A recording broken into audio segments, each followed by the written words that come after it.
Hey everybody, welcome to another round of Canje Plays, and it is here! It is here! It is Oathsworn time! I got my earpiece thingy in because we got a lot of audio stuff to do, and I don't want to keep muting and unmuting myself.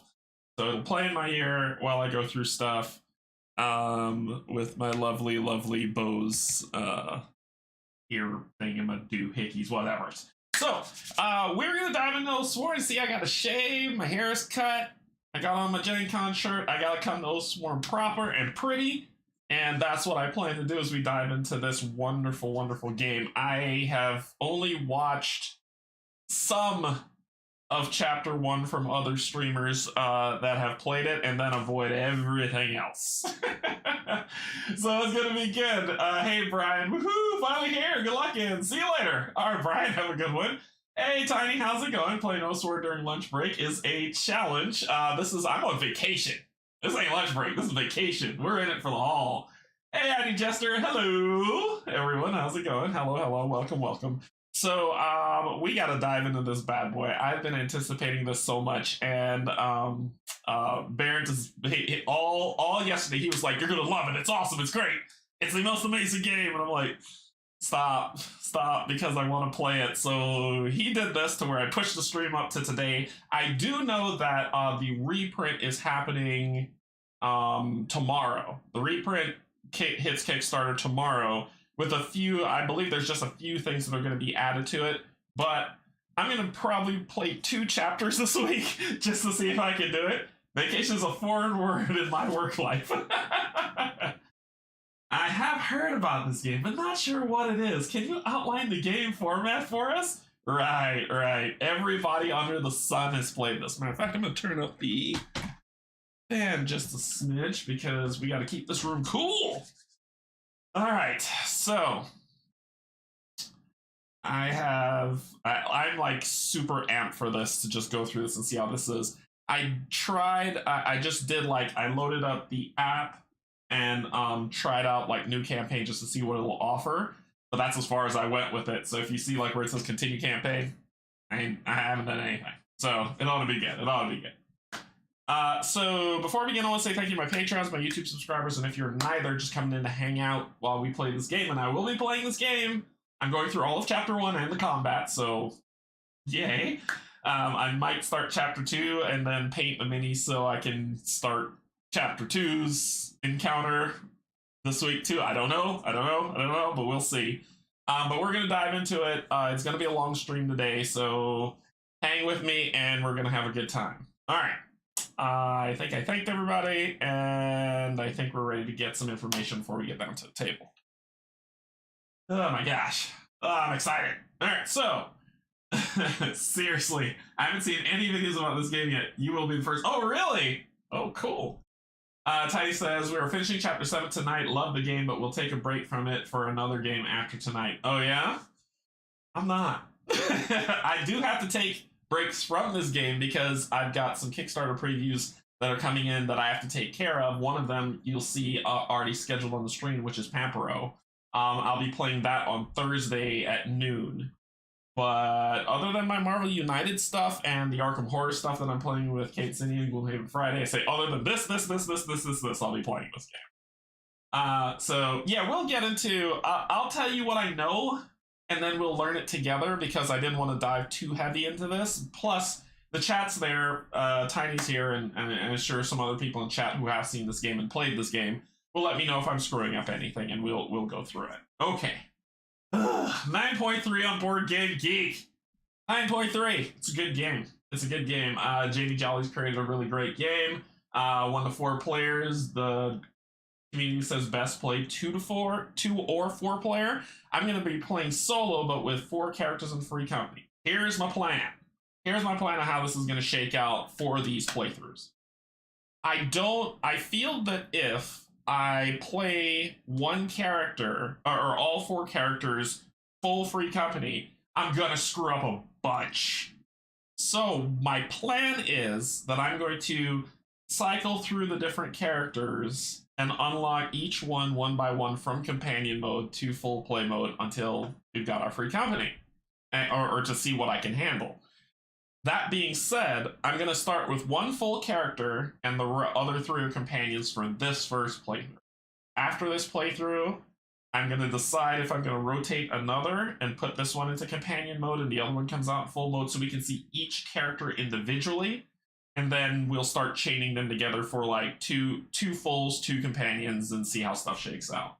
Hey Matthew, what's going on? The weight 3.56 is too high for this game. Maybe a 3.0.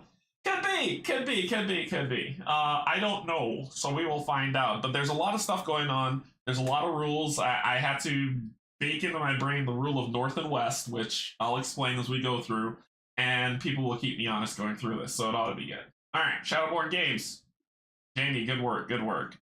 Okay. Let us get to the intro set before we get down to the table, which is here. And why is that showing? Oh, I know why that's showing funky, because that's how it shows.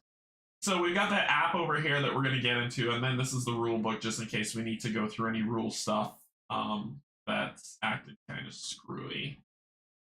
So let me pull this up. You see a lot of questions as we go through the app. And new campaign.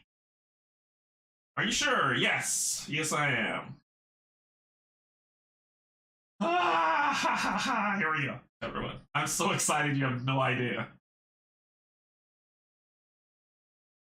And let me know if y'all can't hear the audio when it starts up, okay? So, location 21, the Wire Road, and the approach instruction. Open mystery envelope A and place its contents in the center of play. Place the free company marker on location 21. Place the chapter 1 time track beneath the map and take the path A card. Cool. So let's get down to the table because it's already telling us to do this. Are you going to pull full story mode or abbreviate? Full story, man. What? Full story. This is full story mode. Hey Cynthia, what's going on? Yeah, we don't do half stories here. I don't jump around and be like, okay, well, I am a lore person. I want lore, I want story, I want stuff to be crazy. I want it all. And I want it now. So, Wire Road 21. We're gonna grab the number 21. From here. So this is the time track. And we'll zoom in here. So this is the time track. And you have until the time runs out to figure out whatever you need to figure out. So we're starting the game off. We take the 21 marker, which is here, part of the Wire Road. So it usually would sit there, but we're going to pick it up, put it here, and then we're going to grab our free company person who is, if you want to see these minis close up that I painted, I post them on my Instagram. So feel free to hop over there. That's where I post all my minis that I paint if you want to see a close-up look. But this is the Warden. He will be part of the free company. And I'll introduce the free company in a bit. Actually, I could probably do that right now. So our free company, because, okay, good, because you don't get options playing short version and you get more give me rewards in the short, okay. You have to earn rewards in full story mode. You dang Skippy. Hey, Bruce and Board Games, what up? Good luck with the game, dude. Yeah, thanks so much. Thanks for joining. I enjoy your channel as well. All right, okay. So let's introduce our free company. This is going to be our free company marker. What's really cool though is that on Thingiverse, someone printed out an actual free company marker as the symbol of the Oathsworn as a stand that you could put on there as a free company marker. Steve from One Stop Co-op Shop, he has a 3D printer. He said that he's going to print me out one. So after this weekend, that probably is going to be chapter 3. You're going to see it appear on the stream, and I'll talk about it, which will be cool. Thank you, man. Appreciate it. Yeah, no problem. You got some good content. You got some really great content. All right, so 21, we're on Wire Road. We're there. Our free company, as chosen, 2 of them were chosen by my Patreons, and 2 of them by me. By me, I picked the Warden and the Witch, because they complement each other. They complement each other very well. So I picked these 2 as my characters. My Patreons picked the Huntress and the Cur. And I don't think, I'm not sure if a lot of people have played the Cur. I haven't. I've avoided all that stuff. So if people know, a lot of people have played these characters. So we're going to dive through this. Like I said, if you want to see the minis painted, they're on my Instagram for you to check out. Okay, we got path card A. We took 21 and added it to the time track. This was in envelope A. It's the map of Bastogne, the one of the cities that is nestled in the Deepwood. And the free company marker is on 21 for us to begin. Yeah. I just subbed. Oh, yeah, he's got some good stuff. The curse pretty cool. We had that one in our company. Nice. Okay, let's get this up so you can see along with me, and then we will. All right, here we go.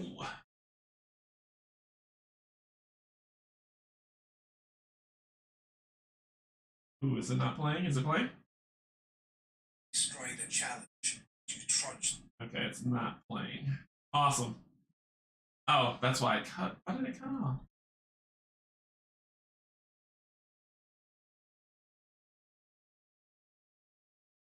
Uh-oh. Technical. Ah, that's why the app crashed. Give me 1 sec. I'll have it back up in 2 shakes. That's why it was acting squirrely. 2 shakes. Oh no, you know my desktop name. What will I do? All right, there we go. We got it back up. Okay. Let's see if the sound comes up now. The thick iron cable of the wire road, pulled taut through rings, sunken into the trunks of hideous trees. For days now, it has been the only evidence of humanity's existence in the Deepwood. Clinging to this lifeline has not worked for everyone, though. You are one less than when you left Verum.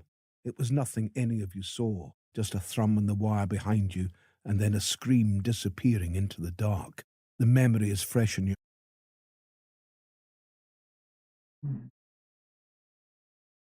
My volume's all the way up. Nothing can stop me. I'm all the way up. Let me see. Not here. As you travel, vines and black tree trunks spattered with sickly pink cysts block your view ahead. Things slither away and rustle through the undergrowth, but they are of little concern. One cannot afford to jump at every noise in this place, or else you'd go mad. It is only when the sounds slither towards you that you need to worry. Relief from walking through this overgrown hell is promised as the huddled profile of the fortress town of Bastogne looms in the distance. They are the ones that sent for you. People have been dying here, though not of hunger or of the Deepwood. Those don't leave much of a man when they're done. Something else is happening here, something that is leaving plenty of bodies. The crumbling city walls tower before you. As you approach them, you spot something laying at their base. All right, so choose one. Do we explore the base of the wall or get out of the rain and head for Bastogne's gates? I'm good. I'm a glutton for punishment. I want to explore the walls because we saw something, so we're gonna go with that. Batters the city walls as its ancient grey stones stand in defiance of the Deepwood's reaching limbs and the beasts that stalk beneath them. The deafening roar of the downpour hinders your ability to detect the sound of any approaching threats. You stay alert, noting the danger. At the base of the walls you find jumbled piles of branches and bone collected together like nests. In one of the scattered nests lies a jawbone, most probably human. Woven into the twigs and branches of another nest is a cracked and broken mask, feminine in design. The once full face mask of delicate ceramic now lies shattered. What would a Thracian noblewoman's mask be doing here? The question is left unanswered as a glint catches your eye. Okay, so we got another instruction. Write the keyword King Killer on your free company sheet. Free company sheet! So write King Killer. Will do. Okay. Gain 1 random chapter 1 common item and add a time token to the time track. All right, so I really need to set this up. All right, so we'll add a time token, which is one of these guys, to the time track. We gain a random level 1 common item, so we grab the common items from here. give him Yawn Shuffle. And it's and you know it's level 1 because, oh look, it says 1 on it. So everything on here says level 1, or chapter 1. So that kind of lets you know. So we'll just give these a shuffle and grab a common item. A random common item, add King Killer, and do the thing. Do it. All right, here we go. Pull this. We got a felling axe. We got a felling axe. It doesn't cost any animus to use. It hits its cooldown, and we'll talk about all that stuff when we get there, by 1. It does not trigger battle flow.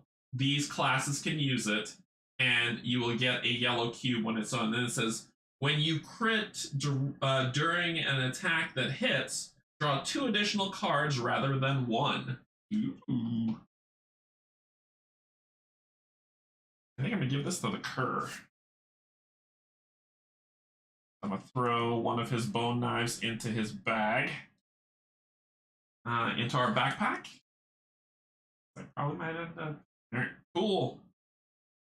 And that will give him, that actually gives him, I'll talk about all this stuff, don't worry. You see me acting and you're like, what the hell is he doing? Just give me a second. We'll talk. We'll talk about it. All right, so cool. Let's get back to things. So valuable, this side of the wall. Yeah, why would anyone leave something so valuable this side of the wall? Instructions. Place location token 22 and go there.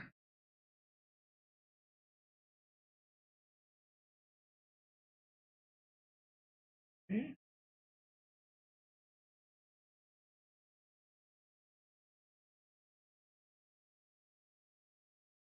All right, location 22. We grab 22 here, and 22 is right here. Press the play. So it's a place location 22, and then we're moving off the wire road to the main gate. Location 22. Okay. Small slat slides unevenly open, and a weary, coal-caked face peers out. Moments pass as he eyes you with suspicion, taking inventory of your many weapons. Then one of you reveals the mark on your wrist. He grimaces. Free company, let me get this open.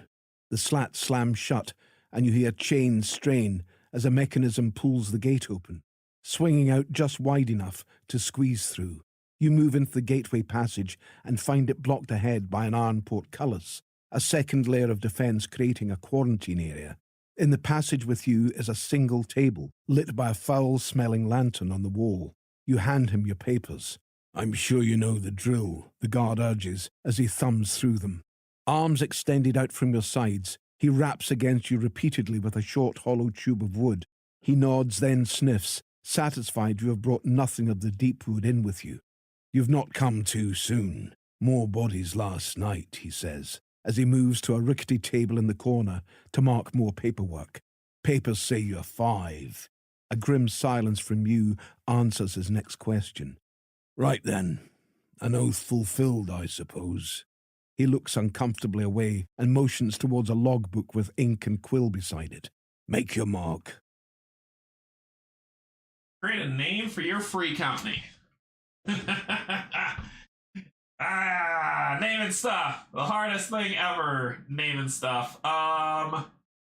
I think, and then define a key attribute of your free company by choosing which one of the following statements most accurately describes your company.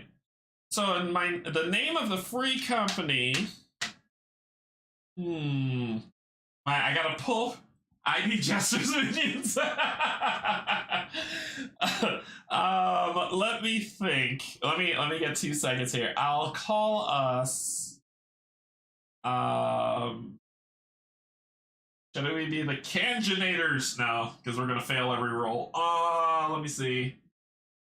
I don't know. I'll think of one. TBD. That's the name of ours. TBD, and we'll name it later. But what most accurately describes us We've got you are faithful to the oath and to your god. You trust that your arm is given strength by more than mere muscle. You are the last ones standing, the ones who seal the breach and protect the innocent. Shoulder to shoulder, you will hold the line whatever comes at you. Like, all this sounds lame. The Deepwood is fierce, but you are worse with your dice rolls. You never meet a problem that can't be solved with a sharp edge. I like that one. Death is a dance, you know well. You flow through fights in perfect form. Training gets you only so far. The rest is raw talent. Discipline or death. Keep marching, keep moving, keep fighting until the job's done. Press in and press on. I actually like that last one. I like that last one. Discipline or death. I think I'm going to go with that. Instruction. All Oathsworn gain a permanent +2 animus token. Note this on your character card. A permanent +2 animus token. Okay. So our character cards are these. These are our character cards.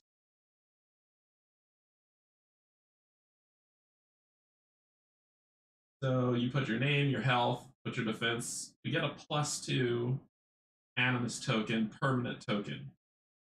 So I'll mark that off. We get 1.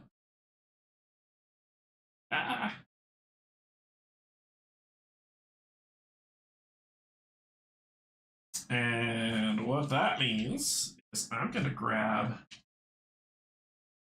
4 animus tokens and slap these on these bad boys. We will introduce our free company in a minute. Patience, people, patience. Okay. And it says time 2, so we should be here. We should be on the time 2 track. So that didn't waste anything. Wax and nods to those outside the portcullis. With a slow grind, the iron gate raises to let you through. You understand your task. Find whoever or whatever is responsible for the unexplained deaths. As you step out onto the main thoroughfare of Bastone, a sea of unwashed citizens churn through the mud, going about their daily struggle. "Welcome to my glorious Bastone," a voice chimes from your right. You all turn to the voice. A street urchin, caked in dirt under an explosion of dark hair, leans nonchalantly against the outer wall. "If I hadn't been so clever, I might have tried to lighten your pockets. Looks like you're too much for me, though, right? You come out of the green all bristling with blades fresh from the wire. No, me ma made no fool, and that's why I'll let you pass without paying my toll. Now, I know what you're thinking. We need that kind of charitable citizen to show us around. Well, usually I'd say no, what with all my responsibilities around town, but for you, I make an exception. For today, and I make this place feel like home for you. Get you anything or anyone you need. Take you anywhere you want and keep you from running into the less reputable around here."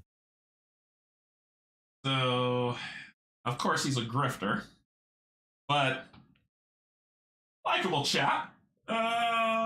We can negotiate with him. Yeah, let's negotiate with him. Left, the boy redoubles his efforts. "Midge is the name, and there's none finer to see around these parts. It's clear you've no more need of muscle, but I've another skill. I can read. That's right. I stand before you as a scout, guide, scholar, and sage." Midge pushes his way between you to block your way to the town centre. "Also, there may be 4 of you, but I think you need another pair of eyes." He grins and shows a spread of 4 iron coins in his hand. "You really should take more care of these." He holds out the money to you. "See? I told you you'd not pay my toll. So, do with a deal then." So he stole money from us. I think we should let's haggle with him. See if we can get it down to like two iron. Instructions. Perform a barter check, difficulty 4. If you succeed, lose 2 iron. If you fail, lose 4 iron. Then gain ally card Midge. Okay, so let's hide this for a second and let's rewind and introduce the freak and talk about what that looks like. Okay, so we've got our huntress. I'll swipe all this off. See who she is. And I've gone color theme cards. I gone color theme cards for each character. So each character's card sets, as well as the cards that they have in their hand, I'm going with the color theme set. The Huntress, I went with the forest green, duh, right? But this is her. So she has, get my point, huh? So this is the Huntress. This is her companion card. So this game comes with, for people who don't know or haven't watched anybody else play, this game comes with either the main card that comes with the character, and let's zoom in on this. The main card that comes with the character, which has a special ability that we can do, the character, the might checks, the battle flow numbers 0, 1, 2, 3, as well as defense and HP, and then their animus area, right? And it says they can only have 8 animus max. It tells what they can be equipped with, so that's what you're going to use. So, and on the back, it comes with a story, a difficulty level. She's super difficult, probably the most difficult to play because she comes with 2 eagles. But if you choose to play this, this is her backstory kind of that you'll come with. If you choose not to use her main, you can make her a companion. She still participates in all combat, all checks, takes all damage, all that stuff. They still have the same health. The only difference is that their defense, they get a little bit stronger to offset that you're losing a lot of these abilities. So if you're not going to use her, you get her companion card. And on her companion card, you may, for 1 animus, you can move 4, attack, or perform a special ability. We'll get into that in a second. She gets 2 animus per round, and then if she has any might card buffs, she'll get those might card buffs. She starts off with, because we're playing standard mode, she starts off with 6 health, and then whatever her armor is, you add 2 to it. That's what this thing is, right? It just says you plus 2 shield to that armor just to beef her up a little bit, just to make up for the fact that she isn't gonna do much. So these are her abilities. In green, of course, like I said, forest green. We are the only people I know that have played with 2 full characters each. Everyone else uses a companion version. It's just me, though, Sakabra. That's the thing. And what I said earlier when I came on is that my plan is that I want to learn the characters and how to play them best before I start slamming all characters open on here. So I'm actually going to play with 1 character, the rest companions. And then once like with this, chapter 1 is the Warden. Chapter 2 will be like the Cur. And then chapter 3, the Witch. And then chapter 4, the Huntress. And then we're going 2 and 2. Because I want to understand how to play them well. Yeah. No worries. It's just more, I want to understand how to play them well instead of just bumbling. And because it's only me playing them, I don't have anyone sit next to me that will be like, hey, you missed this thing. So, I mean, I got you on chat, but I just want to make sure I get it right. So she comes with these set of abilities. And these abilities can be upgraded throughout the game, even as a companion. It starts off because you see that star that's there, that's their start off hand. So you get 2 sides and you have to pick 1, right? It isn't that you do this and then you can flip it over and do this. Per chapter, you must pick 1 side, and that's what you're going with. For me, I'm picking this side because it has hinder. So this is no animal cost, and this right here is kind of like an interrupt, right? So whenever the enemy's doing something, that's a pause to say I could do something else and interrupt. So it says, after an enemy within range 4 draws damage against a friendly character, so as long as the enemy is within range 4, it doesn't matter where the character is, the enemy redraws 1 of their might cards of your choice. So it says after they draw it. So that means that we get to see what's happening and make them switch it out. We also have this other ability called Swoop. Target an enemy within range 4 and attack. You may only draw 5 cards during this attack. This attack cannot miss, but may crit. And that's the reason why I chose it. It's 1 use of each special ability per round. So that means that's what the 2 animus is for, right? You regen that animus at the end of the round, but I got that in there just because I don't want to have to deal with drawing blanks on cards, and it will be fantastic. All right. So she's going to start off, and I'll keep zoomed in here for a second, but she starts off with her starter equipment that is outlined in the book as her longsword. And her longsword, because this thing keeps zooming for some reason, I don't like. But her longsword here Basically, 0 animus to use. It's in battle flow 1. It does not trigger battle. It does not trigger battle flow when it drops that when you use its ability. So it says I get a yellow might die or a yellow might die or card to upgrade, and then she has this halt ability again. After damage is drawn against you, gain 1 shield against that damage that's coming towards you, which is fantastic. So that's her first one that's on here. So because she got that over here. Because she got that yellow might, you take a yellow cube and put it on her might track to denote that she has 1. Then you go to her next one, which is the short bow. This is a yellow again. Sorry for my zoom in screen is acting stupid today. This one on here that says how much it costs, it's a question mark, and it's 1. It doesn't trigger battle flow. Her and the Adendery Ranger gets to use short bows only. And it says, when you attack, spend any amount of animus to add 2 range to the attack for each animus spent. Companion, add 4 range to that attack instead. So that means if I spend 1 animus, and that's why the question mark is there, if I spend 1 animus and I use the short bow, I can extend my range to 4 from her already range 4. So she can shoot 8. She is ridiculous. So that is her.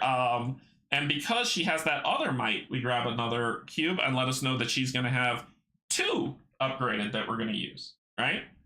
Then she has this tattered cloak. Now let's talk about the defense. This tattered cloak, all it does is it gives her 2 defense. So it gives her 2 defense innately, and with the companion ability of giving +2 more, she gets a total of 4 defense and 6 health, because 6 health. And that is her makeup. Now she has the +2 animus, permanent +2 animus, and she starts off with 3 iron. These coins that I have here are not from this game. These coins are actually from Gloomhaven. But because they look so thematic, they look like they're supposed to be iron that appears in this world. And they are metal coins. They are metal. But I got them as an upgrade when I got Gloomhaven. I just sold Gloomhaven and kept the money. And sent the other money off the cardboard tokens. But because of that, and I love them so much, look how varied and different they are. It looks like real iron that would be around the time of the Deepwood, that I decided to use these instead, and I've got all the funding over there to use as necessary. Okay. Our next 2 characters up for bid is going to be the Witch. Now, I've explained a lot of what those things are to you, so some of this will make sense. Her thematic one that I went with on this is orange. Chaos and fire, right? So it's orange for her. So I did a lot of thematic, D&D, so I did a lot of thematic stuff. But she gets +2 armor just as this. Her perform abilities, it's a performance special ability on your archetype card, just like she does. The animus amount is the same, so nothing has changed with her there. The only thing that has changed is that the abilities, right? Which is what you're like, hey, what do her abilities do? So she's got Flaming Whip, Cool Whip. She can attack range 3 empowered ×4, which means we can empower our die, or we can empower our card draw 4 times to do a range 3 attack. Very cool. She also has Fireball. If you have moved 2 or less this round, range 3 area of effect, which I hit 7 things in the area of effect, center the 7 hex template on the target hex. Attack once and apply to all characters under the template. So she's just dropping fireballs, which I really love. Her other side says Fireflies. You have 3 Fireflies to target between 1 and 3 enemies within range 4. Draw 2 red dice or 2 red cards, whichever you want to roll, for each Firefly attacking an enemy. They lose 1 health for each card showing a 4. These cards do not crit. If this causes no enemy to lose health, this triggers the determination rule, which we'll talk about that. And then we have Incineration Wave. So cones mean from her, spreading out range 3. Draw 1 red die or card against each character in the cone. They lose health if the card shows a number. So that was kind of chaotic in this one, but it's very thematic and cool. But I decided to go with the other side with Fireball, because I enjoy Fireball. She gets the 2 Animus. So she's got her Empower 2 because that's what we picked up. Now her card is the Gnarled Branch, and on Gnarled Branch she gets a yellow cube, and it says when you use an ability with the range keyword, add 2 range to the ability. So that means her Fireball, which is a range 3, is now a range 5, which is fantastic. Fantastic. So that'll empower that, and then she has a Tattered Flax Garment, which gives her 2 shield. So 2 shield plus the +2 gives her 4. She has 6 health. And she is good to go. That does not seem like her proper starting equipment. Did I screw something up? Screwed something up, didn't I? That does not seem like her proper starting equipment, because she should be at 3. I screwed something up. The witch should start off with Tattered Flax Garment. No, I got it right. So her shielding is 4, health 6. She gets 1, 2 animus, and she also gets 3 iron as well. Then we've got, and that's her mini. Then we got the cur. So let's sweep this over. Nothing yet. Here's what's changed with the cur, because the cur is a little bit different, and of course I went for stealth and black and shade of night, so his card backs are black.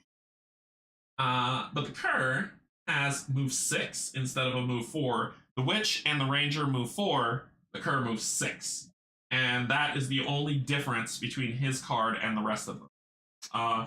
His abilities are Backstab. So attack. If targeting the enemy's rear, add 4 damage to the attack. 6 if you're wielding 2 daggers. Muha.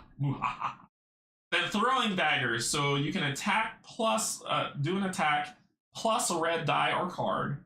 Unarmed range 3. Target up to 3 different enemies. And attack once and apply all to targets. Throwing that. Or... yes, and now on the tangent. I think he got the time too. What did I do? Did I do something?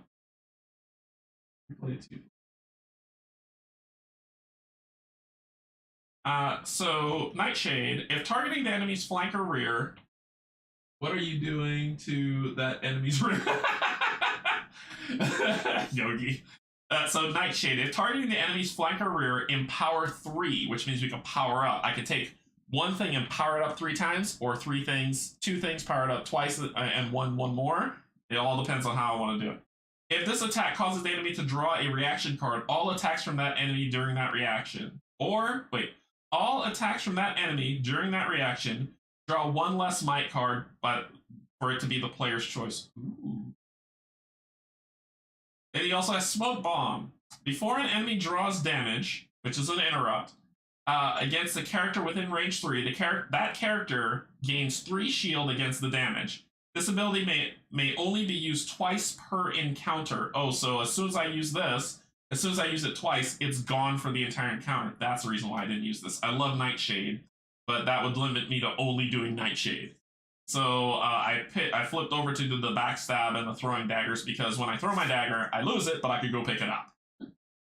So let's switch this over, put this back here. You gain your power, you gain your animus. And we'll put this here because you saw me get the felling axe that I gave to him. I could switch to the knives if I know I'm getting into some serious combat here. 3. Because of the 2 shield of the tattered rawhide wrappings, that's 2 plus 2, which is 4. And then 6 health and 3 coins. And that's how we started off. Then we come to the main event. The big dog, the Warden. So the Warden is him. This is who we're starting off with, because this seems like the less complex of all the characters, to be honest. So this is what I'm hyped for. And he has a special ability called Discipline. Once per round, battle flow 1 card once. And then I can also have the Mantle. You may make yourself and any amount of adjacent characters immune to any of the witch's abilities. So that lovely fireball that she drops, I can use I can basically make any heroes, anybody around me, let's see, any adjacent people next to me immune to fireballs, so it just fries everybody else, which is fantastic. This is why I said they complement each other. So the card's a little bit bigger because we do battle flow. So this and then back to hand. So it's 0, 1, 2, 3, and you'll see what that means as we play. But he gets 6 animus instead of just the 2, and then no bonuses for defense. But he does get 6 health to start. So 3 coins as you see, and you see his health is 6. We already know this, right? Nothing new.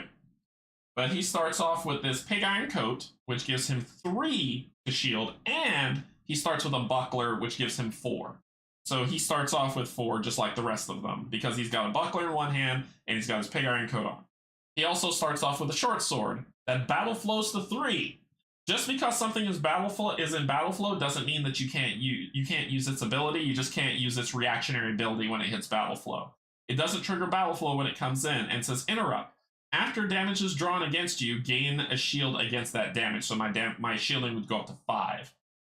It doesn't cost anything to use, and he doesn't empower this, so therefore he doesn't get a cube, which no bueno.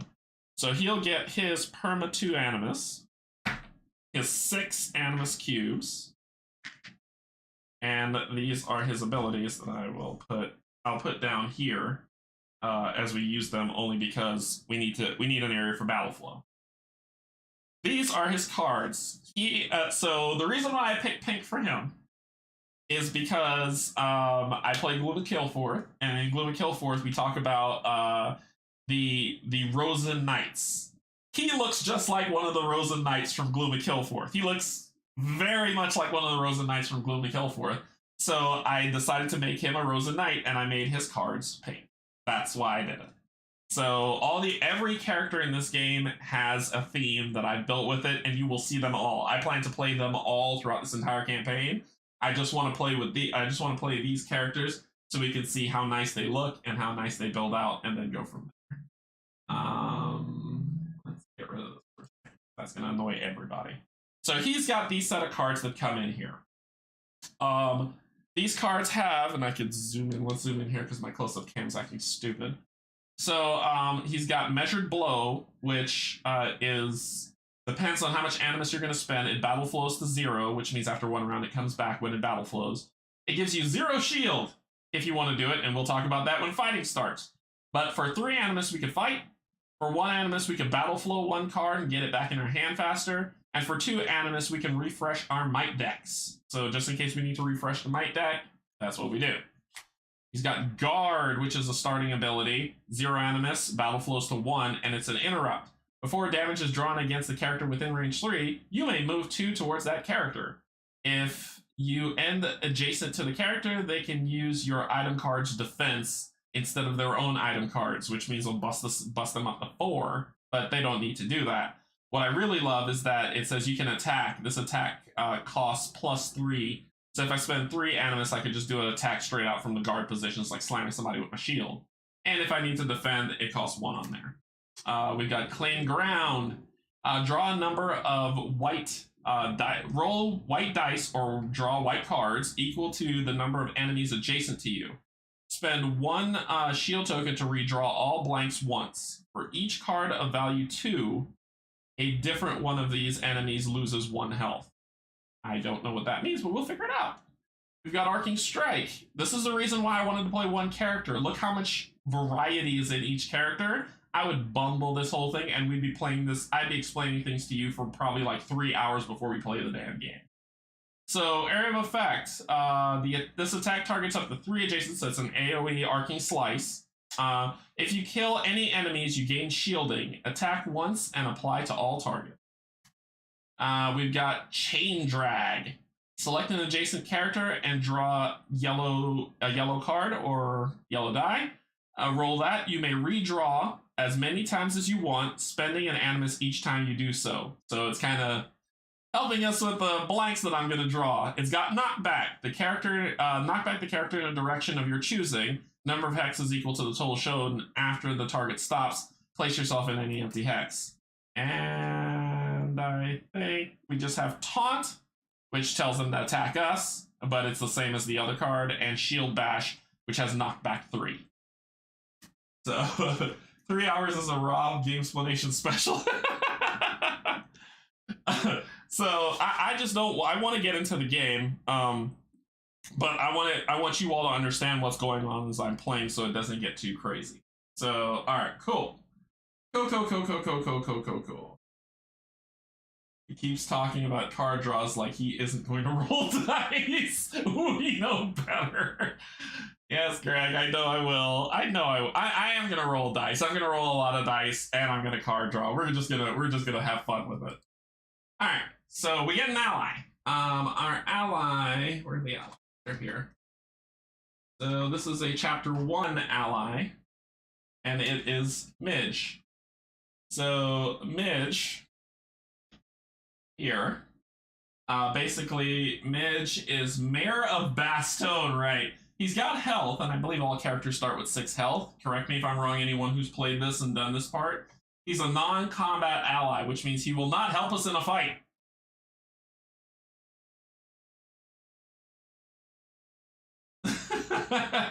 Taunting and laughing at us. So he's with us, so I'll put him here, and I'll give him 6 health. Cool. And that is our ally card. Okay. Then it says time 2, so I don't know if 22 is part of us. I don't know. Midge grins. You're not sure what the difference is between the last two, but correct his expectations and explain that you need to know more about the bodies. He shrugs. Been nasty. They've been finding bodies and bits of bodies all over the slums for weeks now. Nobody does nothing until a noble was found dead and scattered about an alley. Realization widens in his eyes. Are you them, then? The Oathsworn? You nod and Midge grimaces. Bugger. We didn't agree no hazard pay. Ignoring the boy's comment, you begin to question him about the town. He tells you of various locations, and you begin to form a plan for the hunt. Bastogne has many of the usual landmarks, and there is a banksmith and apothecary to trade with for the supplies you may need for what is to come. All right, so we gotta place these. Let me hide this so you can see them getting placed out, and I'll have it over here on the side. Place the token. So we're placing 2, 3 for the apothecary, 2 for the archive, 3 for the apothecary, 7, which is the underways, 12, which is the market, 13, which is the broken oak, 14, which is town square,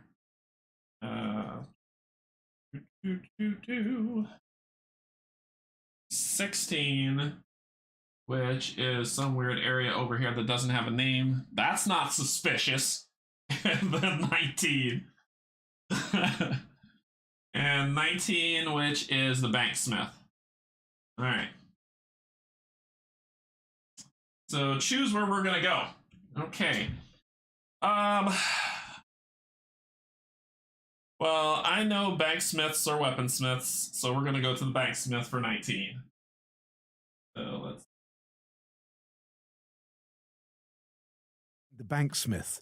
The building is made fully from brick rather than a cobbled clay and timber affair like most of the town. It is large and imposing, like the 2 guards at its entrance. Gamble the banksmith is a broad-shouldered man wearing a woven knot apron of fine leather, highlighted with years of coal and grease. The air in the room moves like murky water, heavy with soot and the smell of the forge. Looking behind the banksmith, you can see iron ingots stacked high, a considerable wealth. If you need shaping, I can do that. Want to exchange goods? My son Tam would usually take care of you, though I've not seen him today. He's got more fingers for the math, says the banksmith, holding up a hand with only 3 digits. That's funny.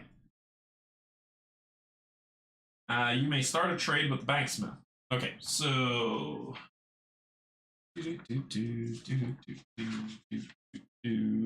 Banksmith. Trading with the banksmith. I think that means that I can shop. I think that's what that means, is I can shop. Time track, locations, item cards, running out of time, running out of items, gaining items, losing hit points, might cards, allies, permanent tokens, combat tokens. Any clues? Story checks. Here it is. Here, the free company can buy and sell items. When you start a trade with a banksmith, take all cards from the common item deck for the current chapter and place them face up in a row so that all characters can see them. These item cards are available to buy at the banksmith. Each costs an amount of iron equal to the number at the bottom of the item. Things in my way so I can read. I know y'all are writing to me. Let me check. That's how our shop teacher orders 3 beers. He holds up 3 fingers. Oh my god. Okay, so let's go to the common items, and we can buy stuff. So we get to, it says reveal the common item deck, so we can determine what we're gonna buy from the banksmith. Cool. So he's got a bone knife, he's got a gnarled branch, some tattered leather, he's got a cudgel. Got a great maul, which does some nice damage. But I want to get you a long, do they have any long, yeah, that's what I'm looking for. So there's a long sword. Shield. Hatchet. When you critical during an attack, that hits to draw 2 additional. The longsword says after damage is drawn, gain a shield token. I might need that. I would love to get some might cards. So I think the rest are kind of what I have in place now. So it's just kind of like starting equipment for everybody, if I'm not mistaken. Yeah, that's what it is. So you can't wear, what can you wear?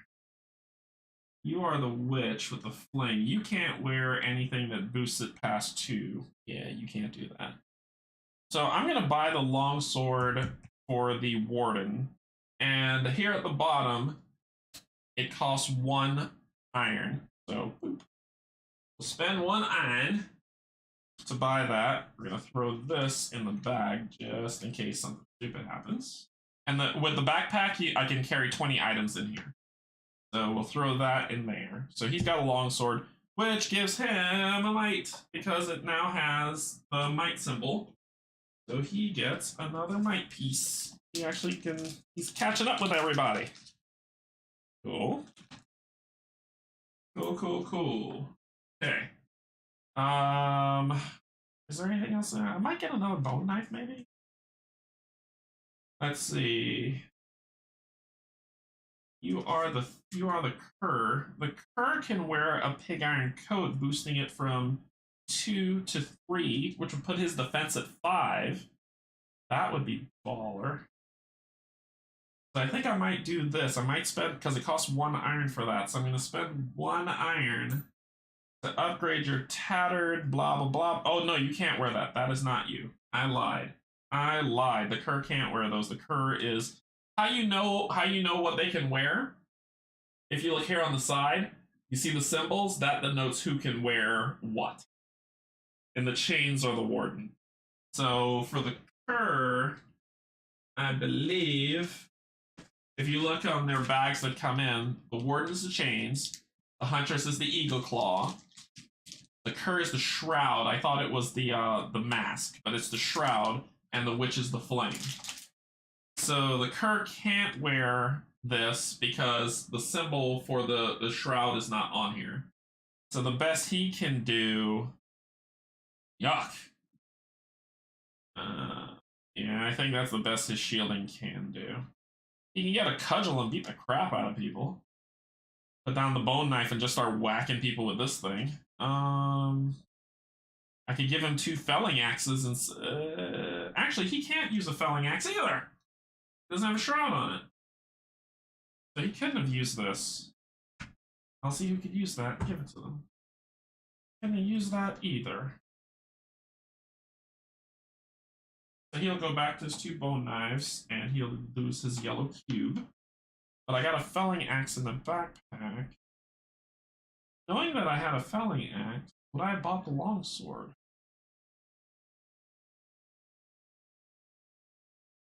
I don't think I would have. Give me back my money. And you'll get the falling axe here because I don't know how to do stuff properly. And I wouldn't have bought the longsword. Because I found the felling axe. Yeah, I don't think I need to buy anything. Yeah. I don't think I need to buy a single thing. Okay. So the trade with the banksmith gave us nothing because we're good. It says on here, the reason why I put this 19 on top of the 22 is because it says time 3 is where we are now. We're at time 3. It's tracking us. To talk business and nothing more. As soon as you use words like murder, he suddenly decides another customer is more important, so you grudgingly head back out into the rain. Okay. So let's take into point our exploration. Here's the time trap. Here's how this stuff works. If we do not cover these two things, we get them. If we do cover them, we don't get them. That is explained in the storybook rules right here, where it says all characters. So one of them is that's a battle flow token. The other one's a city event, and the other one's a unique item. So the battle flow token has this lovely little symbol that's underneath it, and it says end of story effects. These effects are resolved at the end of the story part of the chapter before the encounter. If the space is empty, the effect is triggered. These often give the Oathsworn extra combat token. So that's what we can get that if we don't cover it as we move through the town. Immediate effects. These effects are resolved immediately when a token is placed on that space. They can either be an instruction to draw an event card or a story trigger, and that'll come up. That happens on the city event card. You'll see right above it, you see the arrow pointing down. And then we've got this jaw weird thing, which is above the extra unique item card that says, these effects are resolved after an encounter is over. So once we get through chapter 1, that's when that would kick in. And that's how that stuff works. Okay, so I put this here because on the time track, it says we're at time 3, which means going to the gate, the main gate didn't take any time. So it went to 19, unless that's different from Jamie or somebody's like, no, I did that wrong. That's how I've been following it.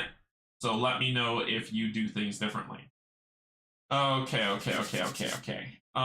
So we are gonna go, if we take a look-see here, zoom out, we are gonna go, so we need to find out what's going on, right? Maybe the archive might have what's going on. So let's go, well, then there's 16, which is really weird. I can make it. I could do the archive, and then I could probably go to that weird 16. So let's go to the archive first. We're going to go to 2. So we go to 2, you collect it, put it on the time track. Yeah. Archives and an irksome clerk named Milas. The deaths, I presume, the clerk says dismissively. I suppose you should follow me then. Everything is collected. You'll not find our numbers wanting. Move nothing.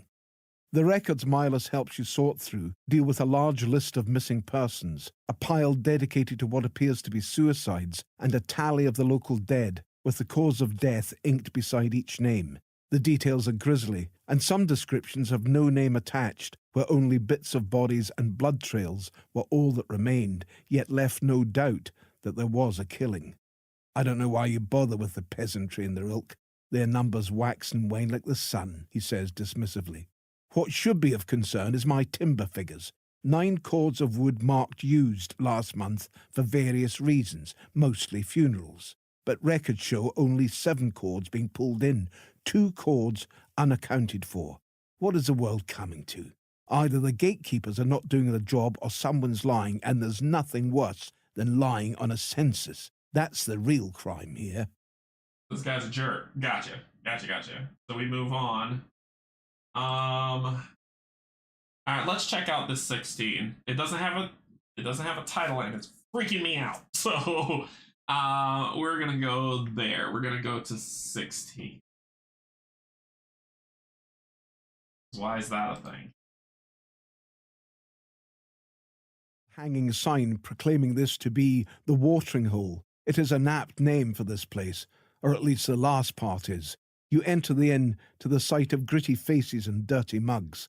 From the look of the men, this must be one of the dives of the underways workers. You hold out your hand, palm up, giving the pot's peace gesture to indicate you want no trouble, and make your way to the bar. Eyes flash to the free company marks on your wrists as you pass. You approach the innkeeper and ask what he knows of the deaths. I know I'm losing the pool. Jimmy, you're supposed to be dead by now. He shouts over your shoulder to a man in the corner. Men chuckle and go back to the drinks. Lost 3 good patrons this month. Randall swear he knows. Wait, perhaps you can help that dunce. You want to know what he knows? He's at the stocks. Try to get him out, will you? He's not a bad lad. He just doesn't know when to keep his mouth shut round the guards. Place location token 20. Okay. So 20 is here at the stockade.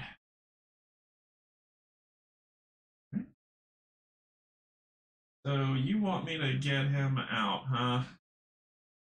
I got one more space to move before I lose my token. Fine, let's go to stockade. He might know something. So let's move to 20. We're going to 20. Only one is currently occupied. A soggy young man with thick curly red hair sits dejectedly in the rain. A solitary guard leans under an archway, not far off, paying little heed. At the sight of you, the man brightens. Psst, hey, can you help me? Honest, I didn't do nothing. It's the guards. Corrupt as witchcraft. Iron's more important than blood to them. You're free company, right? You can do what you want. Come on, just lift that pin and I'll do anything. You have the power to requisition this man if he has what you need. This is amazing. Hey, Canje. Hey, Lookster, how's it going? How's it going so far? And I promise not to say anything about your dice rolls until they encounter phase. How's it going, Locator? Okay, so let's free this guy. I don't try. It's the guards, all right? The guards are gets to blame the police. All right, so let's free Randall.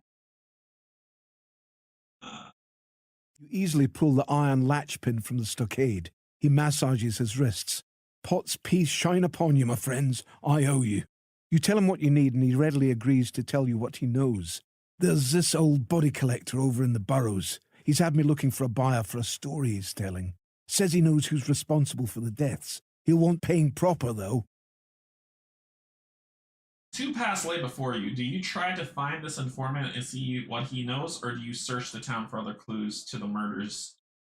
You know you will not have time to do both. If you have less than 6 iron, you must choose to search the town for other clues. So we've got 6 iron. Let's check out his story. It might pan out to something. Try to find the informant to see what he knows. Instructions. Remove all location tokens, place location token 24, and go there. Okay. So it says remove all location tokens.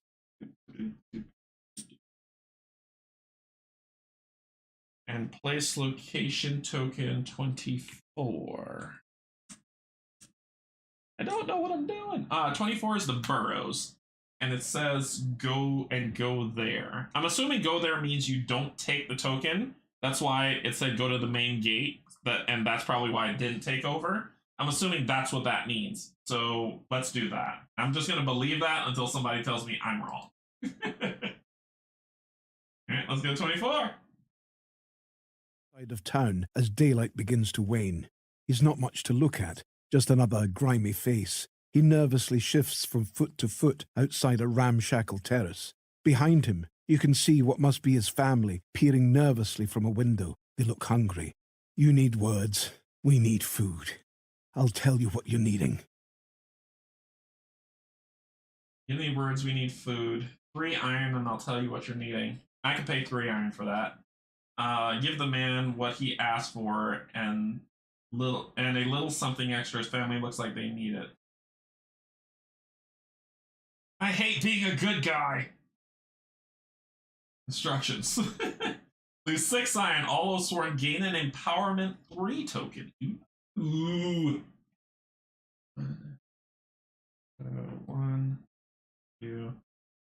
I'll show you those tokens in a second.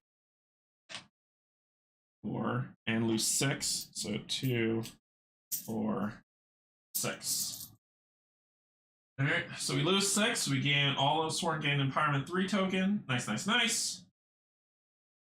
Thank you, and those who watch over you. Lost my little girl, Esper, a week back. The man utters, a tear in his eye. This might just save the rest. It's the dead you need to find. People live, people die. He gestures to the wretched homeless lining the alley on either side of the street. When they do, the collector comes to clear. Used to be me. Take bodies, take names, if they had any, and burns them. No sickness then. Burning's expensive, though. Hard to find people to go out to the Deepwood and cut it, especially after that lot didn't come back. Collector gets his iron for each body he cleans from the streets. Costs nothing just to throw a body over the wall. Not right, though. That ain't the job. That cur Jeffet undercut me and got the work, but I've seen him going to the wall and paying those guards on the eastmost tower. They look the other way and over they go. You find the bodies, you'll find the answers. And if you happen to kill that whore's son who stole my livelihood, then good riddance. Good lord. Good lord. That whore's son. Nice. So there is, let's hide this in your place. There's the tower, which is 17. Damn. Brother's mad. Let's see. There's 11, which is the other tower. And there is 25. Where is 25, which is this dank area over here. So we've got 11, 17, and 25 that we could go visit now. So where do we want to go? Oh, my horse son. Damn. I don't know. I'm curious of what this is. So let's go to 17. If we go there, we're going to trigger a city event. So let's see what happens. What the hell? So we're going to go to 17. Before we hit 17, when we take it to go here, it triggers a city event immediately. So you get these lovely city event cards that you give a lovely little shuffle to. And these are like road events and city events like in Gloomhaven, where a good or bad thing, mostly bad, is going to happen to you. All right, so we'll pull this one. And it says... Oh, God. Okay, so let me turn this on. We can read this together.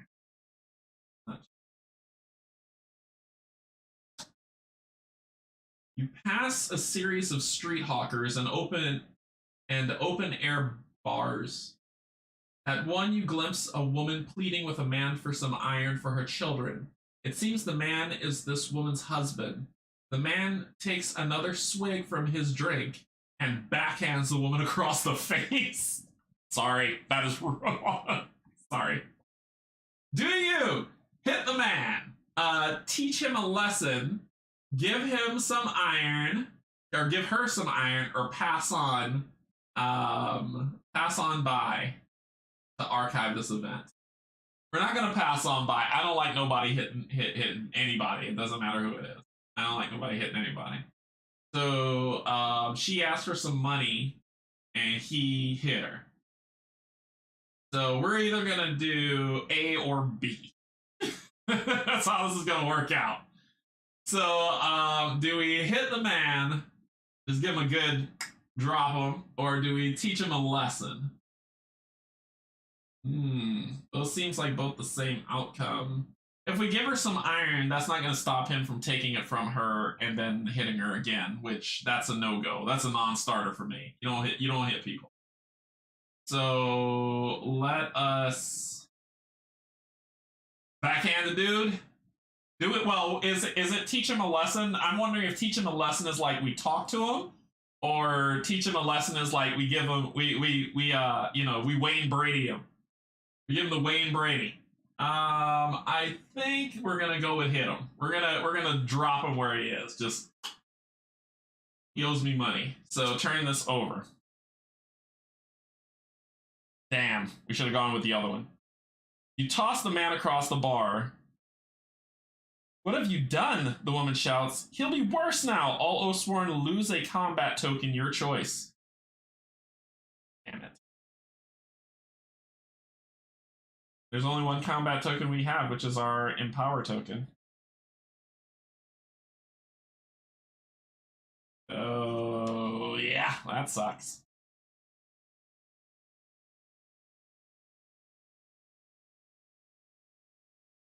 All that's gone. Okay. And that gets shuffled back in because it doesn't say archive the card. Huh. That was the worst of all of them. That was the worst of all of them. Violence begins violence. Anyway, 17. 17.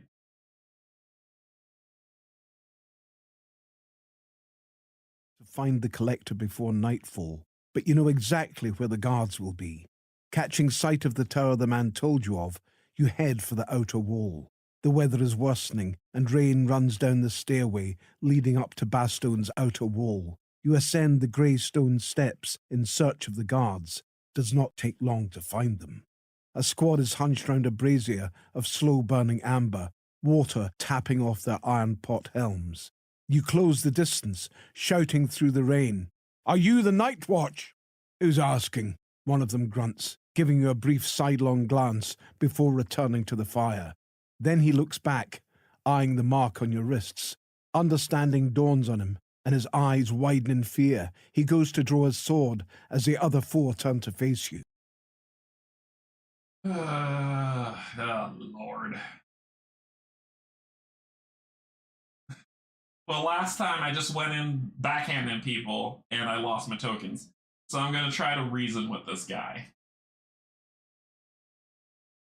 With your hands outstretched in peace, he looks at you a moment, then motions to the marks on your wrist and smirks. "Think we'd trust you? You'd kill us the second we talked," he says as he draws his blade. "Men, bleed 'em." They have no choice but to protect their secret. They attack. I try to help a lady by slapping the dude who hit her, and I lost some tokens. I tried to not get into an altercation, and I'm getting in a fight. Perform a round of combat against defense 4. Okay, so let's see what that looks like. I'm just gonna start killing people. You know what? Screw it. I tried to be nice. So it says, sometimes during the story, the free company may get itself into a situation where a fight breaks out. This is resolved by performing a single round of combat, which encapsulate the results of the entire skirmish. Each Oathsworn must draw a single attack against the enemy. Combat tokens may be used, but special abilities or items may not. To perform this attack, the player draws any number of their character's might cards as depicted on their might track, and up to 10 white cards. If 2 or more blanks are drawn, the attack misses and causes no damage. Otherwise, the attack hits, and the sum of all numbers on the cards drawn is the damage dealt. If the damage dealt is equal to or more than the enemy's defense, the Oathsworn succeeds. If the damage is lower, the Oathsworn fails. So the sum of all my attacks, if I'm understanding this correctly, and somebody correct me if I'm wrong, that means that all 4 of my people will draw attack cards. And that can also mean misses. Yes. Yeah, because misses can be in here. If the sum of all my attacks beats 4, I win. That's kind of how I'm reading this. To perform this attack, the player draws any number of their character's might cards as depicted on their might track, and up to 10 white cards. If 2 or more blanks are drawn, the attack misses and causes no damage. Otherwise, the attack hits, and the sum of all the numbers on the cards drawn is the damage dealt. Or is it per? Is it per? If the damage dealt is equal to or more than the enemy's defense, the Oathsworn succeeds. If the damage is lower, the Oathsworn fails. Oathsworn always defeat their enemies during a round of combat and takes place during the story part of the chapter. However, each Oathsworn that fails loses 1 HP. Let's see. So we all have to do it. Okay. We all have to do it. Yes, Kanji's reading. We all have to do it. So let me move this to the side because I roll no dice on this one. Oh, I might roll dice. I don't want to roll dice on this. This is too important. Let me see how much these got 2 misses on them. Oh god. I will roll dice for one of them for y'all. So, and I gain 2 empowerment. But I don't want, they're permanent empowerment, but I don't want to use them right now. All right, so let's just flow in this order. Oh god. So we've got these might decks. We've got these cards here that we can shuffle.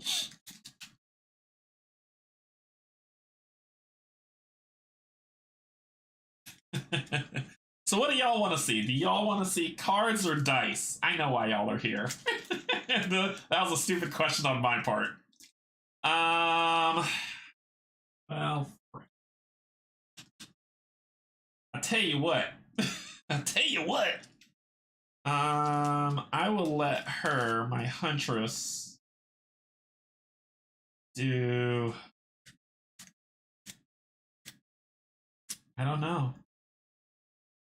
How's this game gonna stress me out? I made a dumb promise 15 minutes ago. What?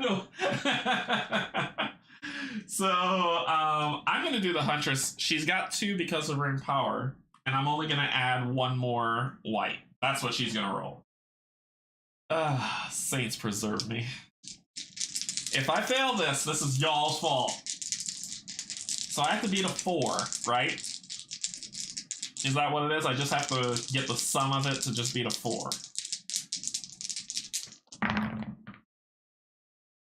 That's a 3. Oh my god, I got a 6. Oh yeah. So she struck, but the sum of it is a 3, 4, 5, 6, which beats a 4. I don't believe you do the fuzzy math. Hey Stacey, what's going on? I don't believe you do the fuzzy math for these tests. I call it fuzzy math because you got to do long division. Yeah, so it's pass, fail, pass, fail. You don't have to do anything else other than that. So, she succeeded. Okay.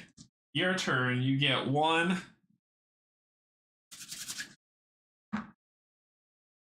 And I'm going to roll 2 white dice. I think 4v4 would have been good. Yeah, I know, right? Yeah, so let's see what happens here. Oh, and I crit! Your boy crit! There we go. So 5, 6, 7. He's good. I'm pushing my luck. Okay, so these 2 succeeded, so now we're on to these. So now we're on to the hunter succeeded, the warden succeeded, now we're on to the witch, and then the cur. The witch gets one of these. What happened to Canje? Who is this guy? I'm pushing my luck with this. I'm really pushing my luck with this. Alright, let's... Damn it.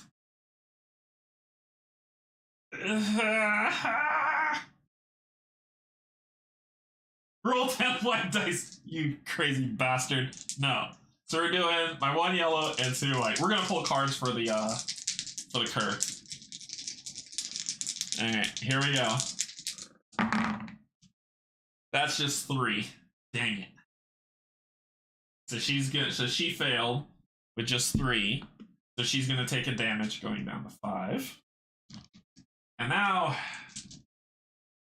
for something we hope you'll really like. Which we're gonna draw 3 of these bad boys and see what happens.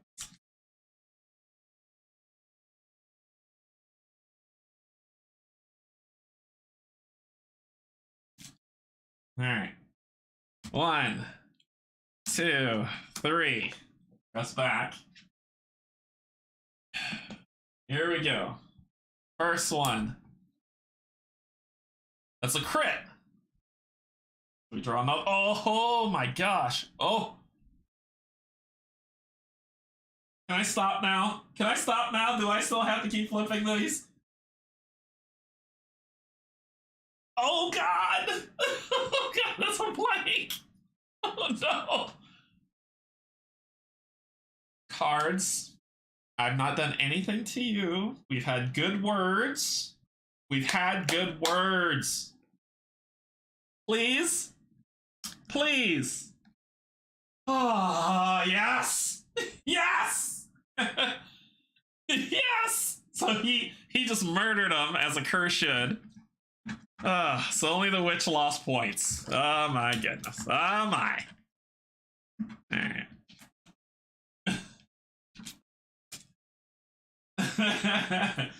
The card. Oh, y'all want to see the card counts? It was 2. It was a. Where is it? It was a crit 2, which drew another 2. Then there was the blank, and then a 2, and that's what I got. Sweet victory.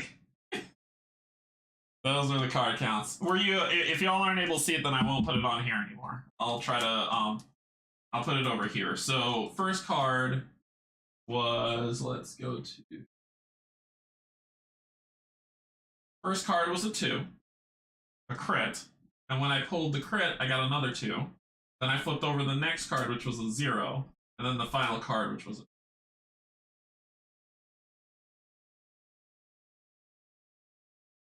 What are the totals in the deck? There's a lot of blanks. I just lucked out. I think these get shuffled back in after a combat, after a round of combat, but I'll read through. Let me read that. Because I know there's like an extinguishing the deck, and those look like good cards, so I don't want to lose. Round the combat, it doesn't say, so I don't know.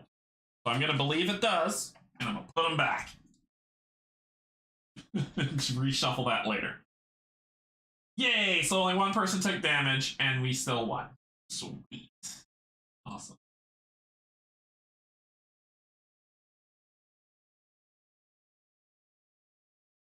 Wall and down the staircase. The bodies of the guards lay scattered around you. You did not get their confession, but justice was served. Leaving their equipment for the next guards who stand there, you begin to trudge along the wall, looking for the place where the bodies were dumped.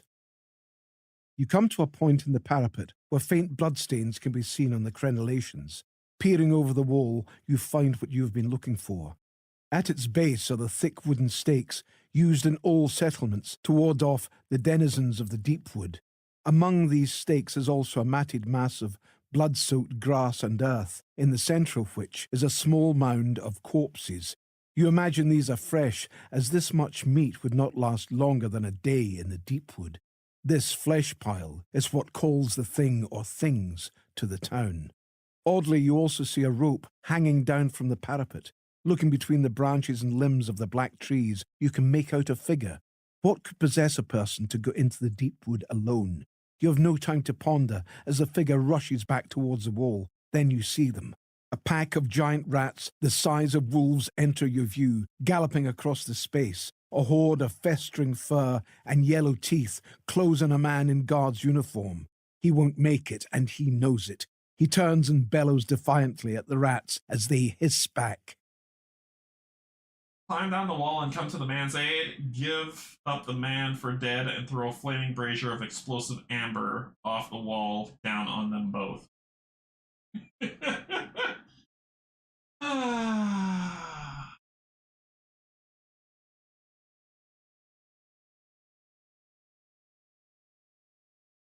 I need a confession.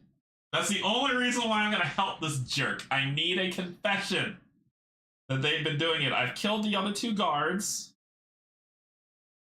I'm blinking a lot because I really want to throw that explosive brazier down on him.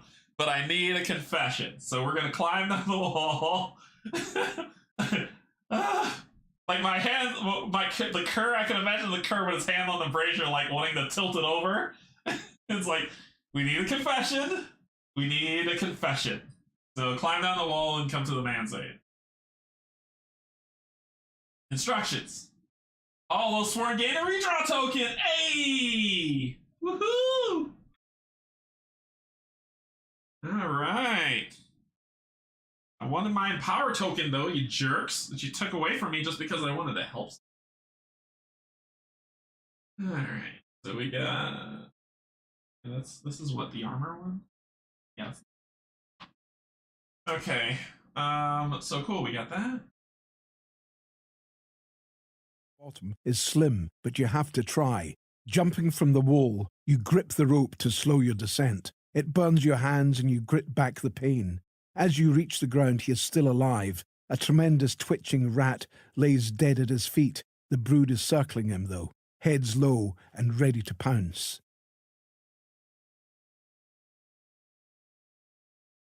Perform a round of combat against defense 3. If 2 or more Oathsworn deal less damage than this defense, the guard dies. Shoot. So 3 people need to succeed.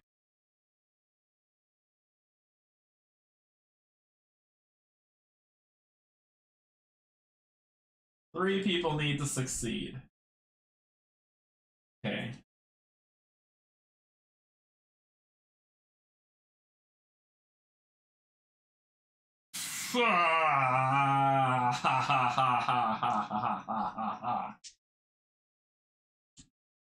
I think I'm just rolling these 2 yellows, but I need a 3. This way I can't fail. But there's no fun in that, is there? Because you can still fail with 2. If I get a 1 and a 1, that just sucks. At least if I get a 1, 1, 1, that'll be helpful. Alright, Huntress.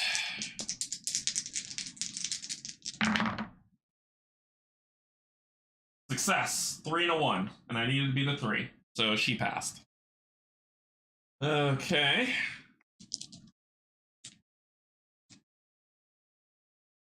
Your turn, Warden. Oh. That's 1 and 2 whites. Ah, it's a miss. No. I can spend that redraw. I can spend that redraw to reroll. I'm gonna do it. I'm spending the reroll. I'm spending the reroll on 1. Let's do it. Come on, baby. Yes. That's a crit.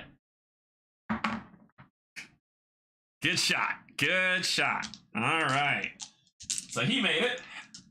We just need 1 more to make it. So we're going with our witch. We're going dice. We just need 1 more to make it, and we succeed. Booyah! Ha ha! Crit!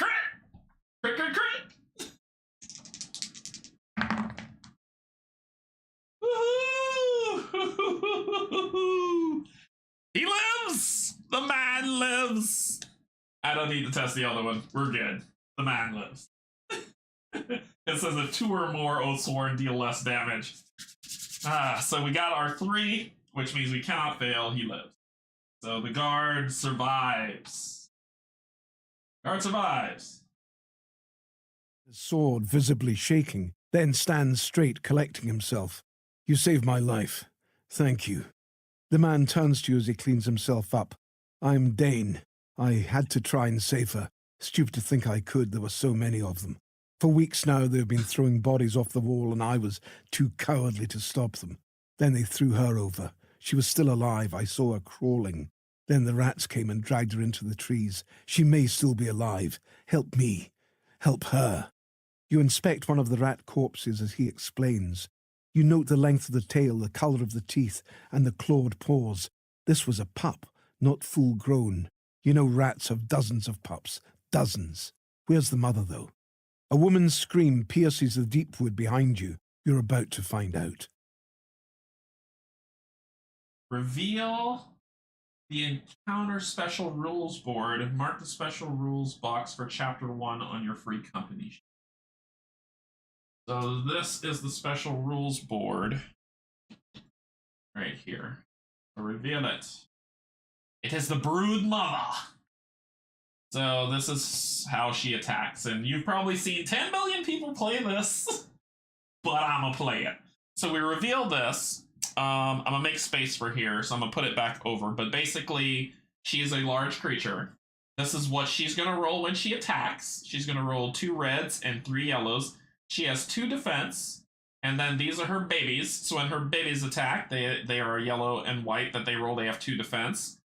Their action is basically move 6 to their target and then attack the target. Has only one. They only have 1 health. Rats are immune to all Broodmother's effects unless specified. And then she has stages when things start happening. So this is what we're here for. This is why we're here. All right. So, and mark chapter 1 on the free company sheet. Story 1. Gotcha. Chapter 1 special rule. Mark the special rules box for chapter 1. Oops, sorry. Not chapter 1 special rules box. Special rules. Check. On a free company sheet. Got it.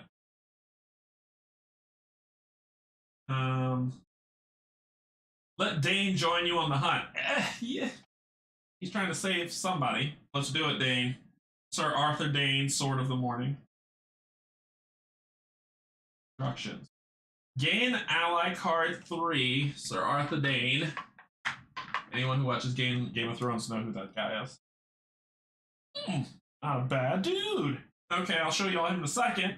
Add Deepwood event card 7 to the Deepwood event deck and city card event 17. What the hell are you talking about?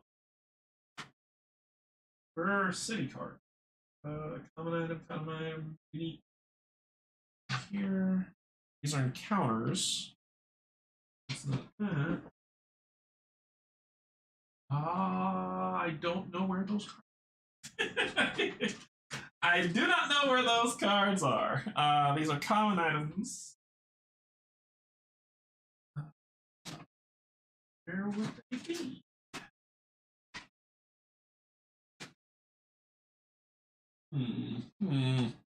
Encounters, and what's this back? What are you? Unique items, and your penitent. And... So, where are the city?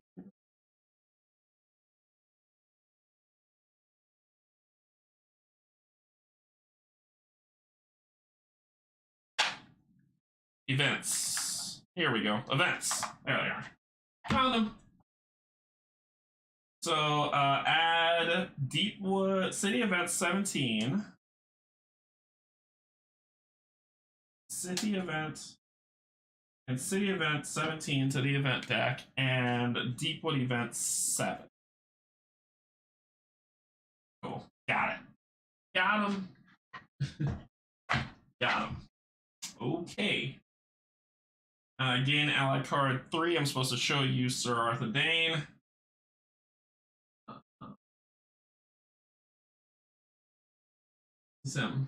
He's got 2 yellows, might cards that he rolls. His defense is 3. He's going to have 6 health. He's got 2 animus. And it says 1 animus he can move 4, 1 animus he can attack. Spear discipline. All your attacks have range 2 on them. So he's a cool fellow. Alright, so you're going over into that side. I'm going to get you some health.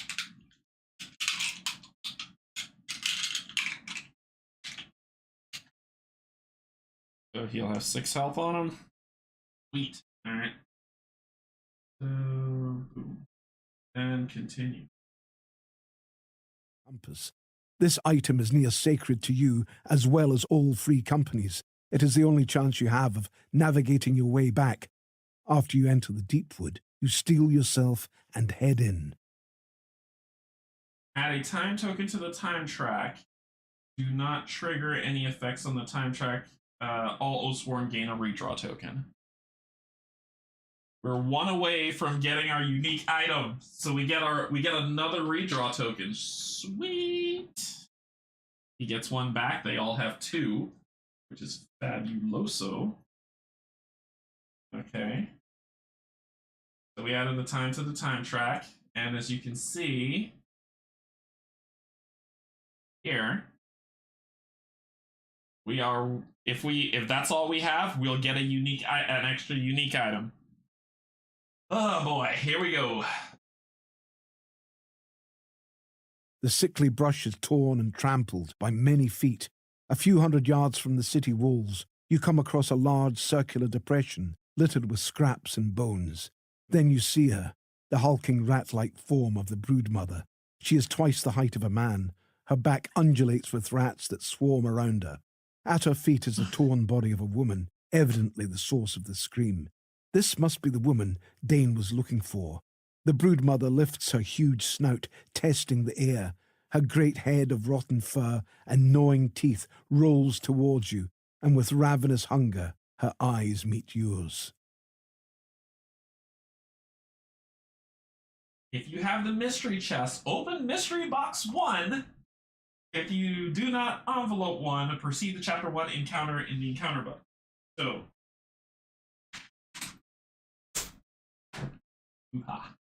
behind this, let's open up box 1 and mystery box 1, which I've already painted.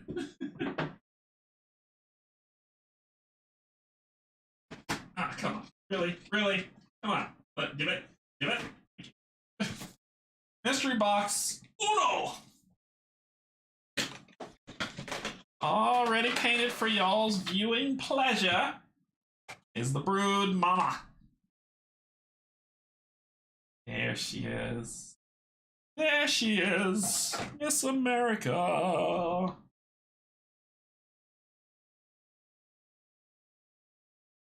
See the yoo-hoo? For anyone who watched the thing, you see the yoo-hoo is hardened. Put my hand behind it. So you get the drool coming out of her mouth, dripping to the ground. Yes! Yes, the brood mama has arrived. And she's beautiful. Okay. Put this over here. Alright. And ooh. Uh-oh. Okay. Proceed to chapter 1, encounter in the encounter book. Encounter book. Oh, not this. The encounter book, the actual. So we'll go to the app.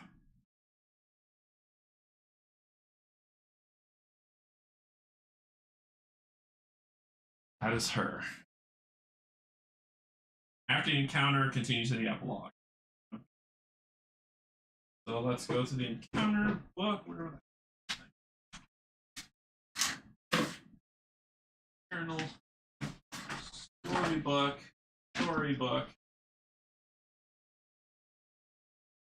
Where's the encounter book? It's the encounter rule book.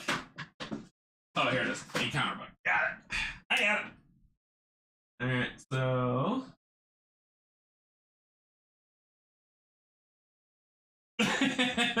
Thank you, Stacy. I'm surprised a game that doesn't have a narrator doing a Scottish accent. It's an encounter book. Chapter 1, instant action mode. We're not doing that. Here we go. Setup. Components needed. Mystery box 1. Mystery box triangle. Good Lord. Here.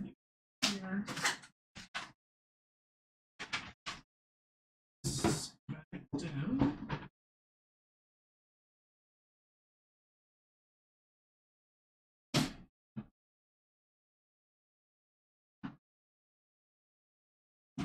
Here it is. Mystery box triangle, which contains her bebes that are already painted as well that I painted. So, get them ready to go. Okay, what else? Encounter board number 1. I told you I did not prepare for this. That's how y'all know that I'm not joking around. I wanted to play this in all its beauty.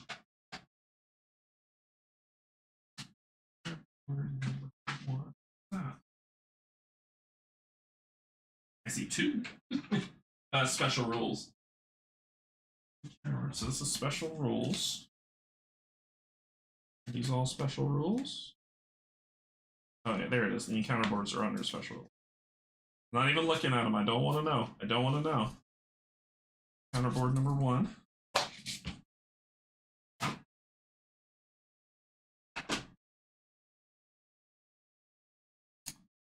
So we got our brood mama and 5 trees, and then we set up the board. So we will remember 11 and 25 and 22 are still there. Okay. Let's do this. Wonderful. Whoever did this map, you're amazing. You are truly amazing. We have our path A over here because those are the paths that we still have left. Our path A card and our time track. Remember, the extra unique item was not covered. I don't know what to do with all of this. All right, so let's do this.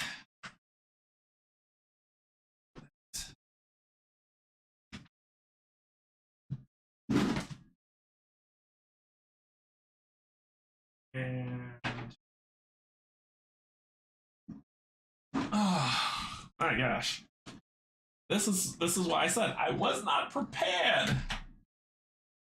All right, so we'll do. This is the lovely terrain that I got. And you're gonna see the houses that I haven't painted yet. These are monstrous in size. Where is the base of the trees? Oh. So 5 trees are needed, so we'll throw those together real quick. But look, Canje didn't have them prepared. The guy's a jerk.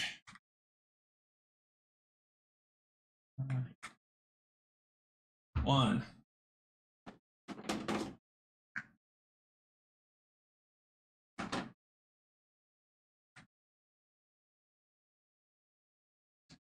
Two.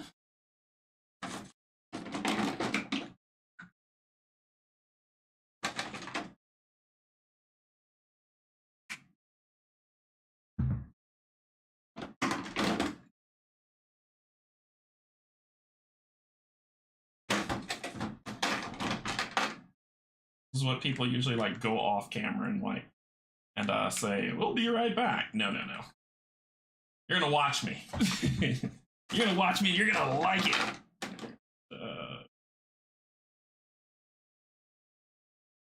And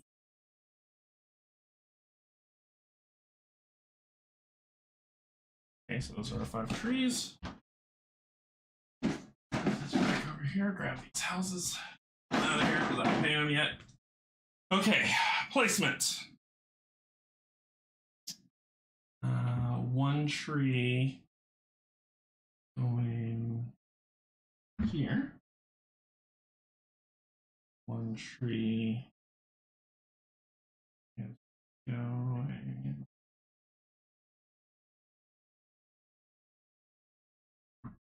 here. Brood mama, I'll put you up here in a second.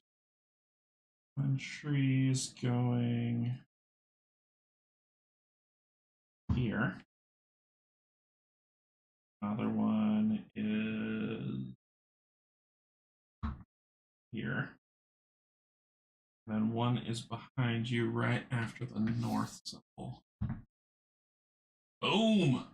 That's how we do. All right, brood mama is going right here, facing us. And then she's got 3 babies. Sorry I missed the story. Hope you enjoyed it. Now let's see you take that thing on. Will do. 3 rats are on the ground. 1 is here. This should be facing. Okay. 1 is there. 1 is here. Facing that way. Yep, it's facing the right way. And 1 is here. Okay, our Oathsworn start down here, so let me move the time track. I get my extra unique item, which I'm happy about. I need to put this someplace that makes some damn sense.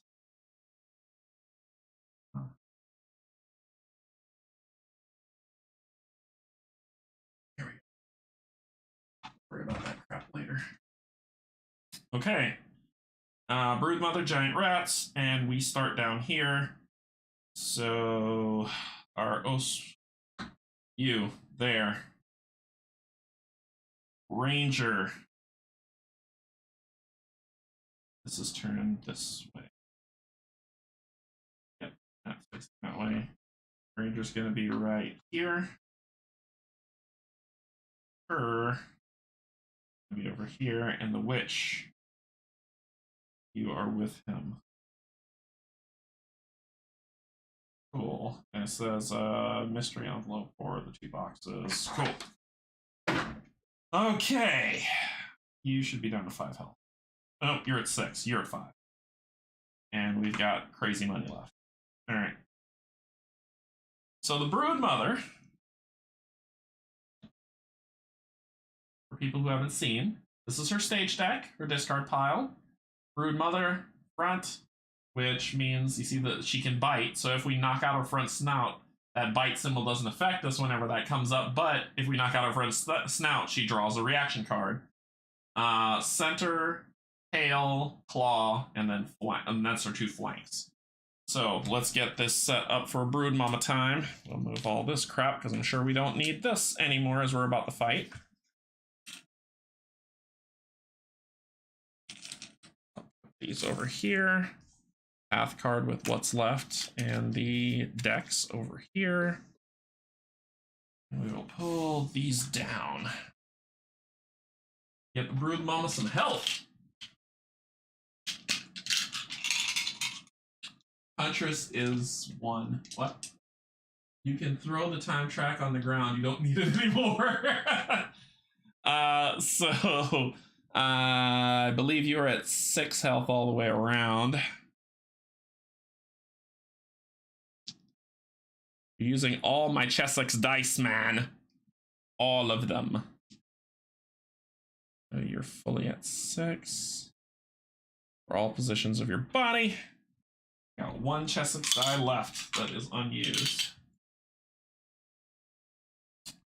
Get rid of this crap too. That later. Go pull these under. My cards. We got 1 companion who won't combat, but we have 1 who will. And I didn't realize I was going to have a companion because I didn't paint one. Game. Get on my nerves. So we get a spear companion. An unpainted spear companion, in my shame, who will be joining us in combat. What else? What else? What else? What else? We need decks, right? We need decks according to the encounter book.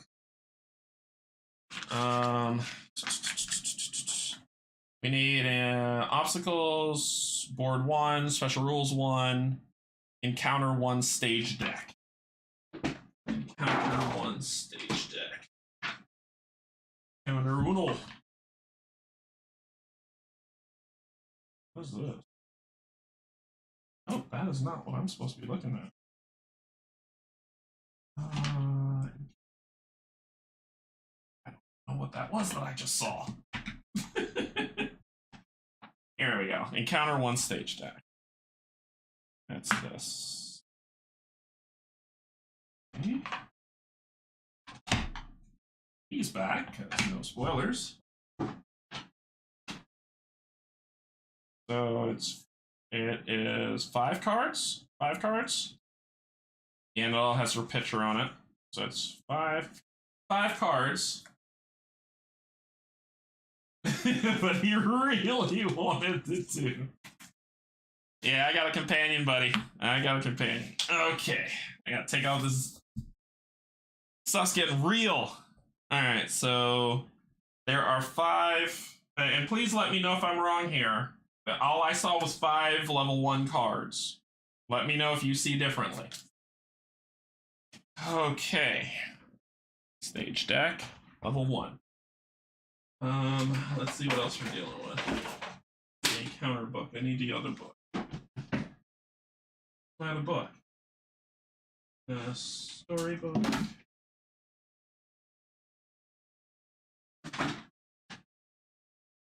Encounter rule. I don't know how to do this. So, encounter setup. If you're continuing from the story part of this chapter and play session, If you are continuing from the story part of the chapter in this play session, you will gain an extra unique item from the time track after completing the encounter, which I will. Archive the city map, time track, iron currency, time tokens. Place the events deck, backpack card, and your unequipped items in the free company save bag. Take the game token A and place it in the center of the play area. Why? Follow the encounter setup. Why?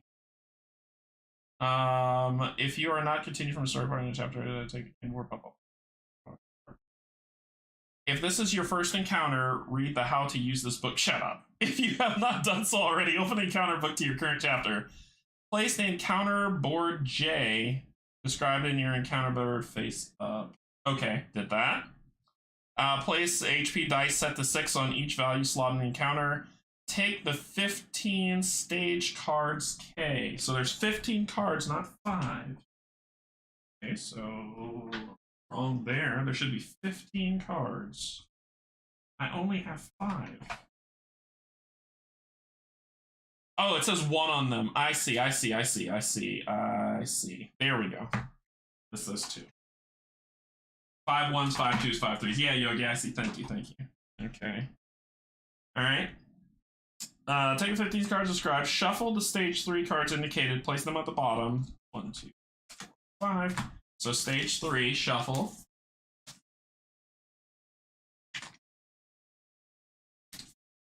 Put those at the bottom. Stage 2, shuffle.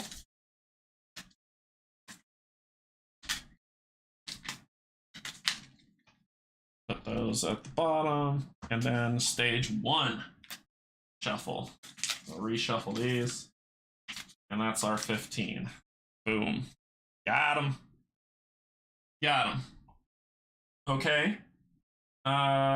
Place them face down. Shuffle stage 2. Put them on top. Shuffle stage 1. Turn the top stage 1 card face up. Okay. So let's move this. God, I don't have any space. I don't have 0. Oh my. Okay. This might suck. This was the one that killed us at Gen Con. So it's Tail Whip. A barbed tail thicker than your leg comes around in a brutal arc.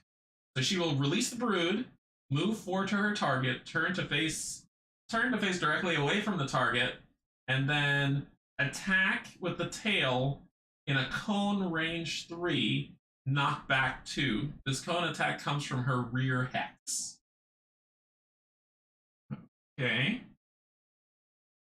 All right, so that is what's coming. So we know what's coming. The tail whip's coming, which means we need to scatter. That's what it means we need to do. Build your hand of cards. Each Oathsworn starts the encounter with a hand of exactly 7.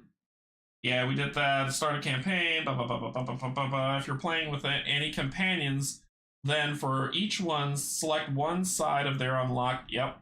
Turn the special rules board face up, which we got that done. Place the encounter enemies and obstacles as you see on the board where they need to be. Let me see if I can get us a little bit more luminescence on this board. Cool. Hopefully that'll let y'all see a little bit better. Choose one Oathsworn to take the lead for this encounter. It will be the Warden. They will take the first turn in each round. Follow any additional setup instructions. Check your free company sheet to see whether you start the encounter normally or are beginning ambush, and then start the encounter. Okay, sequence of play. We've got the refresh phase. Regen ability cards from cooldown. Position 0 and regenerate all animus. Oathsworn phase. Players can spend animus to move and to use abilities. Encounter phase. Resolve enemy actions according to the stage card. And then end of round phase. Effects that last until the end of the round are now ended. And we begin playing stuff. Okay, something very important, and Barrett pointed this out when I played. He said companions. So for the for defense redraws and animus, it says companions may use defense, redraw, and empowered combat tokens as usual, but the +2 animus token, like what I have, and the battle flow combat tokens work differently for companions than they do for Oathsworn. A companion may, during their turn, use the +2 animus token or battlefield combat token to immediately perform one of the following actions. I can either move 2, perform 1 attack, which does not trigger the determination rule on page 13, or refresh your might deck if you need to. So that's what those animus tokens for my companions will do. So let's talk about the determination rule. If, after redraws, one of your attack misses, draw 2 or more blanks, you gain any one combat token of your choice to represent you becoming more determined to succeed next turn. In addition, you regain all redraw and empower tokens you spent during that attack. That is the determination rule. So that's what we know. Okay, we're going first, right? Right. All right, so target an enemy within range 4. So we need you to move because something nasty's coming. So I get to move 4, so I can do 1, 2, 3, 4. But we're not in range of anyone.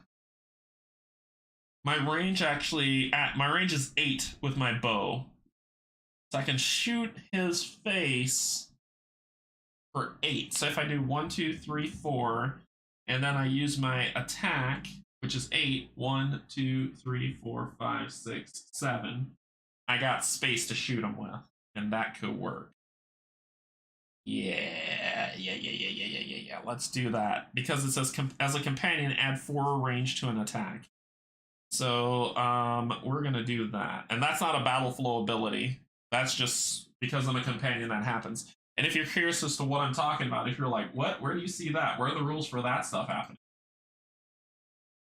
That is not what I wanted to show you. This is what I wanted to show you. This says here, if my character is a companion, add 4 range to an attack. If my character is a companion. And let's check the rule just to make sure I'm doing it right. Like I said, I'm brand new to this. I know a bunch of people have watched other people play. I have not. I believe that gives me 8 range for my companion because I don't get super special power abilities. Allies in combat.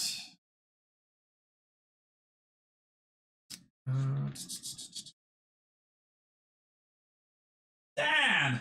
My money is on the rack. Thank you, Dan. But thank you. Thank you so much, Dan. Thank you for super chat. So I'm going to assume that I get 8 because of that. Because I'm not seeing anything that contradicts that. If anyone sees that in the chat, let me know, please. Or if you're, if you don't care about, don't want to watch, okay. You don't have to. You don't have to do it. Choose one of the free companies.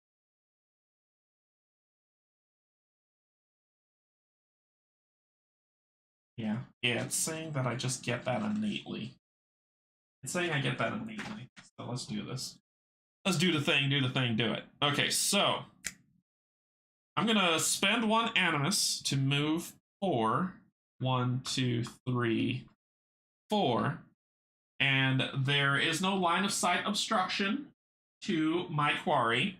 So I'm gonna shoot you in the face. So I'm ranging 8, so I'm gonna spend my 2nd animus to use my short bow to shoot you in the face. So I get 2 of these. And your shielding is, I'll have to fix all this stuff. My OCD's kicking. So your shielding is 2. All right. I can perform an attack. This is just an attack with my bow with range 8. I can shoot you in the face. So I'm going to... Ooh, Nelly. Should I go? I'm not going cards. I'm gonna add 1 more in. We're gonna roll 3 dice. We're gonna roll 3 dice on this guy's face, on this girl's face. So we're gonna see what we're gonna do. Yeah, they're all blocked by her, so I can't see past them. Okay, so here we go. Shoot him. Crit, and that's a hit. So we're gonna crit. Roll another. All right, so we did 3, 4, 5, 6.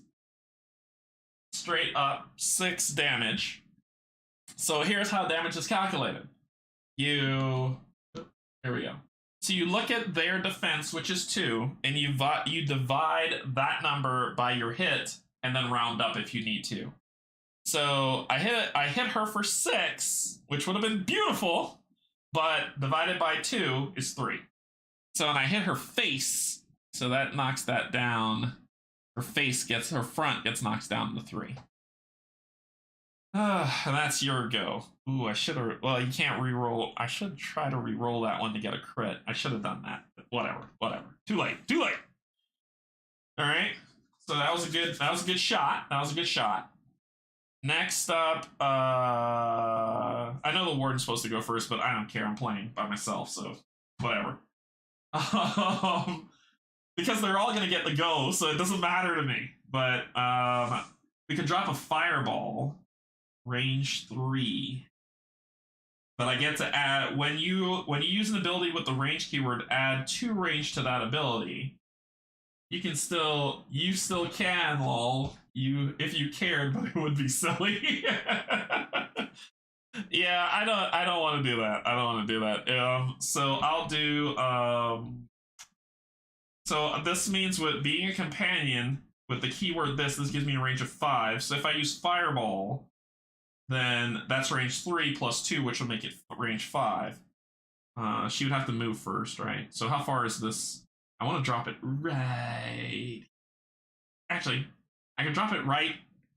Ugh! But the rat would decimate her. Am I stupid? No, I'll wait until the baby rats come forward. And then I'll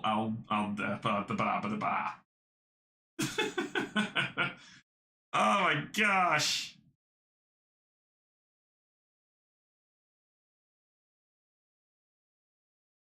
Let me see.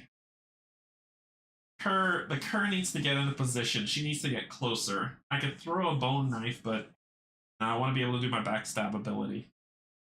So the cur.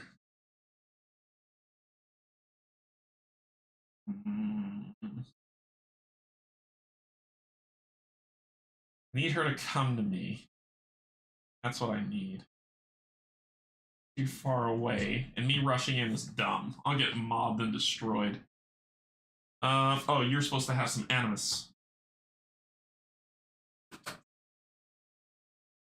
You're supposed to have 2 animus as well.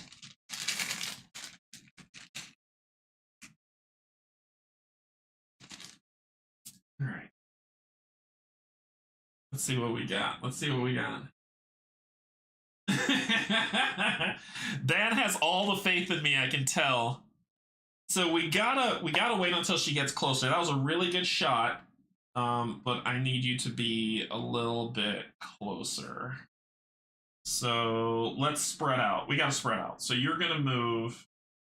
You can move 6. 1, 2, 3. And then when the rats come, 4, like 3, 4. And then when the rats come, I can 1, 2, 3, 4, 5, 6, and get anywhere on the board. So I'm going to spend 1 to move 6, and I'm going behind this tree. 1, 2, 3. And I'll stop there. Let the rats come so you can deal with them.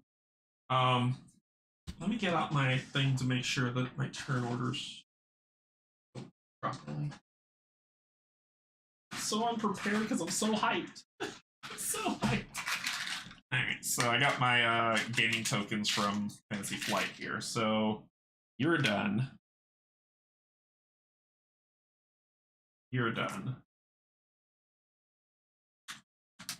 Alright. The witch needs the scatter too. So she's going to spend 1, move 4. 1, 2, 3.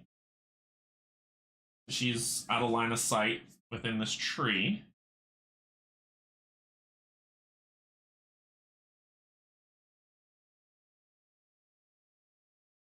I probably should go 1 more. 4. Okay. So that'll be you done. Get 2 more. No. You're doing this all the time. So you, good sir. How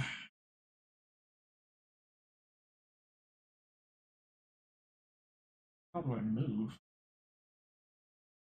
All these are just attack. You may move 2 towards the character. Brush your might back. I'm missing something. Being a noob.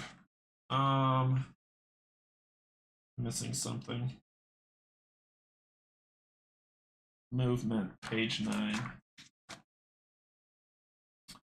When you make a move action, you may spend any amount of animus moving it from the available right to the reserve to move your character on the game board. For each animus spent, you may move to an adjacent hex that does not contain an obstacle. So per animus, I spend movement? Right, but per animus? Like, is it 1 animus for 1 square?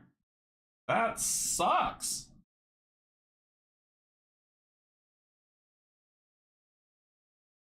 When you make a move action, you may spend any amount of animus, moving it from the available area. Well, that sucks. Ugh. They should all be companions.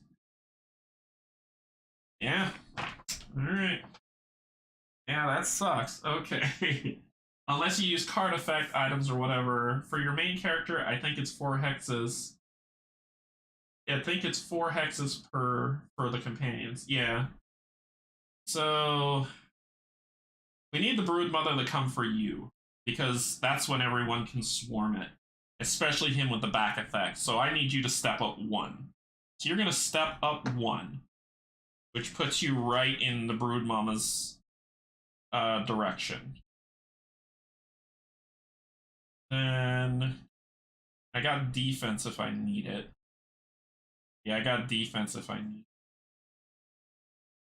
So cool. I think that's all we're gonna do. I gotta prep for what's coming. I think it'll do that. The guard, though, I don't need you getting hit by this. You need to step out of the way. So you're gonna spend 1 animus to move 1, 2, 3. You'll stop right there. The 5th character is Arthur Dane, Sword of the Morning. It's a young guard that I helped, and I helped him out. All right, so okay, so you're done, and we'll be in reactionary mode. Okay, come at me, bro. That's the best way that I can say it. Come at me. Let's do this.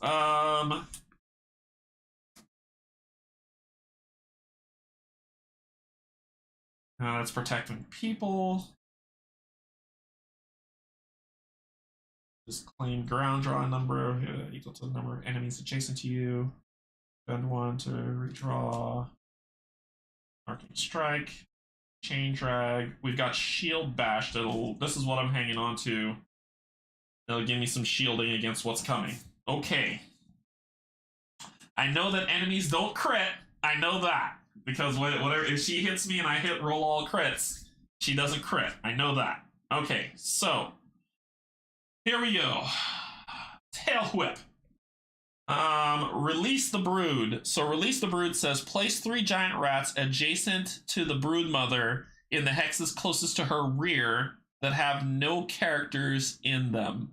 If there are no empty adjacent hexes, place rats 2 hexes away instead. The rats move and attack at the end of the encounter phase. So she is dropping three babies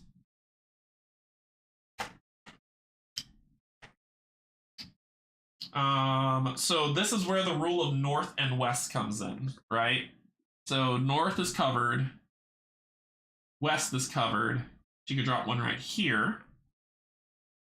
Then north, it said directly behind her, so there and there.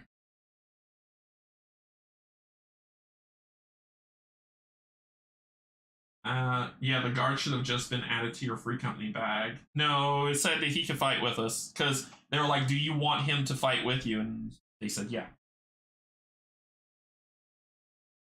It wasn't adding it to the free company bag, it was him saying, does he want to join the fight?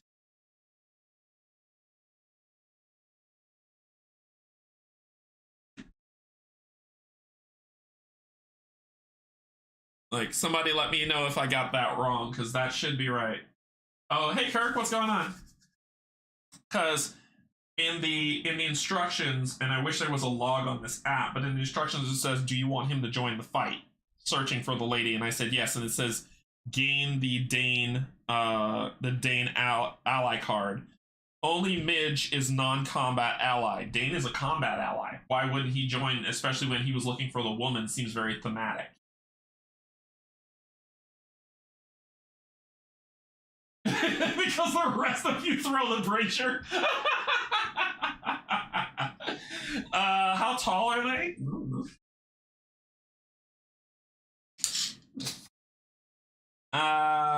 Looks like 7.5 inches. 7.5 inches tall. The allies go to free company bag. It doesn't say that. And come in to replace a KO Oathsworn.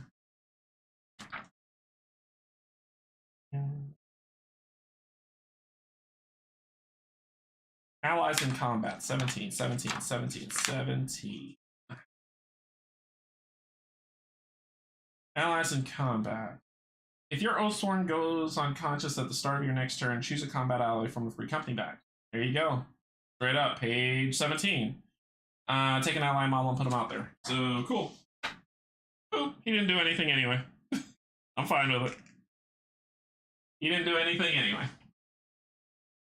Alright, thank you, Yogi. Yeah. Alright, so Tailwhip. Yeah, he didn't do anything anyway, luckily. I'm impressed that Canje had a tape measure within arm's reach. There's a lot of things under this table that I make use of. Okay, so you release the Brood. Release the Brood says that they attack at the end of the encounter stage, so not right now. She's going to move forward to her target. The closest target, 1, 2, 3, 4. This would be 1, 2, 3, 4, 5. Everybody's further away, so that is your target. So 1, 2, 3, right here.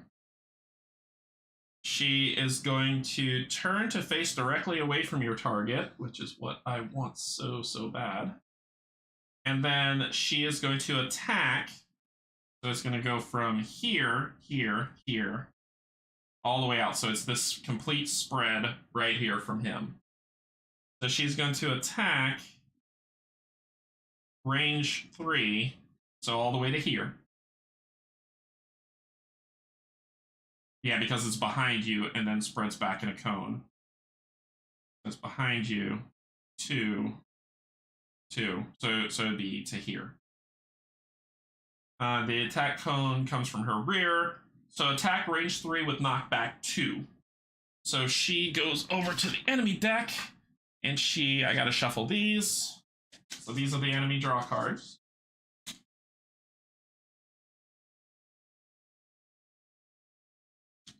She's gonna draw 2 reds and 3 yellows on me. And I'm probably gonna be boosting this. Because this might get nasty. I think I'm probably going to do that. It doesn't cost any animus and it falls in battle full position 3. I'm using Shield Bash. Why is this off? I need to be able to see what y'all are saying and.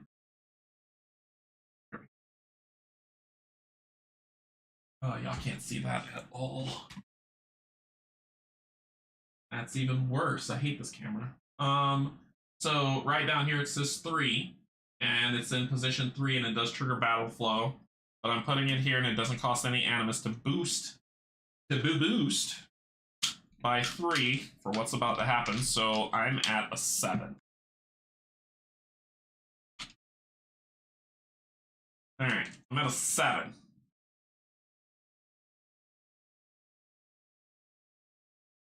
Let's hope it ain't that nasty. All right, so she's gonna get 2 of these. And 3 yellows. I didn't shuffle these and I didn't sleeve these because I didn't think I didn't get to it. I didn't get to it. Let's just be real.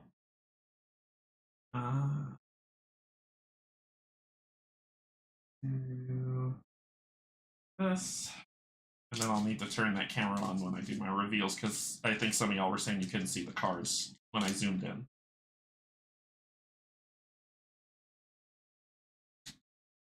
We're gonna try another zoom in, just so y'all can see, because that side cam, that zoom cam is being a pain.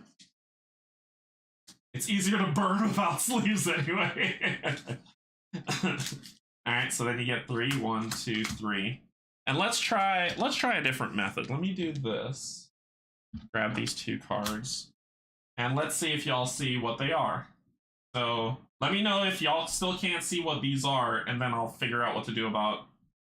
No, Kirk, it isn't. So blank,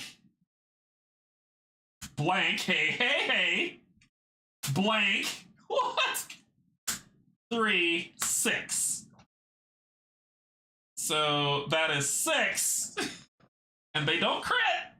That was awesome. It's a waste of it's a waste of that big shield, but. So what happens when it's like in a negative state, right? What happens with that when that happens? I'm curious. Let me know if y'all saw those numbers too when I did it, but what happens when the enemy draws like something that, does that mean it's a miss? Do they do at least 1 damage?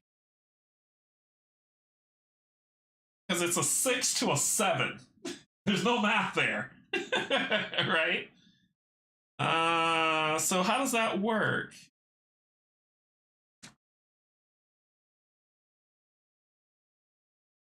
I don't know how that works.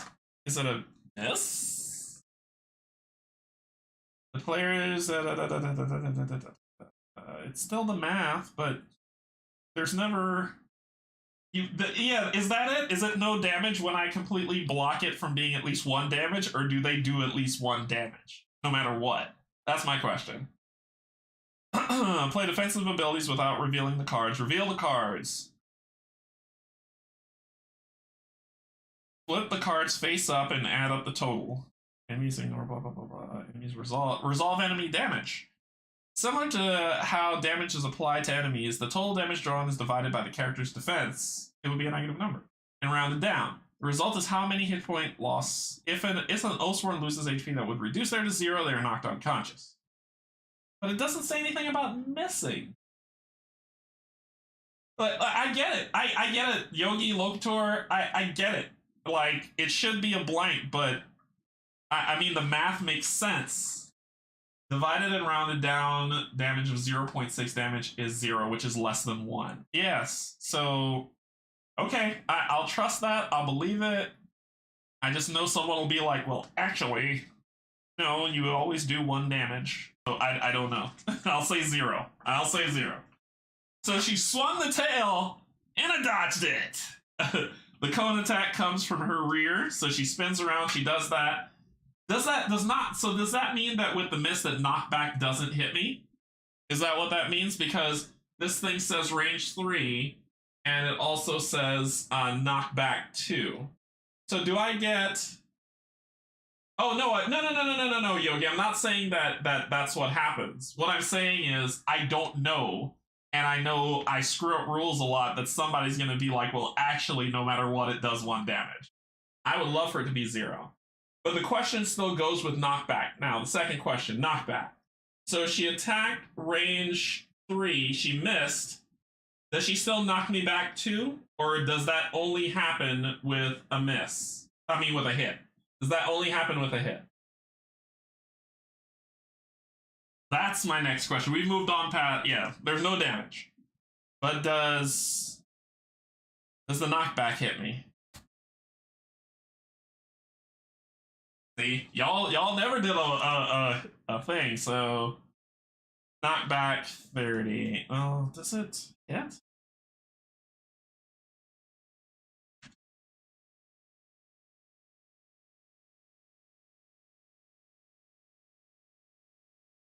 It only happens when a hit usually is my assumption. Right? I'm thinking that too. However, I feel like someone's going to say, rules lawyer, it doesn't. You still get knocked back. She totally whiffed. Yeah. Here we go. Page 30 of the appendix. Right, yeah. A character suffers knockback when they are targeted by an attack that has the knockback keyword. As long as the attack does not miss, knockback occurs even if the character being attacked dies due to the attack. So she whiffed, no knockback. Cool. Cool. That goes into her discard pile. Oh, then we flip the next up. Well, let the rest of this happen, and then we'll flip the next up at the end of the turn to see what's coming next. All right, so these go into discard, I believe. That just means they could hit. So they move 6 to their target. Well, what's your closest? 7, 8. 1, 2, 3, 4, 5, 6. Ooh, that's not good. 1, 2, 3, 4, 5, 6. Put you right here. 1, 2, 1, 2, 3, 4, 5, 6. 1, 2, 3, 4, 5, 6. So then north and west takes precedence. Right, because it'll start moving, and then when it hits someone's wire, it comes. So it'll be 1, 2, 3, 4, 5, 6.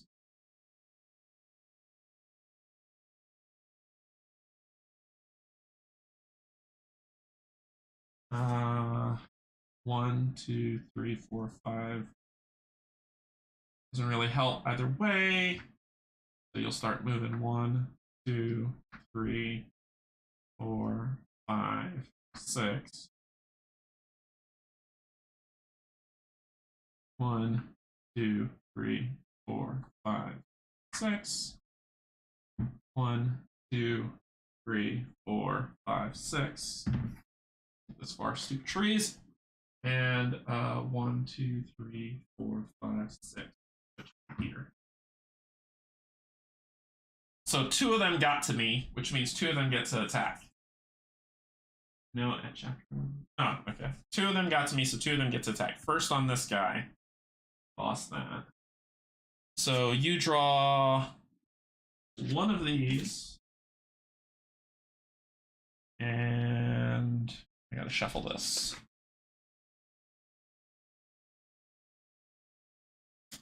Oh my god. Yeah, draw that. Draw that. Let me put that on top.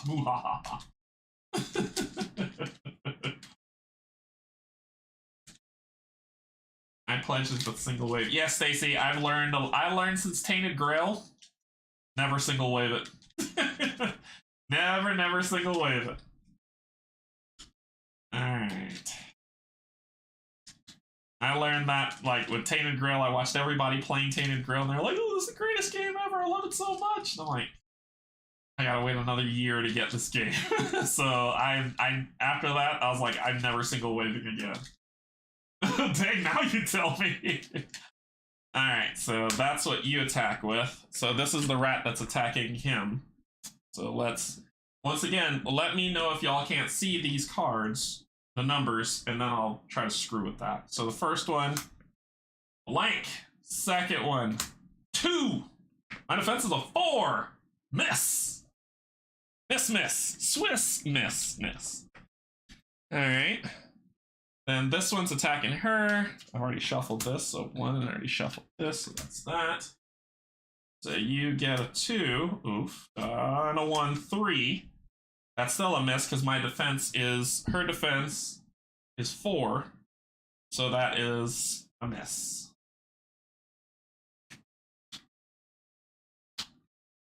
It's making me feel good about myself. Make me feel good about myself. Okay. Phases. So the Oathsworn phase is finished. The encounter phase finished. Turn the next card face up. So the next card is Encourage. Release the brood with 1 extra rat. Move 3 north and west. Each rat gains 1 extra might card. Okay, so we need to kill some stuff. That sucks. Let's kill some stuff. And then end phase occasionally where certain effects are triggered or end. Cool.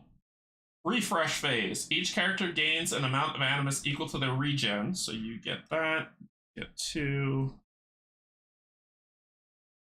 You get your 1. You get your 1. Let's pull these tokens off. Okay. Each character rotates all cards at the cooldown. Each character rotates all cards at cooldown position 0 back into their hand. Do we rotate all cards? So this should go here. I don't know why it's phrased that way. It seems wrong. Then Oathsworn phase. Oathsworn take their turns. Okay. Well, your back's to me, and that's the worst thing you can possibly do. What do you mean no? What do you mean no?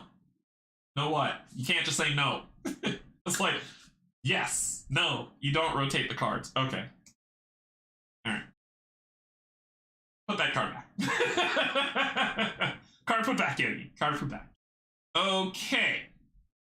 Now we're gonna have some fun. So I could come here. 1, 2, 3, 4. I just need this guy to move 1. That's all I need. I need you to move 1. And then we're gonna arc and slash. I'm gonna break that damn tail off. So let's see what happens. Alright, or we could drop a nuke. That won't hurt. You can have her drop the nuke first. The fireball, it's range 5. We could drop it right here. She moves 4. She moves 4, right? 1, 2, 3, 4. 1, 2, 3, 4, 5. Yeah, right there. All right, the nuke's going off first. So we're going to spend 1 to move 4. 1, 2, 3, 4. The card only moves when you battle flow them by playing another one of your 7 cards to the same slot, or using a battle flow token, or using your battle flow 0 card to battle flow 1 card. Gotcha. Thank you, Yogi. So she's going to do her 4 there, and then she is going to drop the fireball. So let me mark off that she's using fireball.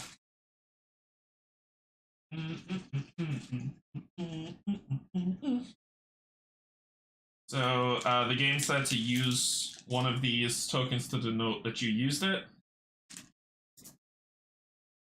So she's dropping the fireball. It says range 3 area effect. However, her gnarled branch says when you're using an ability with the range keyword, add 2 range to that ability. 1, 2, 3, 4, 5. I'm dropping that bad boy right here. So I'm hitting the broodmother and 3 rats. And I get I need to stop this. I get one of these.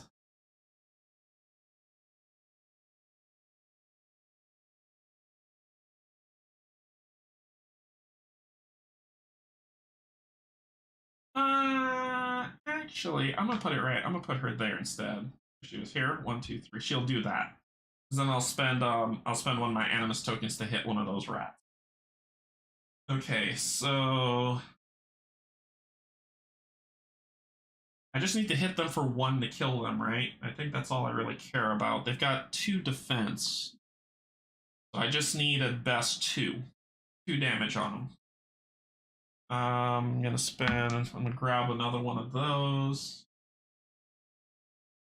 So basically you have 2 cooldown 3s, 2 cooldown 2 seconds. If you have to manage your battle flow sequence, the combo, You're basically just limited on things that you can do on Animus with a full character. Gotcha, gotcha.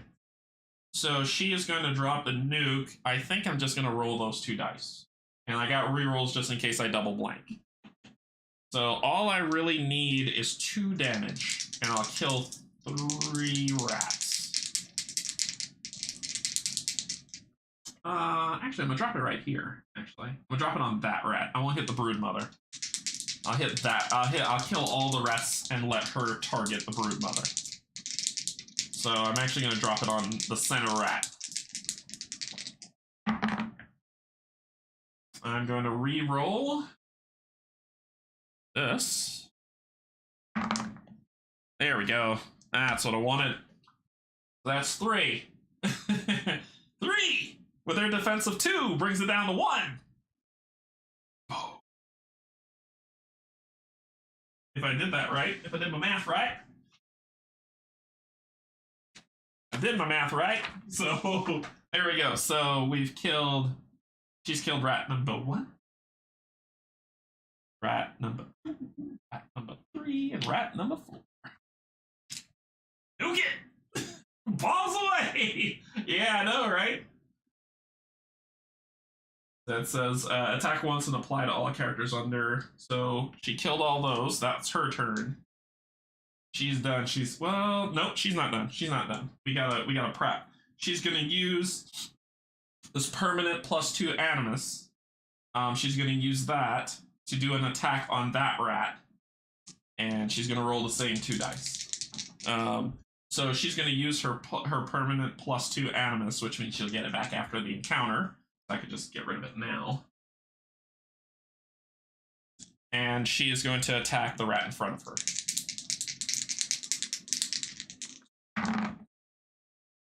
That's all I needed. That's all I needed. Womp. Bye-bye. They only have 1 health. So, womp the rat. Killed the rat in front of her. You're down to 1 rat, lady. Alright, so that is her turn. Now she is done. She did her job. Good job. Good job. Okay, so.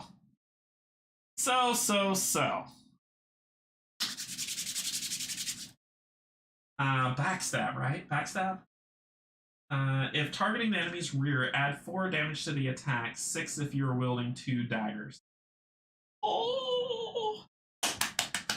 Alright, so the Kurg is gonna go next and spend 1 animus to move 6. 1, 2, 3, 4, 5. And then he's gonna spend the other to backstab.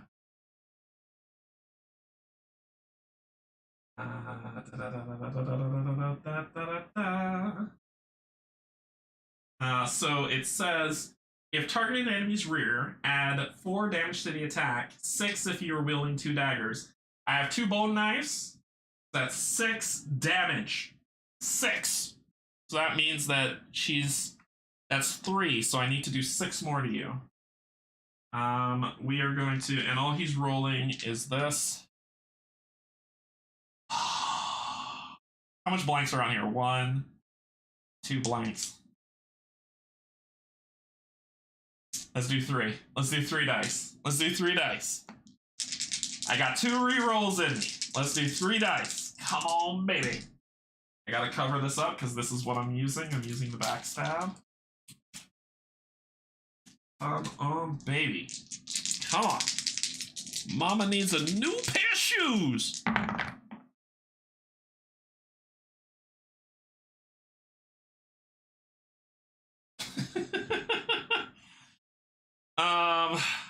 I'm wondering if I should spend the reroll.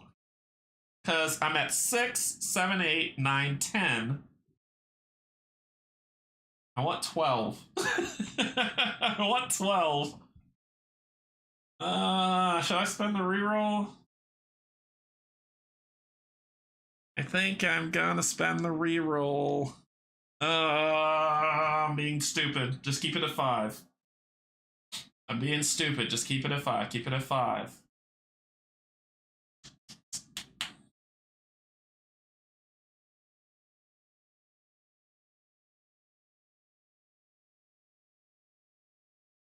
Hey Brian, what's going on? If you get a blank, it's 4.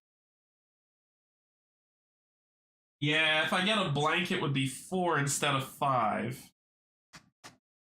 So I should just do it, right? Right? Because it's just 1 point off as opposed to getting the 2. If I get a crit, then there's that chance. Oh boy. Let's do it. Go for it. Yep. So I'm going to spend one of his reroll tokens. And I'm going to spin off this 1 here. It went back to 1, so we'll stop there. It's 5 damage on the rear, taking it down to 1. And then he is actually going to spend his animus.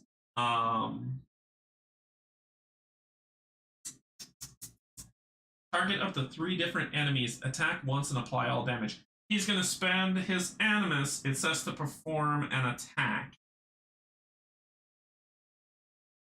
Because they don't have regular attacks, I'm assuming that's perform a special ability on your archive card. So he's going to spend his permanent animus 1 to now do throwing daggers. And it says attack with 1 red die, range 3, target up to 3 different enemies. What's happening? Did I do something wrong? Target up to 3 different enemies, attack once for all. So this is what we're doing. We're throwing 1 at the rat and 1 at that rat. We're clearing the field, people. Clearing the field. So here we go. Oh my god, that's a blank. I'm re-rolling. I'm using my other re-roll token. Oh no, no, no, no, no, no, no, no, no, no, no, no. Come on, just give me 2. Just give me 2. Come on, baby. Yes. Yes! Crit! I don't care! Crit! So that would be get rid of you. And then that's 2, which knocks the tail out. Bye, Felicia. Okay, so tail's been wrecked. And then it says the tail's been wrecked, but a card comes up. All right. So let's see what happens. Does that mean that that card immediately takes effect, or do I draw a blank one? Let's see. Which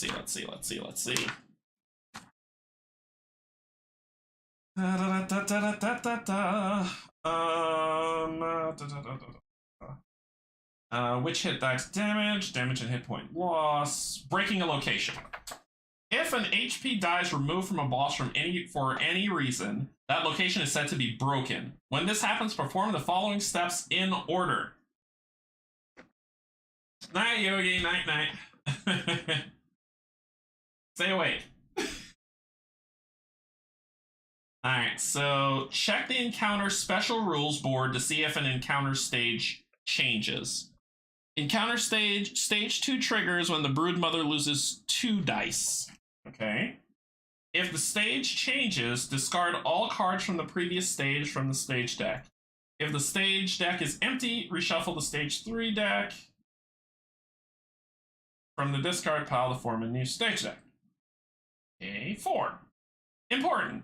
Whether or not the stage changes, draw and resolve the top card of the stage deck with the character who broke the location as the target.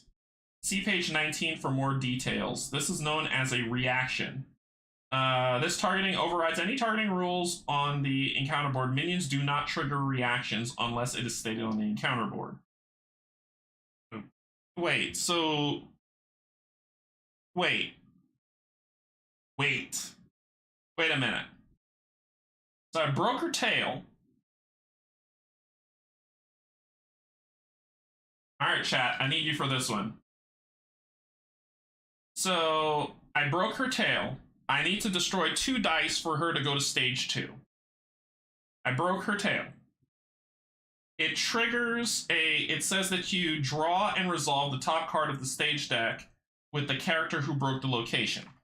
The reason why I say this is because it says release the brood.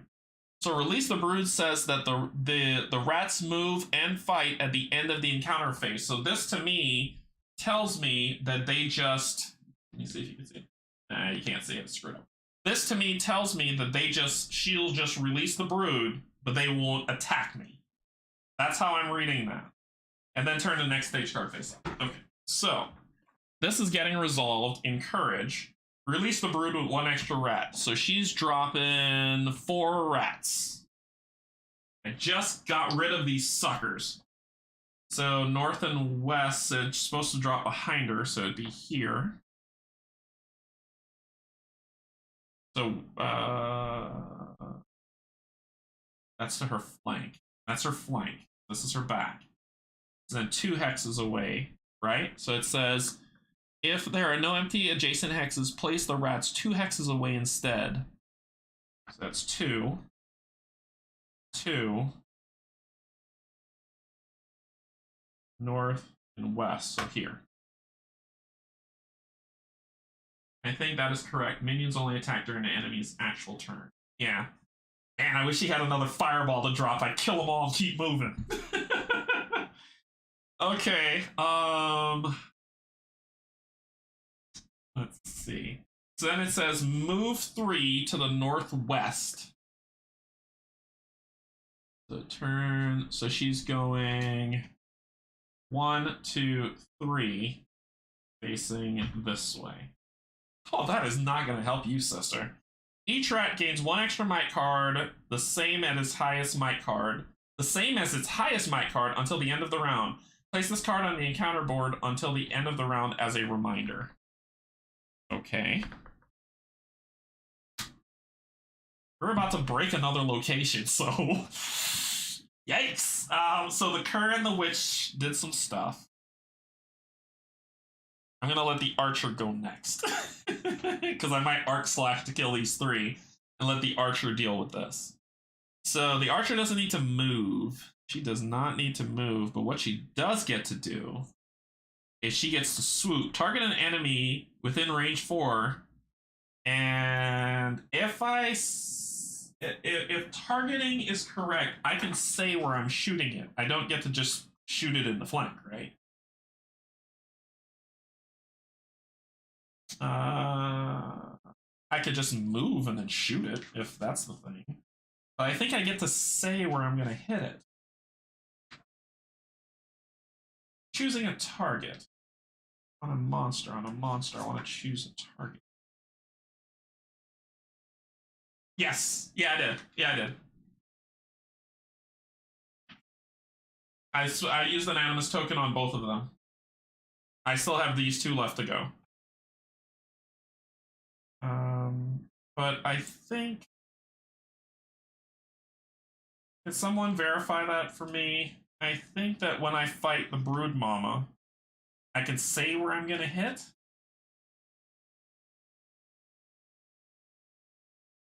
You know what? Screw it. I'll just move. I'll move 2, and that way the rule of North and West will put me in your face if I go like right here. Then I can just shoot you in the face. I don't think those are used as spending for an ability. I think they refresh. No, I read that one. Looked her. I read that one on what they were used for. Barrett made me look it up. When I was reading through the book, he was like, "Pay attention to what they're used for," and it says that you can't. Here it is, right here. On page 9 of the rule book, right here under companions, combat tokens. Companions may use defense, redraw, and empowerment tokens as usual, but the +2 Animus and Battleflow combat tokens work differently. Instead of the usual effect, a companion may, during their turn, use any +2 Animus tokens or Battleflow tokens to immediately perform one of the following actions. They can move 2, they can perform an attack, which does not trigger the determination rule on page 13, or refresh their might deck. So you can choose whether you're going to move 2, attack, or reshuffle the might deck. So you have options. No, the cur, I use both. I use one to move 6, I use one to attack, and then I use one to throw my daggers. Yeah. Yep. I'm making sure I'm playing it right. This is what bothers me, this targeting. I can target large enemies occupy a number of spaces. Large enemies have multiple body locations denoted by HP dice, which are placed on the HP counter board. Some slots are just blah blah blah. If HP dice is some single hexes. I want to know if I could shoot the thing in the face from where I am, because his flank is more closer to me. When attacking a large enemy, choose the closest HP die to the attacker, which would be your flank. I want your stupid flank, I want your stupid face. So I'm going to spend my animus. No, I'm not. Yeah, I am. I'm going to spend my animus, my permanent animus, to move 2. 1, 2. Guess what's close to me? Your stupid face. Because we're doing north and west. Northwest. There you are. Your face. So then I'm going to spend one of these to make it a kill shot. So swoop. Target an enemy within range 4. Because I have my stuff, it's range 8. And it says attack. You may only draw 5 cards during this attack. This attack cannot miss, but may crit. It can't miss. It cannot miss, but may crit. You know what that means? It can't miss. It says this attack cannot miss, but may crit. I should roll so many dice. Ooh. What do I need to break your face? I need 6. It says it cannot miss. And I want somebody to make sure I'm doing this right. It says this attack cannot miss, but may crit. So I'm rolling the 2 yellows and 3 of these because it cannot miss.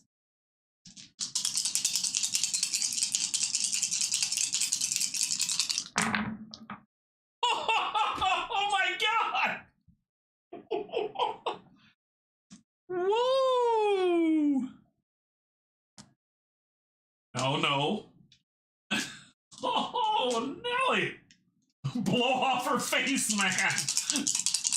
Let me take these out of here, because that's what's happening. That's what's up. So I roll 2 whites, 2 yellows. Ooh. Okay, so I rolled 3, 6, 9, 12, 13, 14, 15, 16. 16 divided by 2 is 8. Face is blown off. Oh, that makes me feel so good. Oh, that makes me feel so good. Alright. So her face blew off. Alright, so stage 2 triggers when the broodmother loses 2 dice. So you lost your teeth, and you lost your face, so you will not be attacking anybody because you ain't got no mouth. Alright, let me go back to what happens when this kicks, because I think this is going to kick twice. Let's see what happens. So it says, check the encounter special rules to see if the encounter stage changes. If the stage changes, discard all of the cards from the previous stage. Question, good people. Does that mean that card that's waiting gets discarded too? So all stage 1 cards are gone. My question is, does that mean this card goes away too? It says all stage 1 cards. I'm good with that. You lose the foresight when the stage changes. Okay. If the stage deck is empty, shuffle the stage 3 deck. Blah blah blah blah blah. Important, whether or not the stage change, draw and resolve the top card of the stage deck with the character who broke the location. Gotcha. So we've got. Did I shuffle this? I feel like I shuffled this. So she is going to do the same exact thing she did before, and it's the same exact card for stage 2. She's going to drop 4 rats, And then she's gonna move 3 to the northeast. You're not getting away from me. Are you crazy? Each rat gains 1 extra might card. So that is happening. So she's gonna drop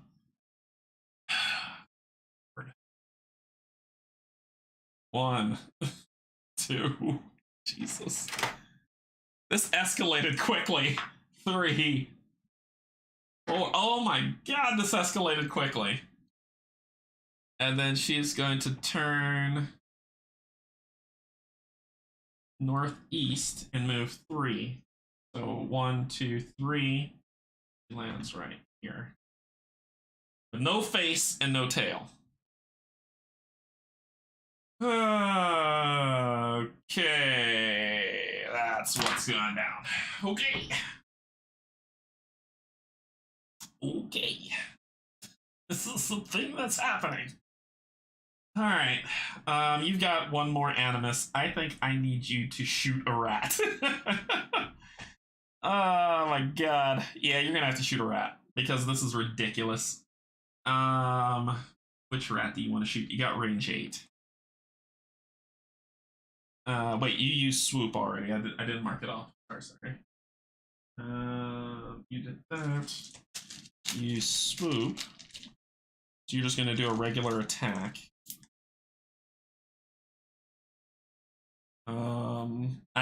It's no animus unless I'm going to increase the range, and it's range 8, so I don't need to increase the range. So, because it says that it's no animus to use it. If I increase the range, that's when it hits battle flow.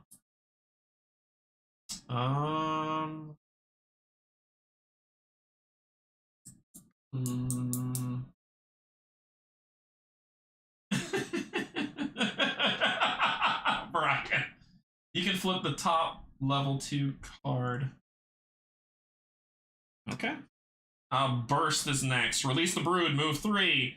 She then bursts the rats closest to an Oathsworn. As it dies, it creates. Oh my god! No! Oh my god. Okay. Holy crap! Things just went from bad to worse. Okay, so it doesn't cost you. How many actions can I take? Oathsworn take it in turns and move play 1 ability card. Oathsworns take as many turns as they want before passing. This only costs an animus to. It only costs an animus to increase my range. When you attack, spend animus to range. Okay, confusion. Confusion inbound. This card, short bow.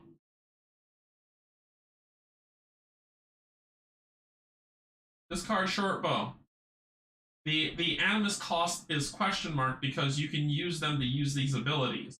I don't need to use those abilities to increase range. So how much times can I attack? I don't understand how this card works. I don't understand how basic weapons work. I don't understand that. So let me dig in the book. If somebody knows, let me know. Let's see.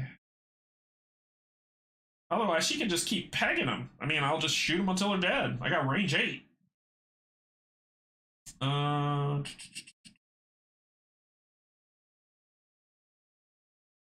Playing ability cards, 10. This is if I'm not a companion. Because it says my abilities are performing a... Oh, yeah, I can attack. Oh, there it is. There it is. I found it. I figured it out. I have to use it to attack. So I'm going to attack the rat. I'm just going to roll the 2 yellows. I'm going to attack... Oot, this is bad. I'm going to attack this rat.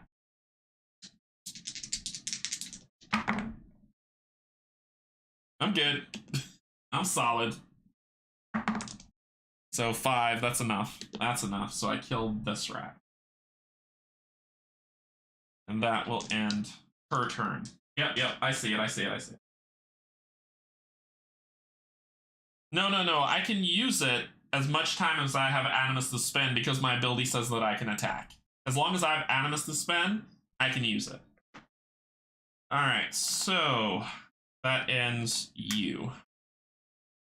Alright, good sir. Alright, we gotta start clearing the line and getting the heck out of here. This is crazy. This will cost 2 Animus. What's my chain? This one will cost 4. That's all my 6. But I got +2.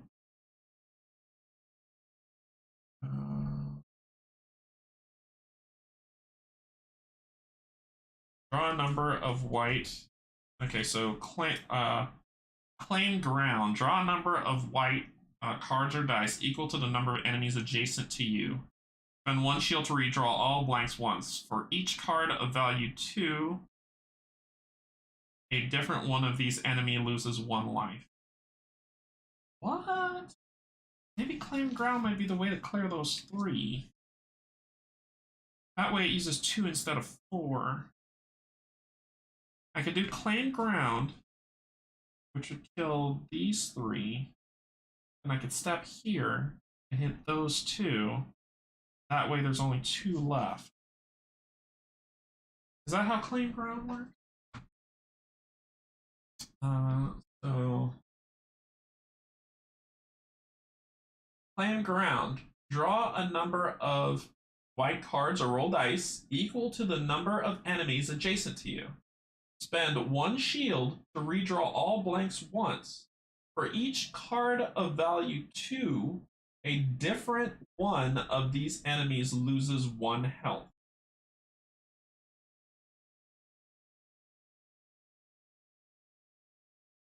This is a big one. The arcing swipe 4? This attack targets up to 3 adjacent hexes in your front arc. I could just turn this way and do it. If you kill any enemies, gain a shield. Attack once and apply to all targets. But it would cost me 4 Animus. I can't risk that. That's so stupidly expensive. And then this one costs a 2, but I need to move. I need to step and hit.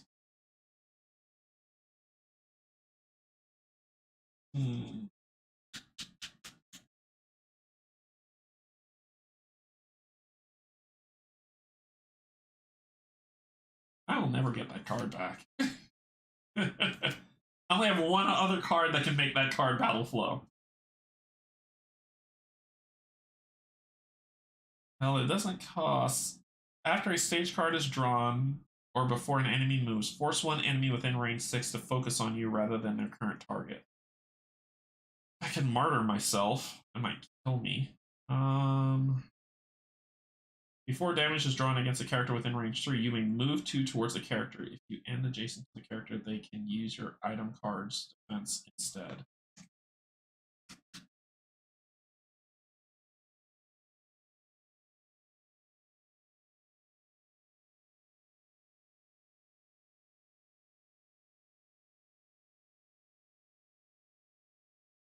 Hey, I don't think I have a choice. I think I gotta arcing strike these guys.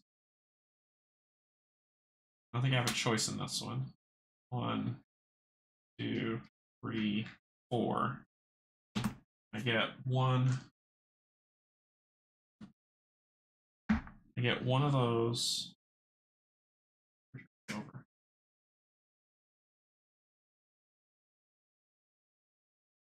I gotta reroll just in case, so let me grab a white die.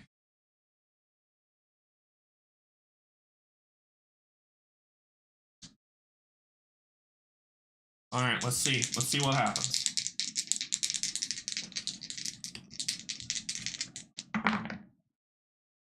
That's all I need. That's all I need to kill them. I don't need to reroll. I'm not going to get all fancy with it. That's all I needed to kill them. I got my 2, so I'll kill you, you, and you. Okay. Then 2 animus left. Could use 1 to move. Ah! Sucks.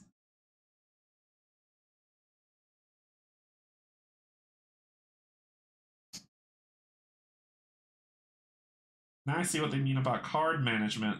Jeez. I can use 1 to move and then 1 to do a regular attack, or do I have to do? I think I have to use cards to attack. It would cost me 3 animus to just do a regular attack.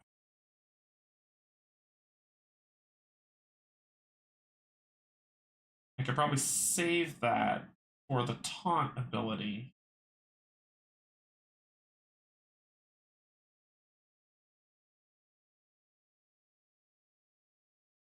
Select the name and adjacent character. So knock back the character in a direction of your choosing. A number of hexes equal to the total shown. After the target stops, place yourself in any empty hex adjacent to the target. I can't run from them. I can't run from them. There's nothing. I can mitigate damage, though. This is a lot of nasty that's about to happen. I can kick the witch back, moving backwards. So if I knock her back 2, I'll be here. But then the rats will swarm the curve. Can't do that. If I kick him back 2, I'll be here, and then we're just gonna get slaughtered.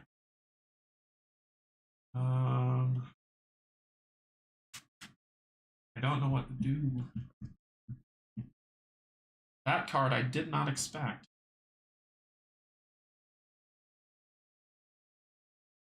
So, question to the people in chat.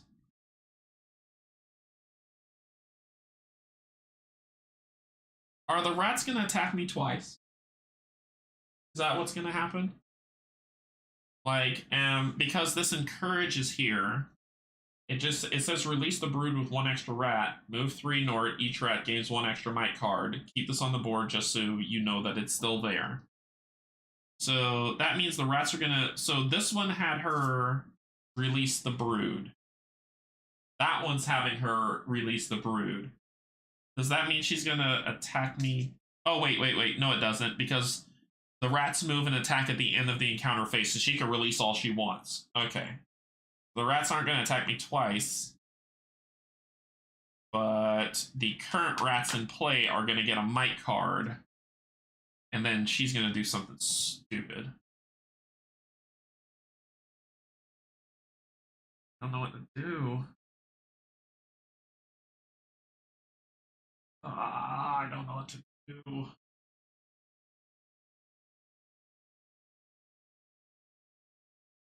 That 4 sucked. 4 animus for that card? That should have been 3.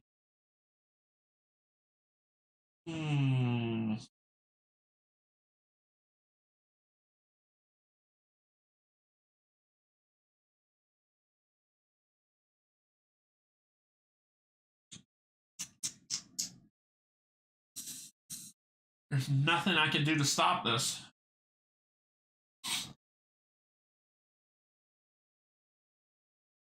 I could probably protect them a little bit. Maybe I could do that. With guard.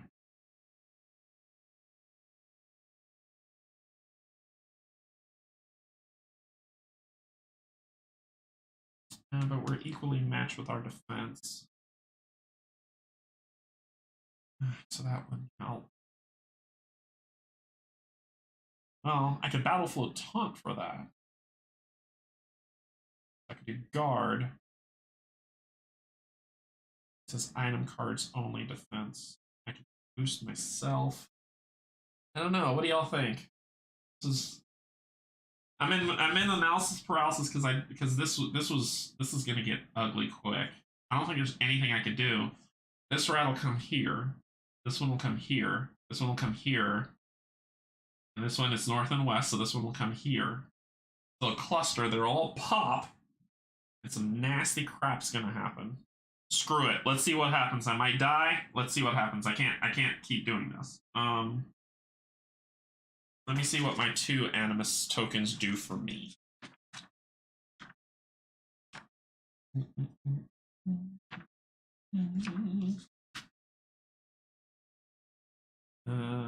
Appendix 20. +2 animus tokens. During the encounter at any time, you may spend one of these tokens to immediately regenerate 2 animus, moving 2 animus from your reserve to your available abilities. Okay. That gives me some options. Alright, that gives me some options. So I could regen 2 animus, step forward, which will take the heat off of them 2. He'll just take the brunt of the damage for 1. And then attack. I could do that. I could do that. So I could definitely do that.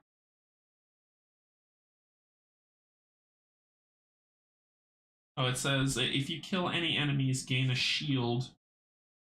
Attack once in a pile changes. I killed 3 enemies. I forgot to gain my 3 shields. 1, 2, 3, which takes me to what I wanted to do, which was plain ground. So I need to roll a 2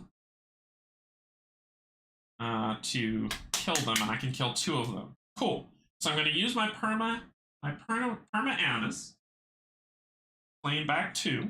Gimme. And then going to use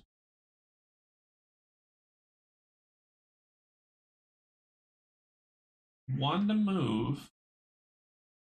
And I'm going to move here. Ooh, that's going to hit her. I can't help it. If I move here, I think I can mitigate if I move there. Okay, so I'll move there instead. And then I'm going to play for 2 animus, plain ground. It says draw a number of, I can roll 2 white dice or draw 2 cards. I'm going to roll 2 dice, and I can re-roll them for shields. So I just need 2s on them. I see why it says 2. I understand now. So there's a crit. Draw a number of dice equal to the number of enemies adjacent to you. You want to redraw all blanks for each card value of 2. A different. Okay, so but you can crit this. There's another 2. This was a 2. Another crit 2. And there's another 2. So I will kill both of these.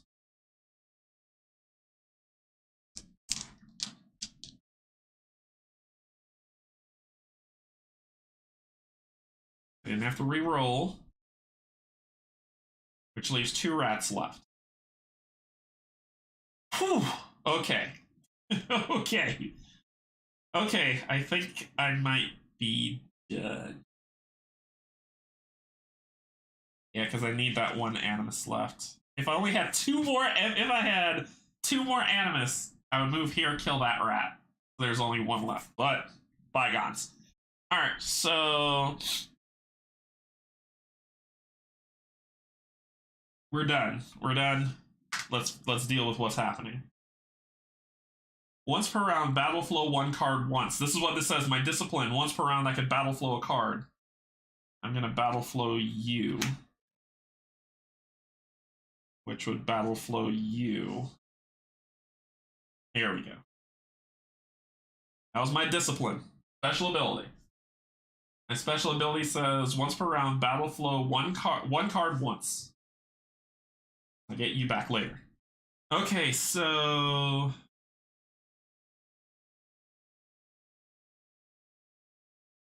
then it is the encounter phase.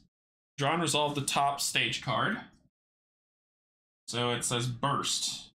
With baleful eyes, the brood mother fixates on one of her young. The pup writhes, boils, and bursts in a noxious cloud. Release the brood! So you will release 3. After all this trouble, you're releasing 3 more. 1, 2, 3. move northeast 3. 1, 2, 3. So you didn't break it down. She then bursts the rat closest to an Oathsworn. As it dies, create a toxic cloud template. I did good. I did well. So, toxic cloud template. The rat closest to an Oathsworn, which would be this one, pops here, still here, and you are still. Okay. This will cause any enemies in the area to suffer an attack from the Broodmother. Immediately and at the start of every encounter phase, max 1 per round, the Toxic Cloud remains in play. And it says that the rats are immune to all Broodmother's attacks. Attacks, but not effects. This is important. The rats are immune to all Broodmother attacks. This isn't an attack. Well, it says, this will cause any enemies in the area to suffer an attack from the Broodmother immediately and at the start of every encounter phase. What? This verbiage makes no sense. Can anyone make sense of this verbiage? Here, let me hold it up so you can see it. It says, as it dies, it creates a toxic cloud template on its hex. This will cause any enemies in the area to suffer an attack from the Broodmother immediately and at the start of every encounter phase, max 1 per round. The Toxic Cloud remains in play. So does that mean they are immune to attacks from the Broodmother, which, giving this the label of attack, means that rat is immune to her toxic bile? However, does that mean that every time someone touches one of those things, it's going to be 2 reds and 3 yellows? Is that what that means? I'm assuming so.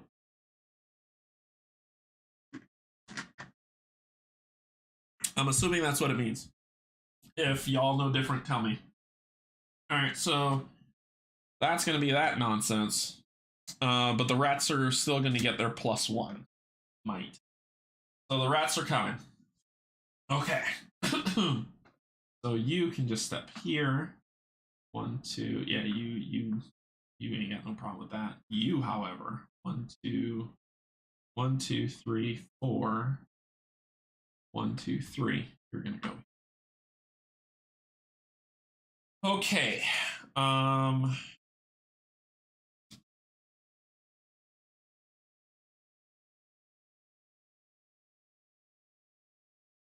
It's gonna tickle. After a stage card is drawn or before an enemy moves, focus. Yeah, I don't want you to be a martyr. Let's deal with her first. So you're gonna get one of those and one of these. Uh-oh. Oh, my battery's low. My battery's low. Like so.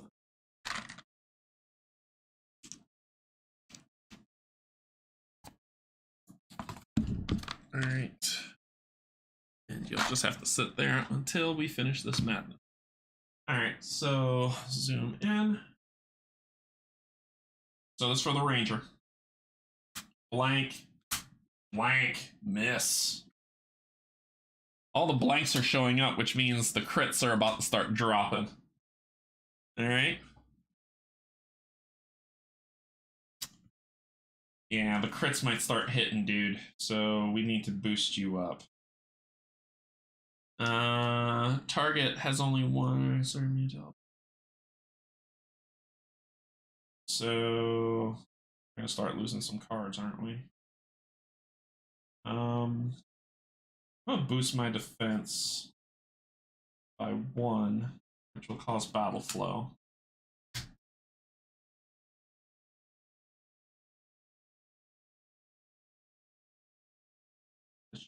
Battle flow back to my hand. Then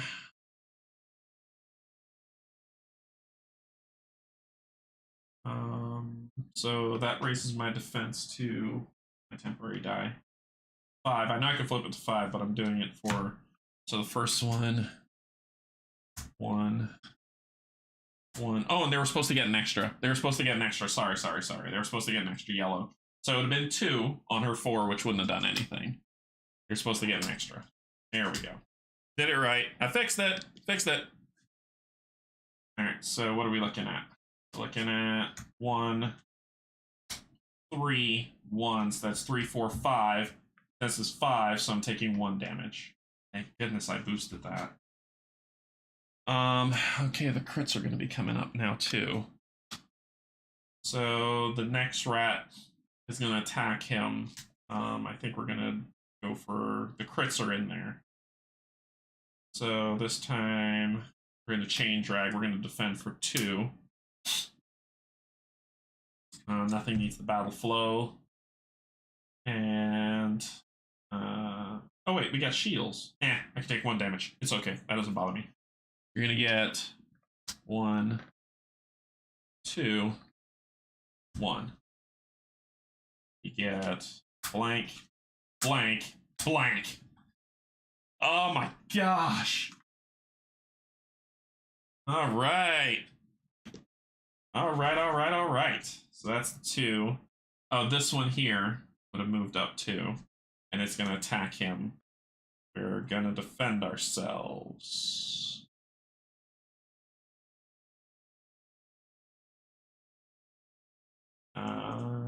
This one would have gone away. We're gonna defend ourselves for 1, which kicks battle flow. There we go. So we're still at, I put that back, we're at 5. I got shields just in case I need to. Actually, I have shields just in case I need to. What the hell am I doing? Arcane Strike was the one that I put back in my hand. I got shields just in case I need to. So I don't need that. I could use these. I don't need to be crazy with it. Defense 22. 22. Yep, I can use them to boost defense. Sweet. Okay, so I'm gonna make this 6er. Yeah, 6. 1, 2, and 1. Ooh, this could be nasty. 1, 3, and blank. So 4, and I had 5. So I'm good. I'm good. I am good. This is why I'm staying away from my cards. Okay, so that ends that. What else happens next? So then turn the next stage cards face up, which will be Eternal Rage. Release the Brood. Move 7 to a target. Bite, which won't happen because her face is broken. Change the target to the next closest enemy. Move 4, then bite, but she can't because her face is broken. So, yay. Can't bite me when your face is broken, can you? Alright. Then occasionally end of round, then refresh. Each character gains an amount of animus equal, so I get my animus back. You get 2 back. You get 2 back. 2 back. Each character gets all cards in the 0 position. Thank you. And I think we're solid. We're not near that thing. I'm not done with you, Rat Mama. I am not done with you. Okay, and then we begin the Oathsworn phase.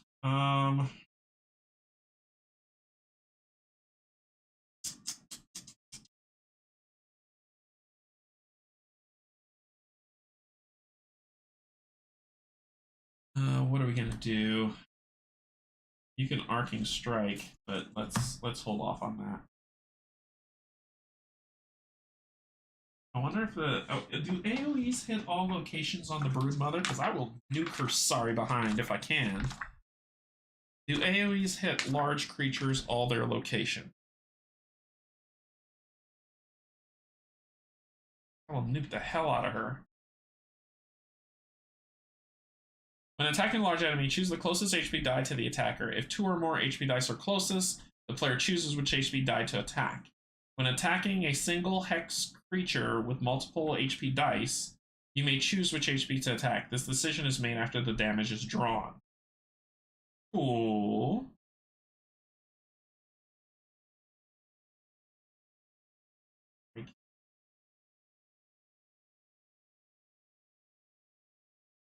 You can attack a large creature even if the closest hex does not contain an HP die.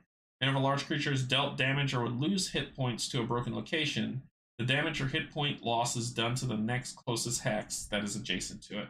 I want to know about AoE drops. Can I hit multiple locations with an AoE strike?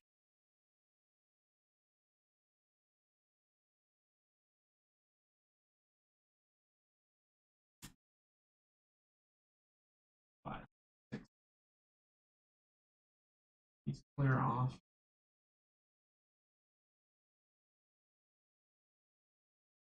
So she would. I think the best thing is for her to attack range 7 and power 4. I think that's the way to do it. I'll let the guy deal with this. Freaking rats. So she can do 2 abilities. She can drop the nuke. She can drop the nuke. And he can use his mantle. You may make yourself and any amount of adjacent characters immune to any of the witch's abilities. She can drop the nuke right here, clear this.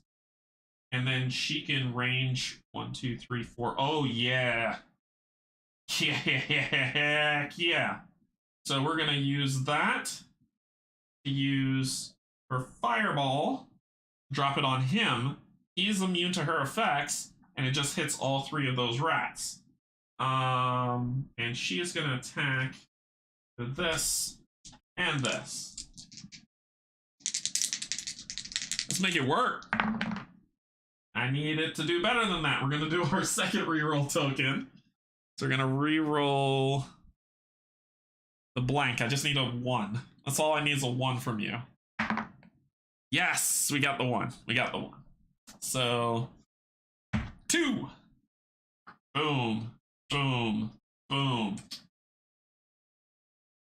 That's her first attack. Her second attack is going to be to Flaming Whip your sorry face. Range 3, but because of this, it adds when you use this ability, when you use an ability with the range keyword, add 2 to it. So it's range 5 actually. 1, 2, 3, 4, 5. I got range to you, and I can empower 4. Ah, so I'm so angry.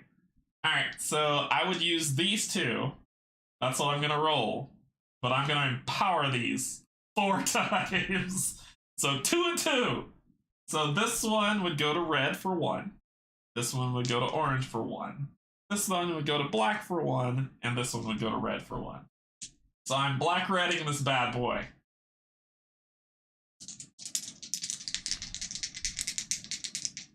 Oh, Jesus. It still has the same amount of miss on it. I just want to break your side. That's all I want to do. Oh.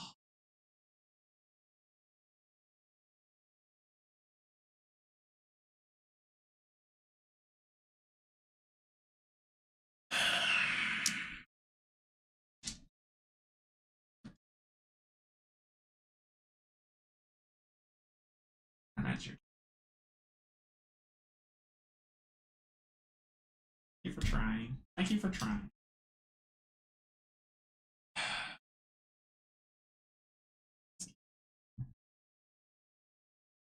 Alright, so we could backstab still, and it would hit a flank location on the rat. And silence.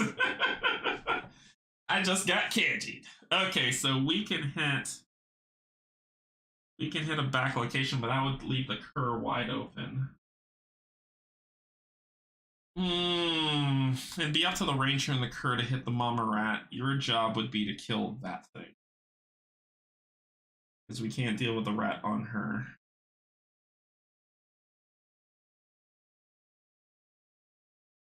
Okay. Let's let the archer go next. Your range is what? Your range is 8.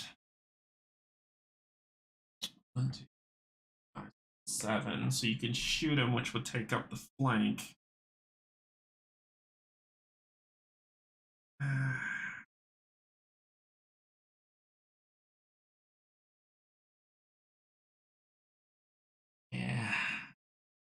Yeah. Use 1. Shoot him. 2. I'll add 1 more and I got my rerolls.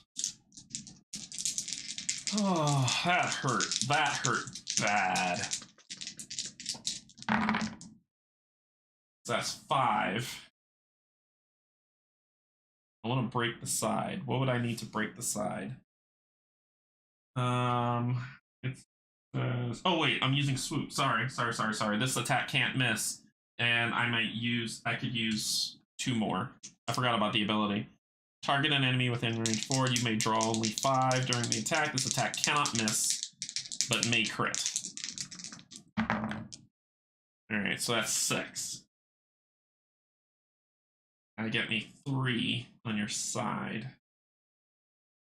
Not thrilled with that. I'm not thrilled with that.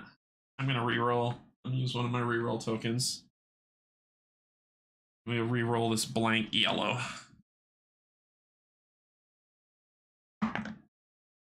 There we go. So that is 9, 10, 11, 12. Hey! So 3, 6, 9. That's 9. So that's 9 divided by 2 would be, is it rounded down or rounded up? If it's rounded down, it's 4. If it's rounded up, it's 5. I think it's rounded down because they would round down for me.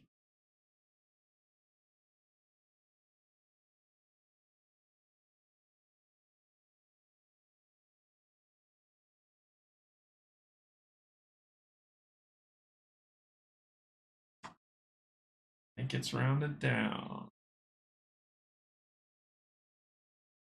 Oh, when you miss. If after redraws one of your attacks miss, draw 2 cards or more blanks, you gain any 1 combat token for her for missing that shot to represent you becoming more determined to succeed. In addition, regain all redraws. So I'm going to grab a reroll token for her for missing. I forgot about the determination roll.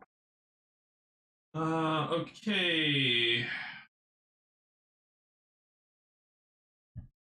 So I think it's just 4. I think it's just 4. So if it's 4, north and west, so it'd be this side. Knocking it down to 2.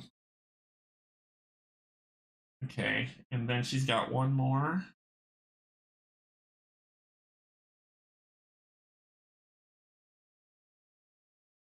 I think she's gonna chill. She's gonna hold off because she might need to use her special ability. Excuse me, her special ability. She's gonna chill for a second. All right. Excuse me. So now it's the cur and the warden's thing. I'd have to break 4 dice for you to do it. You can't attack me this round. You're just gonna move. So the cur doesn't give a crap. And I want to make sure that's true. Let me check broken locations.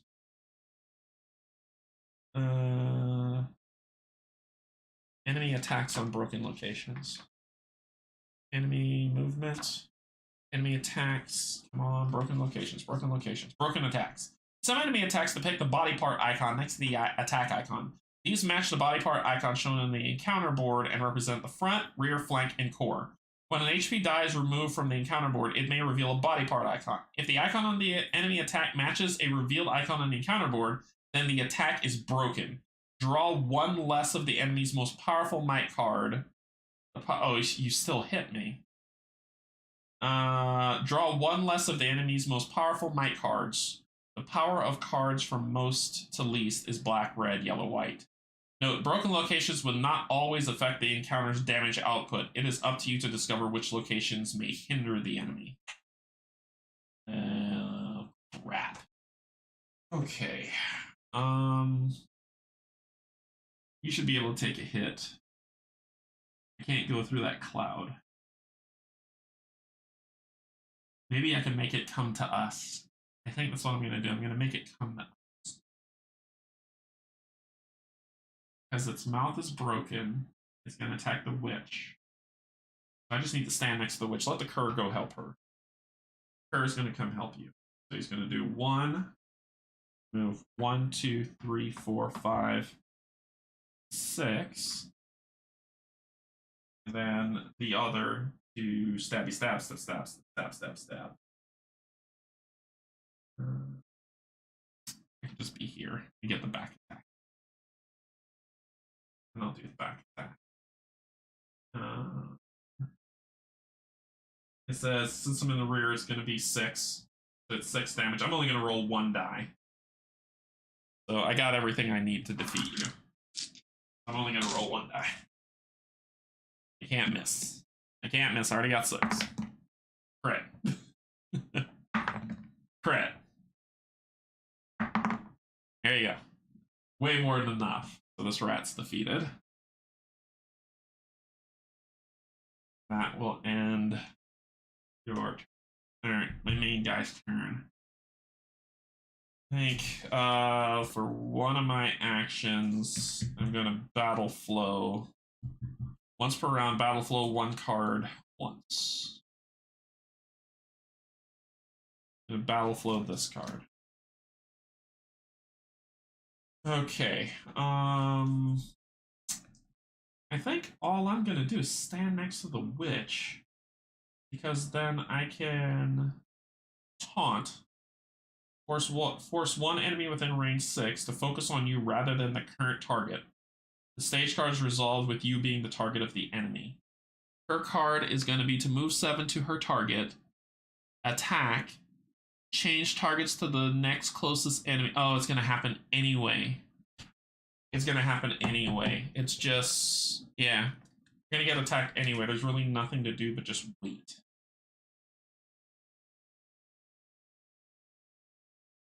Stop releasing the damn brood.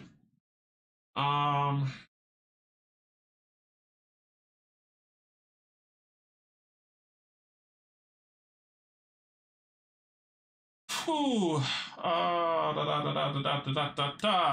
Let's see. I think we're going to. What can you do? You need to stay with the witch so you could taunt away. So you'll take 1 damage and then taunt and take the other. That's the best thing I could think of. That's the best way I could see it. So that's what we're going to do. We're going to spend 1 animus to move here. I'll put her big old back where it needs to be. And I think that's it.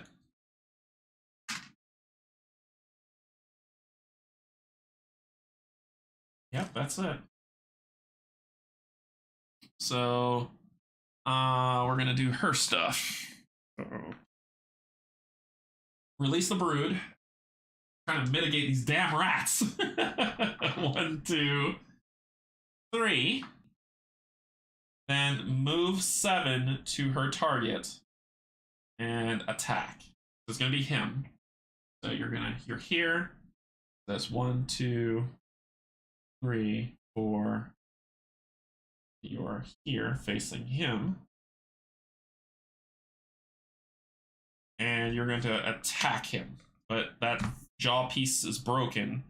So you're only drawing 1 red and 3 yellows.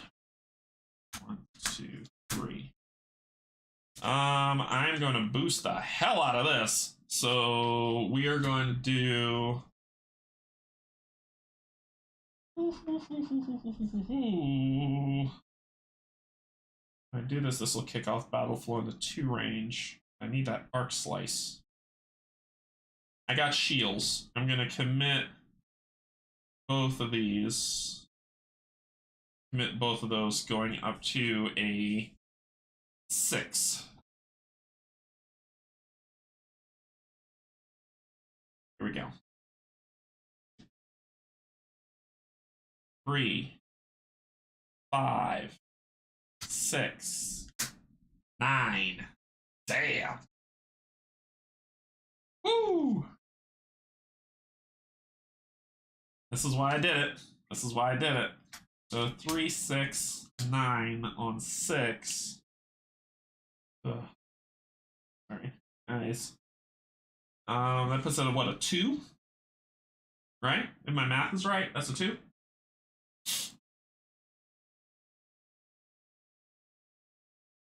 No. It would be a 2. It'd be a 1. It'd be 1. 1 damage. My math's so bad. Y'all aren't saying anything, so I don't know if my math. I think that'll be a 1. 6 divided by 9 is 163. 1.3.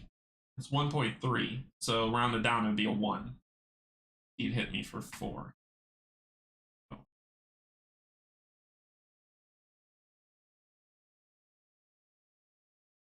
You want to find out how bad people are at math? Give them a game where they have to divide. So it'd just be 1. Okay, then it says change target to the next closest enemy, move 4, and then attack. No. We're gonna taunt you, which is in 3, which hits battle flow, which hits battle flow.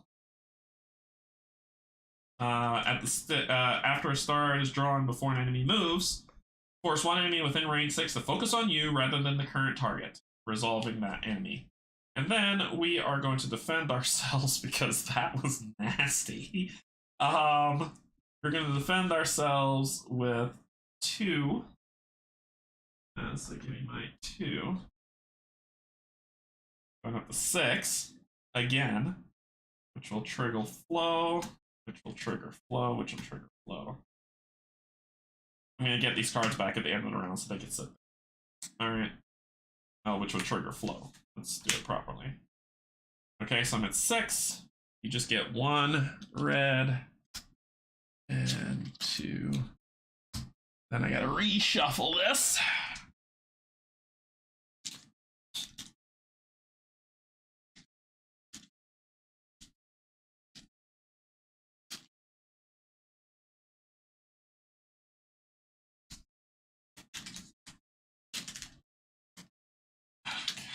I'm so mad that that flipped up. That was gonna be my top card. 3. Oh, that sucks. Okay. So what do we got? We got blank, blank, blank, and 3. On 6, no damage. Oh, Proud Mary. Keep on burning. Okay. So then what do? That's it. You're done. Y'all fool's turn. So y'all got straight shot on the 6. 1, 2, 3, 4. 1. This is in the way, so you have to go around 1, 2, 3, 4. 1, 2, 3. Of course. 1, 2, 3, 4, 3, 4.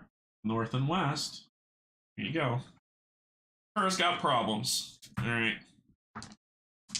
Her's got problems.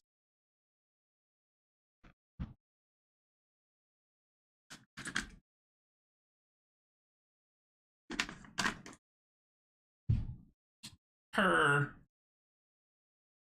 God, this sucks. All right, let's deal with whatever it is. They moved 3 attacks on him. So we could draw them all together because I remember the book saying we could do that. So 1, 2, 3. 1, 2, 3. Zoom. 3, 6, blank, 7, 8, 9. So 9 on his 4. That's 2. 2 damage coming to him. Because it would be 8, 2.1, which would be 2. So you go down to 4. Okay. So go down to 4. All right. Okay. Okay. Then draw the next stage card, which would be Burst. So we're doing another nasty toxic cloud after she releases the brood. So this is stupid. Okay. So we need to kill her. I'm tired of this foolishness.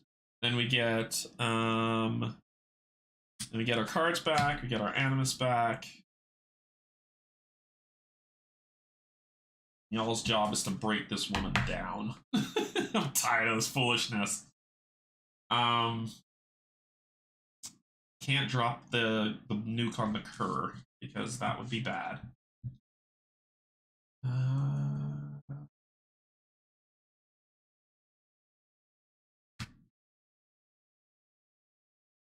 Who wants to go first?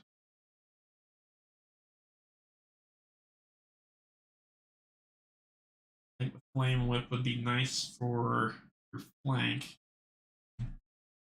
This is the 2 side. I could break that and you'll have a reaction.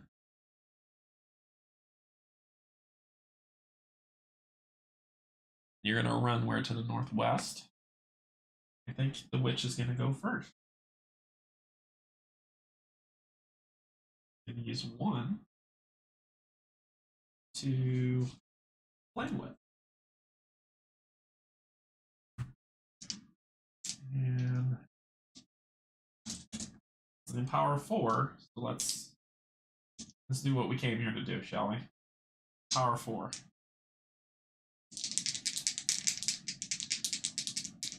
She has a reroll token. Oh, 7. I'll take it. I'll take a 7. So that's 7 on your weak side with the flame whip. Because if we turn those cards around, that 2 is there, so that's 7. So 7 by 2 would be what, 3? Which is enough to break this side. That was her swipe side, so that's gone. But she's gonna do her reaction, which is this card. She's gonna release the brood. 1, 2, 3. She's gonna move 3 northwest. She was here. Nope. She's 1, 2, 3. She is here. She then bursts the rat closest to an Oathsworn. Rap!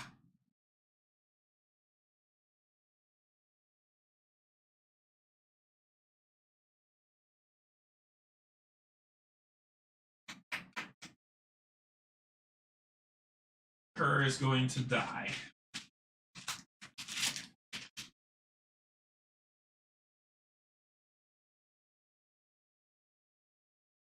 So this is overlay. He is going to be right here. I just got to remember that.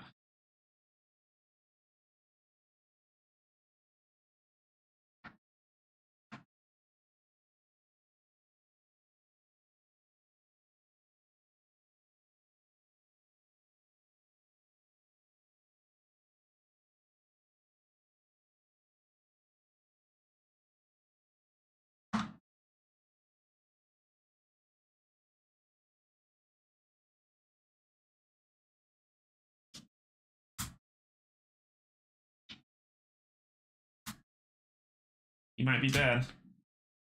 I don't know what to do. Jack, I could do for him. He might be dead.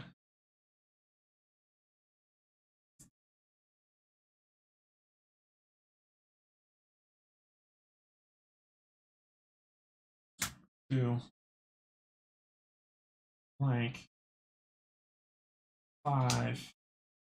7. 7 on 4 is what? 2? Nope, 2 is 8. 1. 1 damage. I would be 1.3, so 1. He goes down to 3.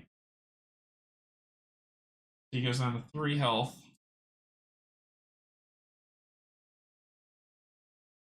That sucked. Could have been worse, but that sucked. Okay, then what do you do? That's it.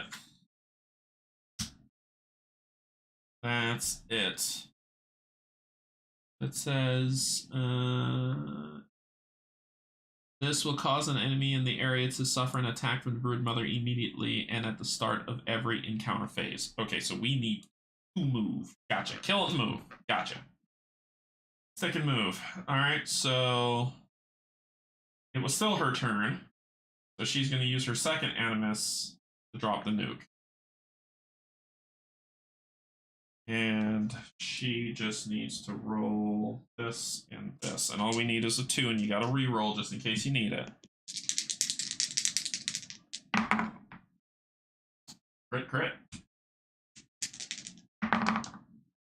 That's perfectly fine. Those are crits. They don't fail. So that's 5. That's enough to kill all those rats that just dropped. Thank you, my lovely. Thank you, thank you. Okay, so she's done. The cur. The cur is going to do throwing daggers, doing an unarmed strike. Unarmed. Let me read what unarmed means, because I don't want him to lose his weapons in this fog of crap. Unarmed, 31. When you perform an unarmed attack, you may not use the might from your weapons, although you may still draw as many white cards as possible. In addition, you may not use any weapon abilities. That doesn't matter to me. Yep, so it's just an unarmed thing to throw. When you crit during an attack, battle flow, companions get moved 2. So my move is like 6, 7, 8, 9, 10. Gotcha.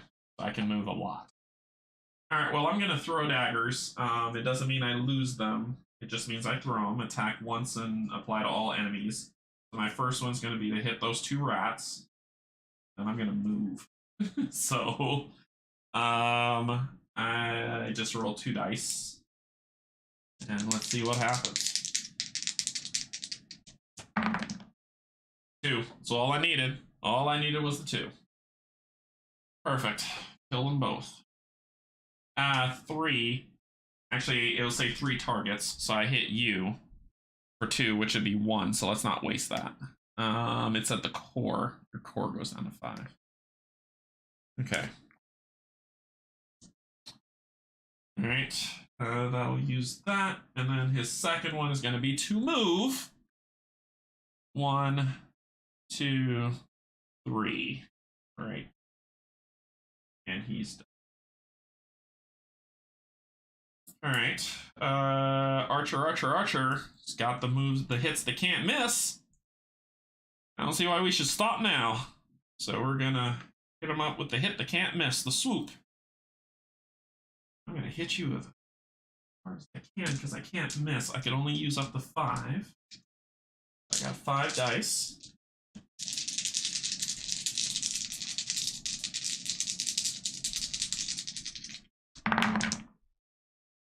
Double crits. That's what I like to see. Blank. That's a blank. So I got 6. 6, 2, 3 on the core. Those are that. I reroll those 2. It'll just put me 3 on the core, knocking it down to 2.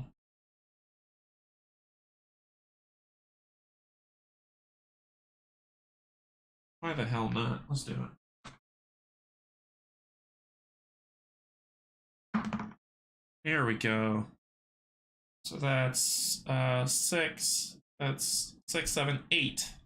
That's 4. Better. Knocked you down to 1. That's better. That's a better shot. And then, where is it? Oh, I didn't flip this over. What are you going to be doing? Mother's Meal. Release the brood, move 7 to the farthest rat, and consume it. Remove from the game board. She then regains 3 health to her most damaged locations. Cannot restore broken body parts. Move 4 to her target, then attack. So she's going to try to heal. So you're going to try to heal, huh? I'm going to use one animus to attack with my short bow. Oh,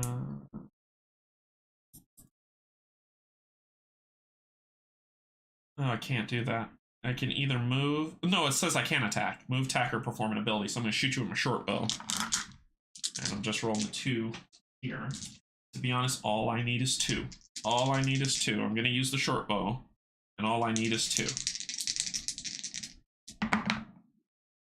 Yes. Broken. Break that inside, baby. So that is 4. That triggers her ability. So it says discard the level 2s. It's her last level 2 card, thank God. And then level 3 is going to happen. So, Screech. Release the brood. 1, 2. Oh, shoot, you can't see. Sorry. 1, 2, 3. I shot her with an attack ability, breaking that side so she couldn't heal it. But now 4 dice have been removed. She's got 1 die left. So she's going to go to stage 3 and she's going to Screech. Release the brood. Then move 3 northeast.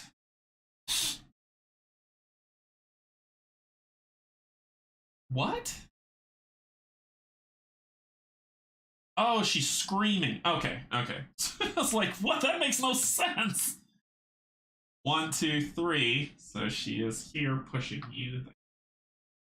She's there. Because it says move 3. The air coalesces and pain lances through you as the brood mother lets out a terrifying screech. Release the brood. Move 3 northeast.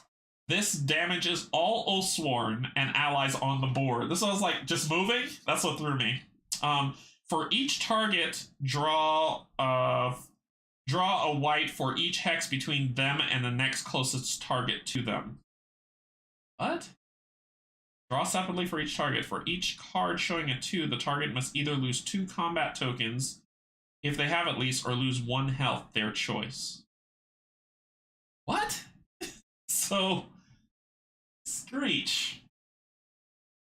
For each target, draw 1 white card for each hex between them and the next closest target to them. So she would be like, what, 1, 2? Is that what it is? I don't get it. Does anybody understand this card?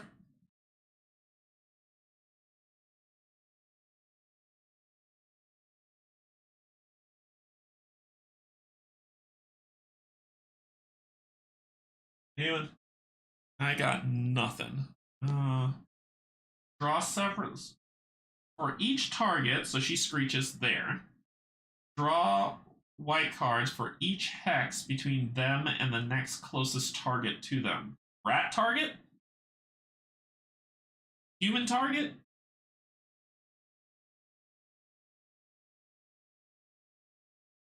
I mean, you could kill everybody with this right now. My cur might be dead.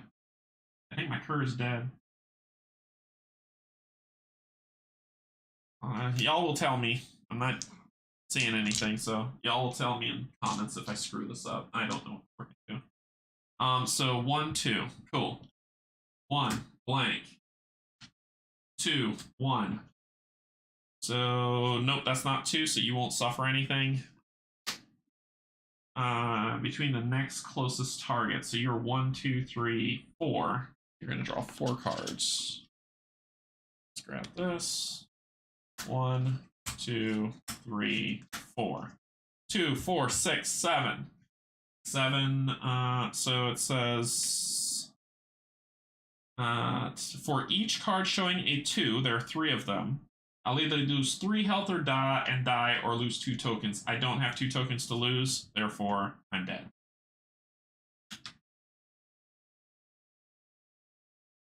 Okay, so the cur goes down. Her is removed. When you're removed, that's when y'all said I could pull out an ally.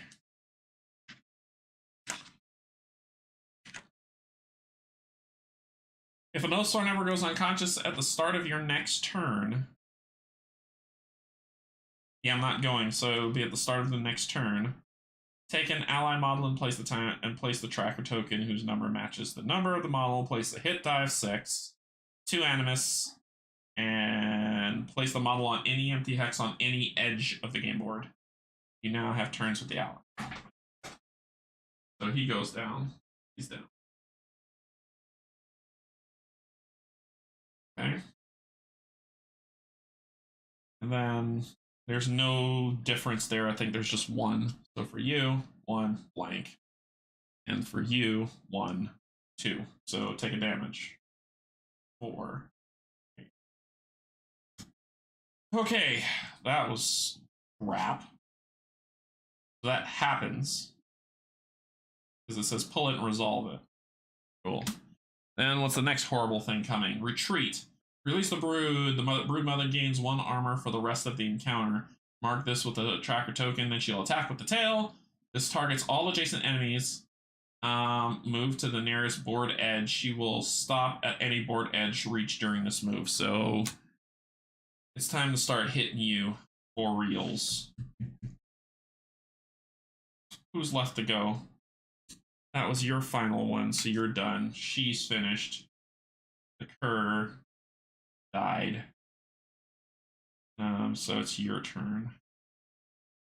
And she's gonna get to go.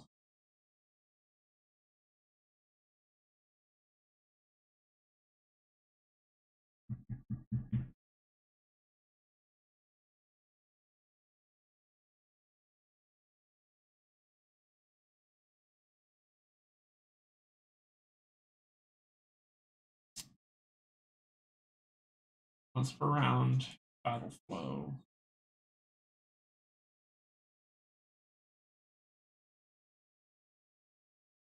Claim ground. So I'm going to battle flow this.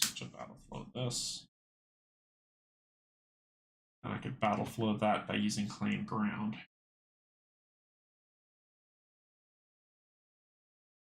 One, two, three, 4. And claim ground for 2. Draw a number of equal to the number of enemies adjacent to you. Spend 1 to resolve all blanks for each card of value 2. No, that's not enough. That is not enough. I don't know what to do.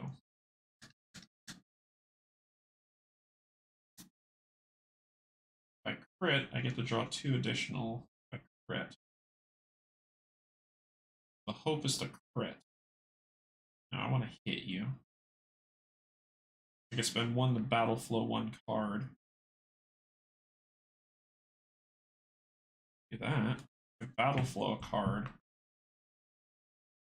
To get this arcing strike back, but this thing's gonna run to the edge of the board, and the one person who could catch up with it. Damn.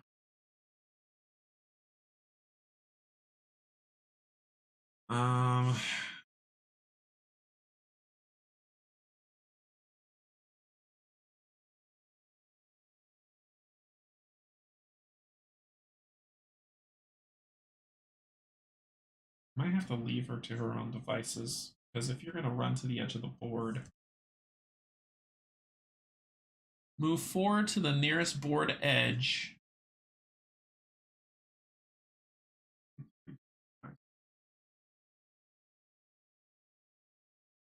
2, 3, 4. There. 1, 2, 3. It would be here. She'd be coming down there. So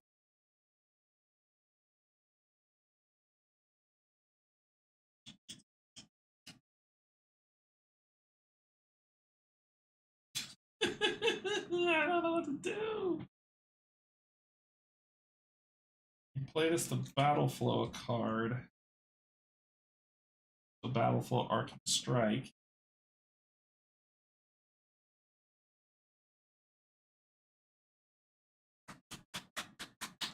I don't know what to do. just stay out. That ain't gonna. I want to get this arcane strike back. That's what I really want.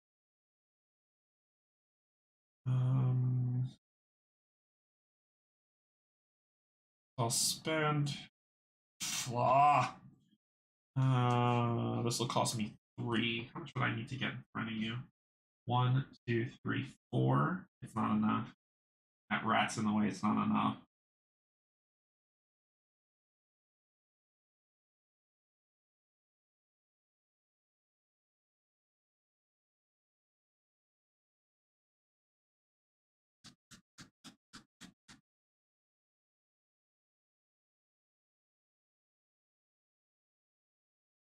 Three to attack.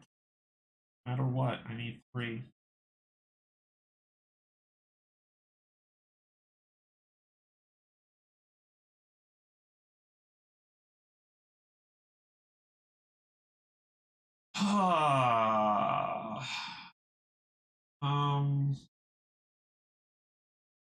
We just gotta wait another round before we can kill it. That's the best I got. That is the best I got. Just kill some of these rats because she's about to drop some more. I can battle flow, which is what I'm gonna do. I'm gonna spend this. Spend 1 to battle flow, which does cause, so putting this here will cause battle flow. I'm gonna battle flow this here.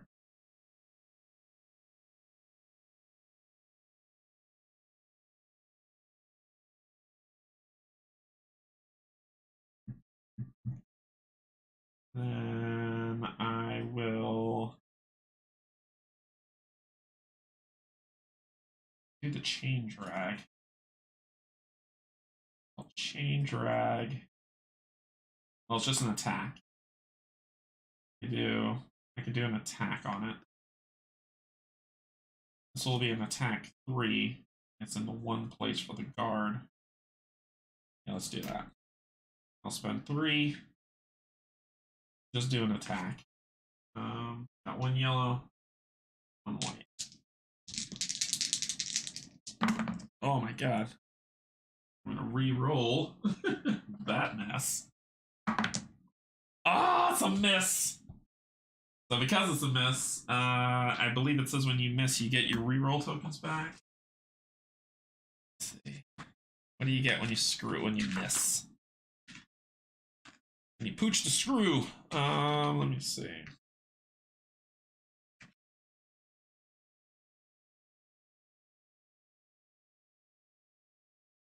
You gain, so it says in addition, you regain all your redraw and empowerment tokens. So I did get that back, and I get another token. I'm gonna grab an Empower 3 token. That's what I'm gonna grab. And I think that's it. I don't have anything else I can do.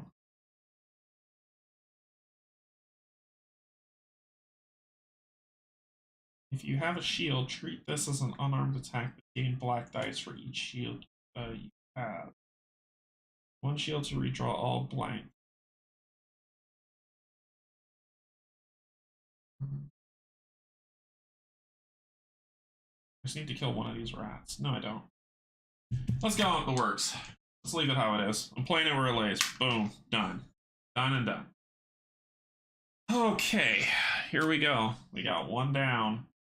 Retreat. Release the brood. She's just going to keep dropping rats, so I just got to deal with it.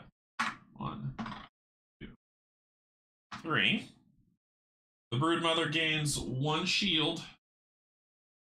So she's up to 3. For the rest of the encounter. Then she's going to mark this with then she's going to tail attack, target all adjacent enemies. Draw once for all attacks. There's no enemies there, so that's stupid. And then she's going to move forward to the nearest edge of the board. So she is here, so this would be 1, 2, 3, 4, 5. Straight lines. 1, 2, 3. You break that tree, but that's where she would head. This would be 1, 2, 3, 4, 5, 7. So she's only moving 4 towards the nearest edge. 1, 2, 3, 4, 5. It's equidistant. So north and west rules, she's going north. This tree is going to break. And then she is going to swoop. 1, 2, 3, 4. That's where she's going. She will stop at the board edge, reach during the move. There you go. Alright. Stupid rats. Here we go. Boom. Boom. Boom. 2, 4. 1, 2, 3, 4 north and west. 4. 2, 3, 4. Okay, so then the rats are going to do stuff. So I am going to commit some stuff and let those 3 rats attack me. I'm going to commit Shield Bash. Sure, it does trigger Battle Flow. Adding 3. This massive amount of damage is about to come to me.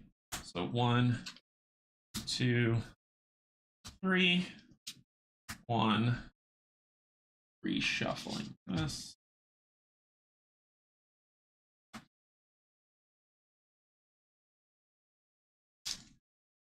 Reshuffling all of this. Let's see how this goes, man. Let's see how this goes.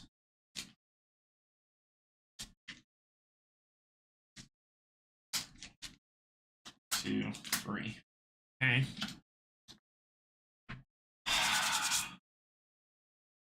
Here we go. 1 blank. So that's 3 on that side. 4, 5. So that's 5, 6, 7. I got 7, so I take 1 damage, going down to 3. That was pretty decent. It's a good thing I did that. It is a damn good thing. Alright, so then she's going to get attacked for 1. So 1 and 1, 2. She's got 4. She's fine.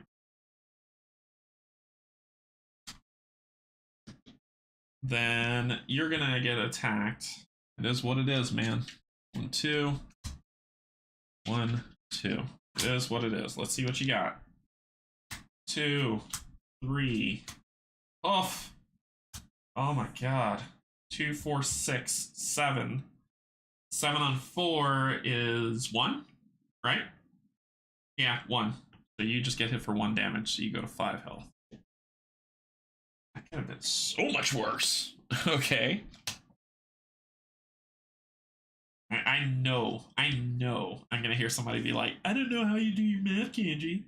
Alright, so then we turn the next stage card face up. Acid Spit. Release the Brood, move southwest. Target range 6 to do a Toxic Cloud. We have got to kill her. Alright. Then at the top of the round, it says they come in at any board edge. That's what it said. Any board edge. I want to make sure I read this right, because I know where I'm putting you. Take an ally model and place a tracker token. Place a 6 hit point die. Place 2 animus gems. Place the model on any empty hex on any edge of the game board.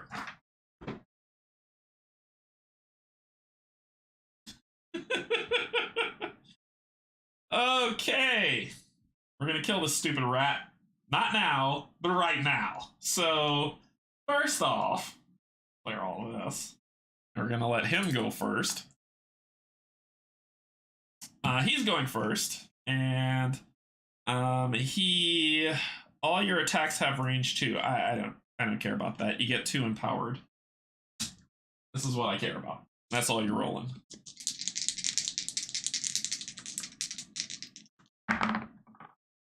Crit 3.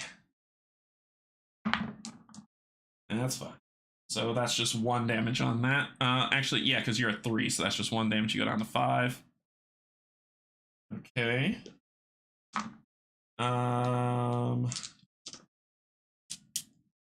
do it again. Attack. So he's gonna attack twice. Because he can. That's 4. That's 4 and 1. That knocks it down to 4. Cool. Thank you, sir. Thank you for your sacrifice. Then it's going to be the ranger. Your range is 8. 1, 2, 3, 4, 5, 6, 7. Yes, it is. And we're going to do our lovely, lovely attack called Swoop. That I draw 5, and the shot doesn't miss.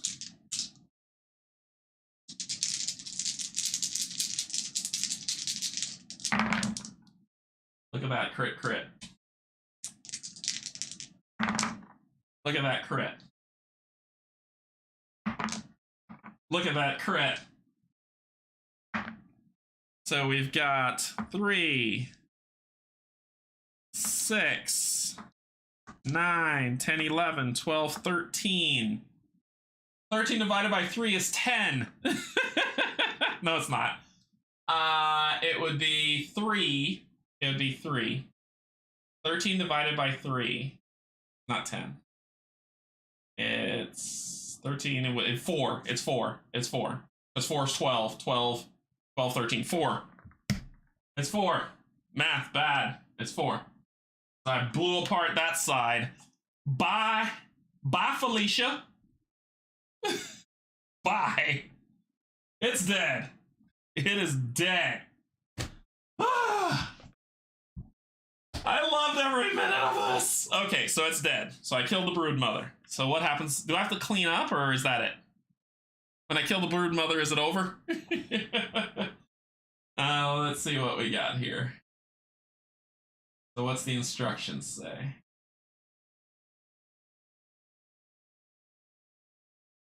I need to... It's at 20%. Let me instructions. After the encounter, continue to the epilogue. I'm assuming I kill the brood mother, it ends. Nothing is saying different. But I'm assuming so. Epilogue. Of rotted fur lies still. Taking no chances, you hack off the brood mother's head and burn the body. The Deepwood may snuff out the flames, but it will at least consume this corruption. In the den, you find several items of value. When you arrive back at Bastone, you are met by a squad of guards. "A Lord Davenish heard of your foray into the Deepwood. Have you found the beast?" says the sergeant. You raise the severed head of the broodmother to the guard's face. The men recoil. Well done. I've been instructed to give you this iron in payment, and to tell you the Lord Davenish would meet you tomorrow morning. He has paid for your lodgings at the Broken Oak Inn during your stay. I would suggest retiring there now, as his lordship will not suffer tardiness tomorrow. You hand the guard the head and take the iron. All Oathsworn gain 2 iron.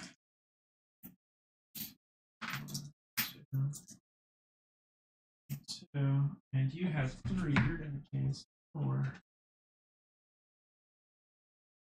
Oh. Money's looking pretty decent.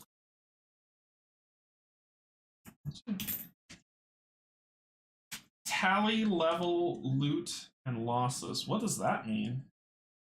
Tally level loot and losses. Frick.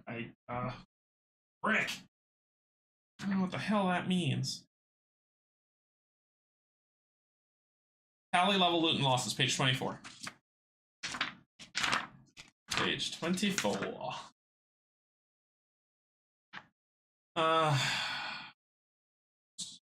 At some point in the epilogue, you will be told to tally level loot and losses. When you are told to do this, perform the following in order. Level. Gain 1 level according to the leveling table on page 26. Love of God. So let's go back to this scene so we can all see what's going on. Because I'm reading crap. Oh, what the hell. So page 20. Say 26.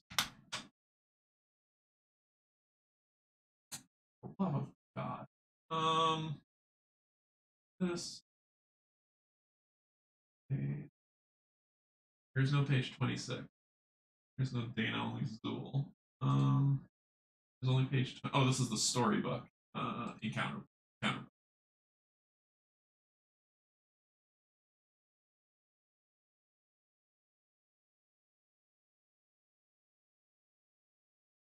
And that decides to load. Let's see. All Oathsworn have a level signifying how powerful they are. Oathsworn begin the game at level 1, and during the epilogue of each chapter will advance a level after completing the encounter. The following table shows the bonuses the free company gains at each level. Sometimes these bonuses are applied to each individual Oathsworn, and sometimes they are bonuses for the free company as a whole. So level 2 bonuses gained at the level: full character ability cards. Okay. Okay, so at level 5, I'll get to change my archetype card. Gotcha. So I get some ability. I get my level 2 ability cards. I have permanent tokens 1. I don't know what the hell this means. Animus regen +2 Animus, free company trait 0. So I get some ability cards for level 2, and I will figure this crap out and talk about it on my next playthrough because this makes no sense. What else happens? Replace the current item deck in the card organizer 1 with a common item deck for the next chapter. Okay. This for the next chapter. So this would be item deck 2. Get all the items from there. Okay.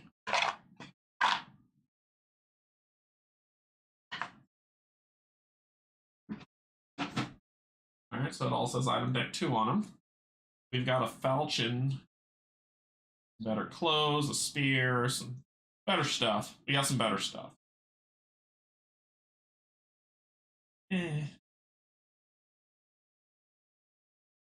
That's some nunchucks. All right, we'll look through that. So that gets added to the item deck. Then what else? Gain 4 common items from the next chapter common item deck to share amongst your company. Okay, so we can scroll back to here. You can see where I'm reading from right here. Tally level, loot, and losses. So we did the level, so the loot. Replace the current item deck in the card organizer 1 with replace it. Okay, so those are gone. So level 1 items are no more. Completely replace it. Gotcha. So replace the current item deck in card organizer 1 with the common item deck from the next chapter, chapter 2. Gain 4 common items from the next chapter item to share amongst your free company. It doesn't say random, so I get to pick which 4 I'm going to do. Gain 2 unique items from the current chapter's unique item deck to share amongst your free company. 3 if your free company sheet has this extra unique, and it does. So I get 3 unique items from the current chapter. Oh, we're going to look through that. Okay. Gain 1 extra unique item if the difficulty is set to Grim Company, or gain 2 extra if it's set to Dread Company. I think we're not Grim or Dread. I don't believe that's what we set it to. Yeah, I don't believe we set it to that. I think we're just in normal. Just normies. We're normies. We're standards. We are free company. We're not Grim. We're not Grim. Okay. Then replace the current unique item deck in the card organizer 1 with the unique item for the next chapter. Ooh. Okay.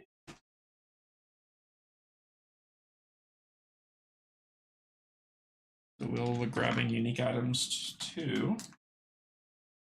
And that's going to go in there. So unique items, the unique items 2 will go in the back there, for sure. No problem. All right, what else?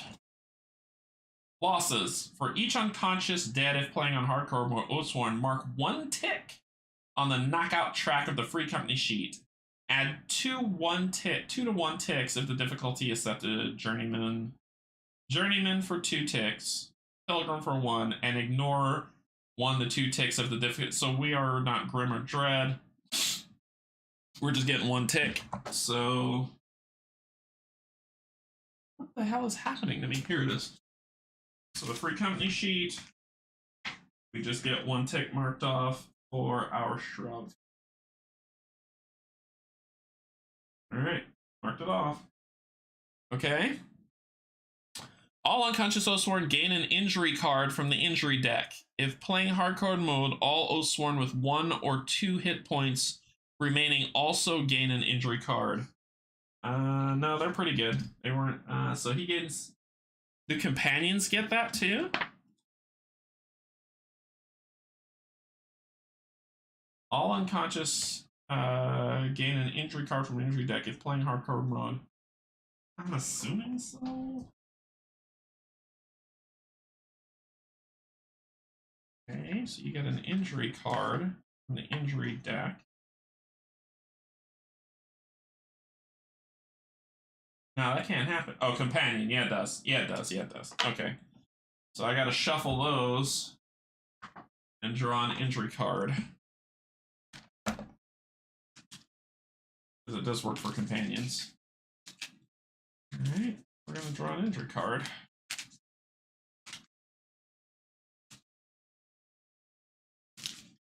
Alright, so look at that, and I'll show you all what that is. They draw an injury card. Then all Oathsworn lose 1 item they used in the encounter, 2 if they went unconscious. Player's choice. The items are archived back to the original item decks. All dead allies are archived. We're not dead. Okay, that sucked. So let's go back to the table. Because that stinks. Okay, so let's look at what we're dealing with. I need to put this to charge while we figure this out. This to charge. Okay, so we're saying we get a unique item. So we get 3 unique items, sorry, 3 unique items. So there's the spine that gives us a red die. During an attack, redraw a blank. That's cool. Looks like the priest. Is that the witch? That is the witch. The witch can use the spine. Ooh. The rat fur tunic, which everybody can use. After damage is drawn against you, reduce the damage by 2. The incisor, which the cur can use. When it's a dagger. When you critical during an attack that hits, draw red instead of the normal critical. Then Mother's Revenge. Ooh. A weapon, one-handed flail. You cone attack range 2. This attack gains no additional damage for targeting extra hexes on a large character. But still, that's pretty good. And Rot Hide. After losing any life from an adjacent enemy, that enemy loses 1 life. That's an insta-kill of a rat. Meh. I like this spine thing for the witch, but it doesn't boost her range. That's the problem. Her range will no longer be 5. It'll be back down to it'll be 3. I don't like that. That bothers me. We have a rat fur tunic. After damage is drawn against you, reduce that damage by 2. The incisor, I think, because he's going to lose 2 items, so we can give him the incisor. I think that's fair. So that's 1. Then we've got... That'll lower your defense. This rat tail thing I really, really like. Because this can go to the warden. It can go to the cur. And it can go... That's it. So that might be a flail that we give the cur. Well, yeah, so it's 2-handed. He can lose both bone things. They're both one-handed. So he'll get 2 yellows. And he can attack I'll probably have to flip his ability because he won't be able to do 6. We could give him the rat fur tunic since he's loose the tattered rum. That should be good. So I'll get the 2 daggers. I want to give her this. I really do. During an attack, redraw a blank white die or card. But I don't think this is worth it. I don't think this card is worth it, to be honest. Like, I don't think this is worth it because it decreases her range, and I love her range being 5. So I think this card's out. Then we come over here to these 2. And we've got the tail, which is a flail that it still gives the yellow. The warden can use it. I'm more leaning on the line of this, which does arcing hits. This one, after losing any damage, the enemy loses 1. I think I'm going to grab this one.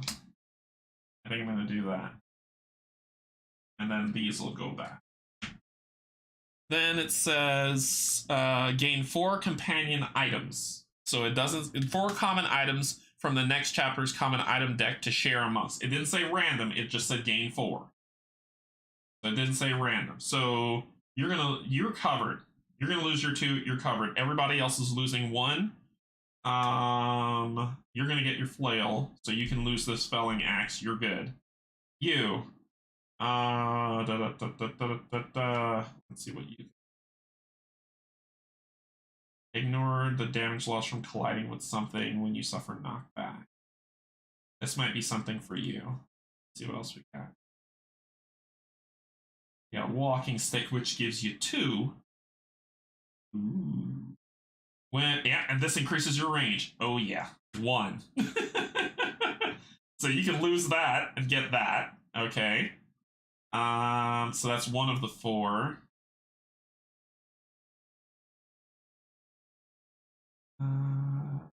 You've already got your flail. Does they have a better shield? Yes, they do. A heater shield. Ignore the damage loss from colliding with something on knockback. So let's boost that shield to give you a little bit more oomph. Right? Or would you rather prefer armor? If there are no adjacent characters, battle flow 1 card. Oh, this would be great for the archer, but she can't wear it.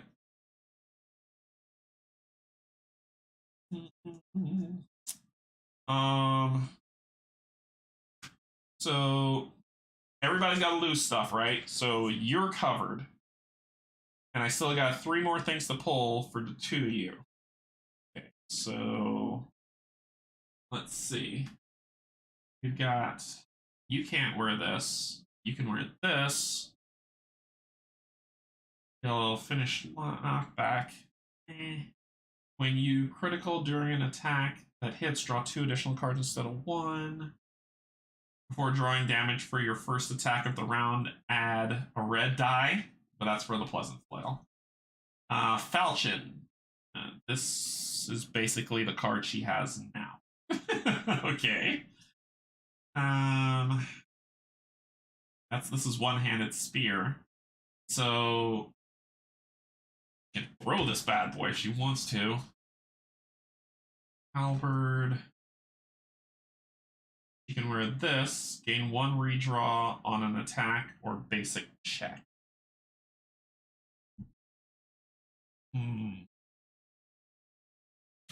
Might give this to you.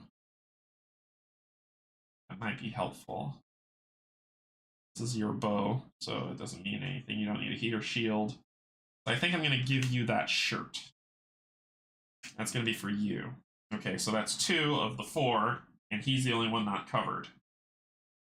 I'm going to give you the pig iron mesh. That's going to replace this pig iron coat, which gives you battle flow. And 1 more. I think I'm going to replace your shiv with this shiv. Make you a little bit more nasty. That's my 4. That's my 4. These will go in common item. And this is what we're laying with. Okay.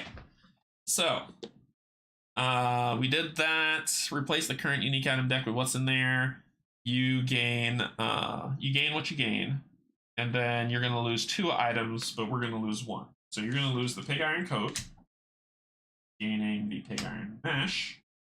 We're gonna put this in the backpack to give you the flail. So this is lost. Then you are gonna lose the gnarled staff, but we're gonna give you, no, you're not. Yes, you are. I didn't say it. To give you the walking stick. You are going to lose the tattered flax garments to gain the stitched hide garment. And then you are losing 2 things, but that's okay. You're going to lose this tattered wrappings. I'll give you the rat fur tunic, and you're going to lose a bone knife. I'll give you the incisor, and then this other bone knife is going in the bag, and you're going to take the shiv. Which means we are getting stronger. So let's put the cubes where they need to be. Now you're going to be rolling. Rolling. And you got the same 2 that you've always had. And our lucky friend, ally, is still alive. So, cool. That's what we got. Okay. So now that we finished that, let's see where the story goes.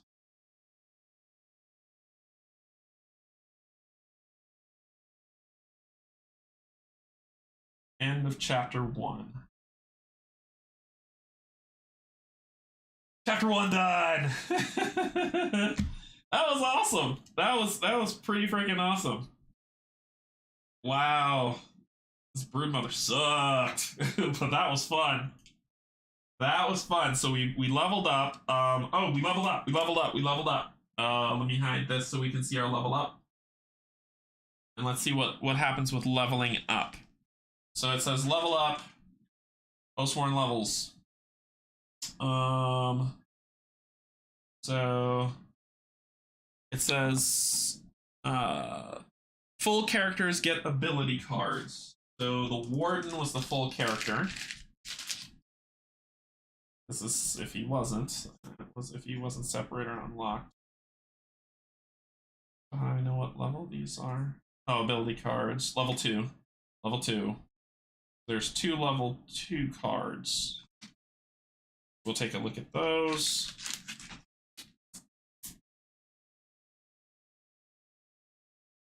We've got these 2 level 2 cards. First one is as 1 attack, 1 adjacent friendly character may battle flow 1 card. So I attack and they can battle flow. And then the next one is stand fast. At any time, give a friendly character within range 3 a defense token. And then we can attack using 2. So, cool. So those are my level 2 cards. What happens with level 2s? Like, do they replace stuff? At the start of each chapter, record the story part. It's possible to swap in and swap out the Oathsworn or free companies you see fit. The level of every full character and companion being used in a chapter is the same as the number of that chapter. In order to quick level Oathsworn, refer to the levels that they need to be. Swapping Oathsworn out, swapping Oathsworn back in, swapping a full chapter to a companion, and vice versa. Yeah, I think I just get these 2 cards added. So these 2 cards are going in the deck. Cool. Or maybe it says that we're supposed to start with 7, so I'm probably supposed to rotate something out. I have no idea. But we beat chapter 1. Chapter 2 is next, which I'm excited for. And we're going to play through this week. I just need to paint whatever the hell is going to be attacking us for chapter 2. I want to see what is going to be attacking us for chapter 2, so I can... Where's the storybook? That's the battle book. Counter book. Alright. Encounter. I just want to see what it's going to be because I'm going to paint it and we're going to reveal it because I said I would do that. I'm not reading any story. It says Mystery Box 2. That's all I'm looking at. I'm not looking at anything else. So we're going to unlock Mystery Box 2. So for people who are watching, spoilers. Mystery Box 2 is coming out. Let's see what we're going to paint.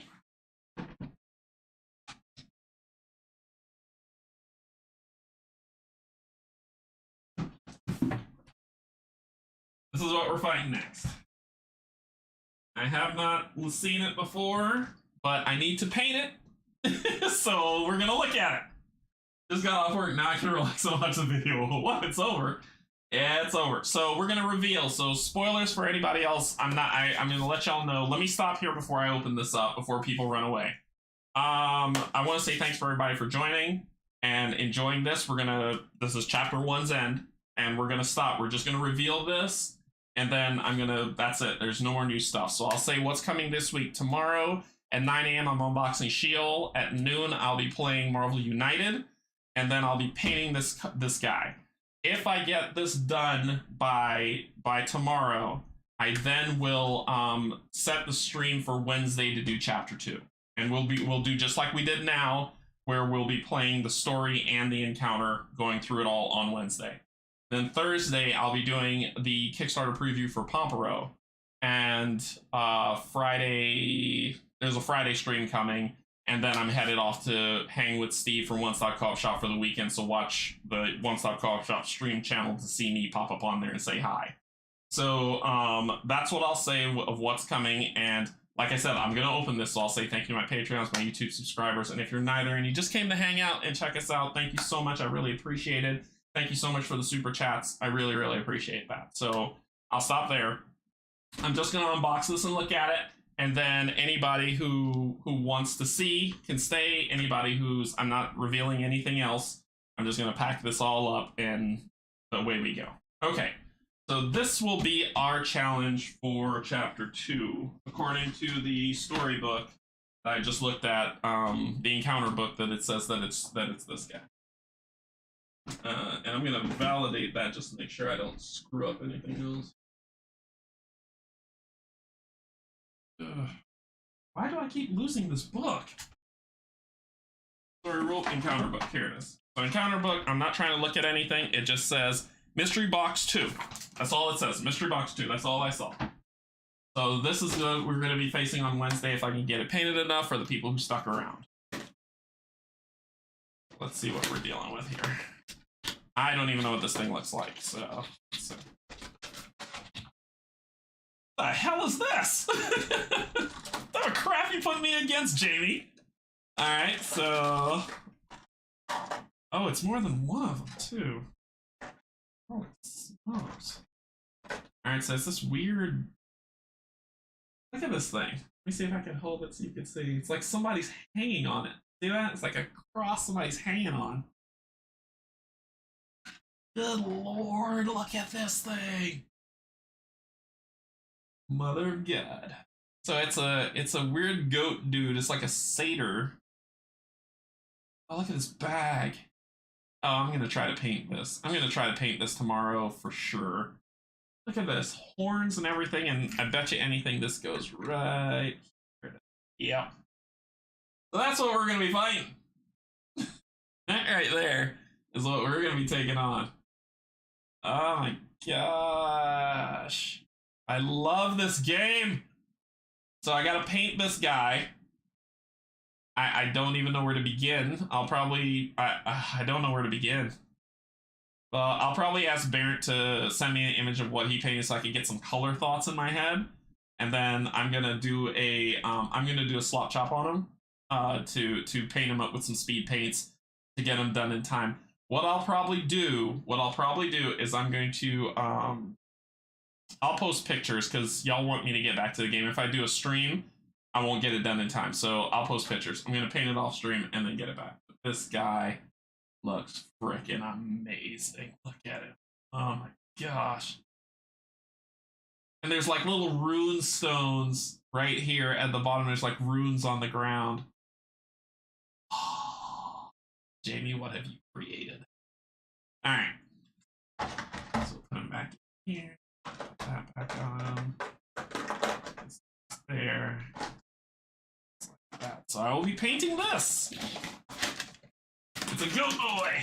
He looks friendly.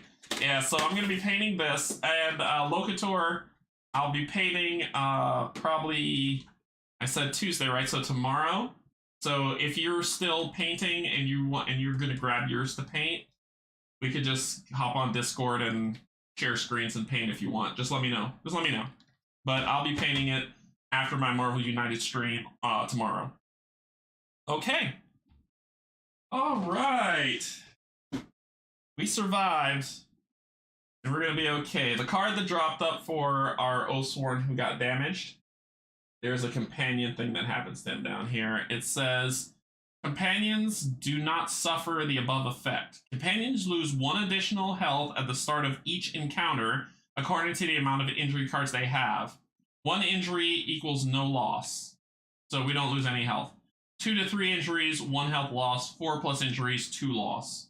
So he's not going to start off with any loss. This card doesn't count against him, but it is in his deck. However, I'm assuming when I start playing the Cur, this crap's going to kick in, which is going to suck. So we're probably going to transition the Warden to Companion, and then transition another character to main, so that I can try that out, because y'all got to see the Warden play through. So just look for that to happen. Sounds good. I'll send you some pics. Thanks, Barrett. Thanks. So look for that to happen. I'm going to read the rules on how to swap full characters to companion and companion to full character. I wanted to go with the Cur next, but with this entry that says if you have a 2 ability card in your hand, place a 2 ability card in your hand on cooldown, your choice. This triggers battle flow. This and all other injured cards in your hand must be played on your first turn of each round, even if it has no effect. Sugar. We're going to see if we can cure this crap. But that's what's going to be coming up. I think I'm probably, if I play the Cur, that'll happen. If I don't, I'll probably go with the Huntress next, so y'all can see her 2 eagles. And she's the most complicated character in the game, but we will figure it out. And you get to see that. Then I'm going to play the Witch, and we're going to burn stuff to the ground. All right, that's all I got. I've been streaming for a long time. So, thank you so much, everybody, for joining. I have no... what time did I start? 2? So I've been about 4.5 hours of playing. So 4.5 hours, we got into it, we played it, and it was fun, and my voice is hoarse and hurting. And I love this game. I think it's great. It lives up to my hype. And I cannot wait to play it some more. So, the next level, the free company gets a trait. Oh, we get a permanent token too. We get permanent tokens 1. So, I'll read up what that means, and I'll upgrade everything. We'll go through it on Wednesday's playthrough if I have that big thing painted. And then we will be ready to go. Thank you, everybody, for joining me. I really appreciate it. Thank you, Patreons, YouTube subscribers, and if you're neither, just coming in to hang out, thank you so much. Thank you, Barrett, for being an invaluable resource, because I had a ton more questions that I went through with the book, so I really appreciate it. Thank you, chat, for being able to keep me straight and honest as I plays the game. I may have made some mistakes. Freaking no. We'll learn as we go, and if I made any errors, put it in the comments below, and we'll figure it out. Other than that, I will see you all tomorrow morning for Shield unboxing, and then Marvel United at noon for the 1-hour lunch play. That's all I got. Everybody have a good evening. Insert comment or slogan here. Oathsworn's awesome. Bye, everybody.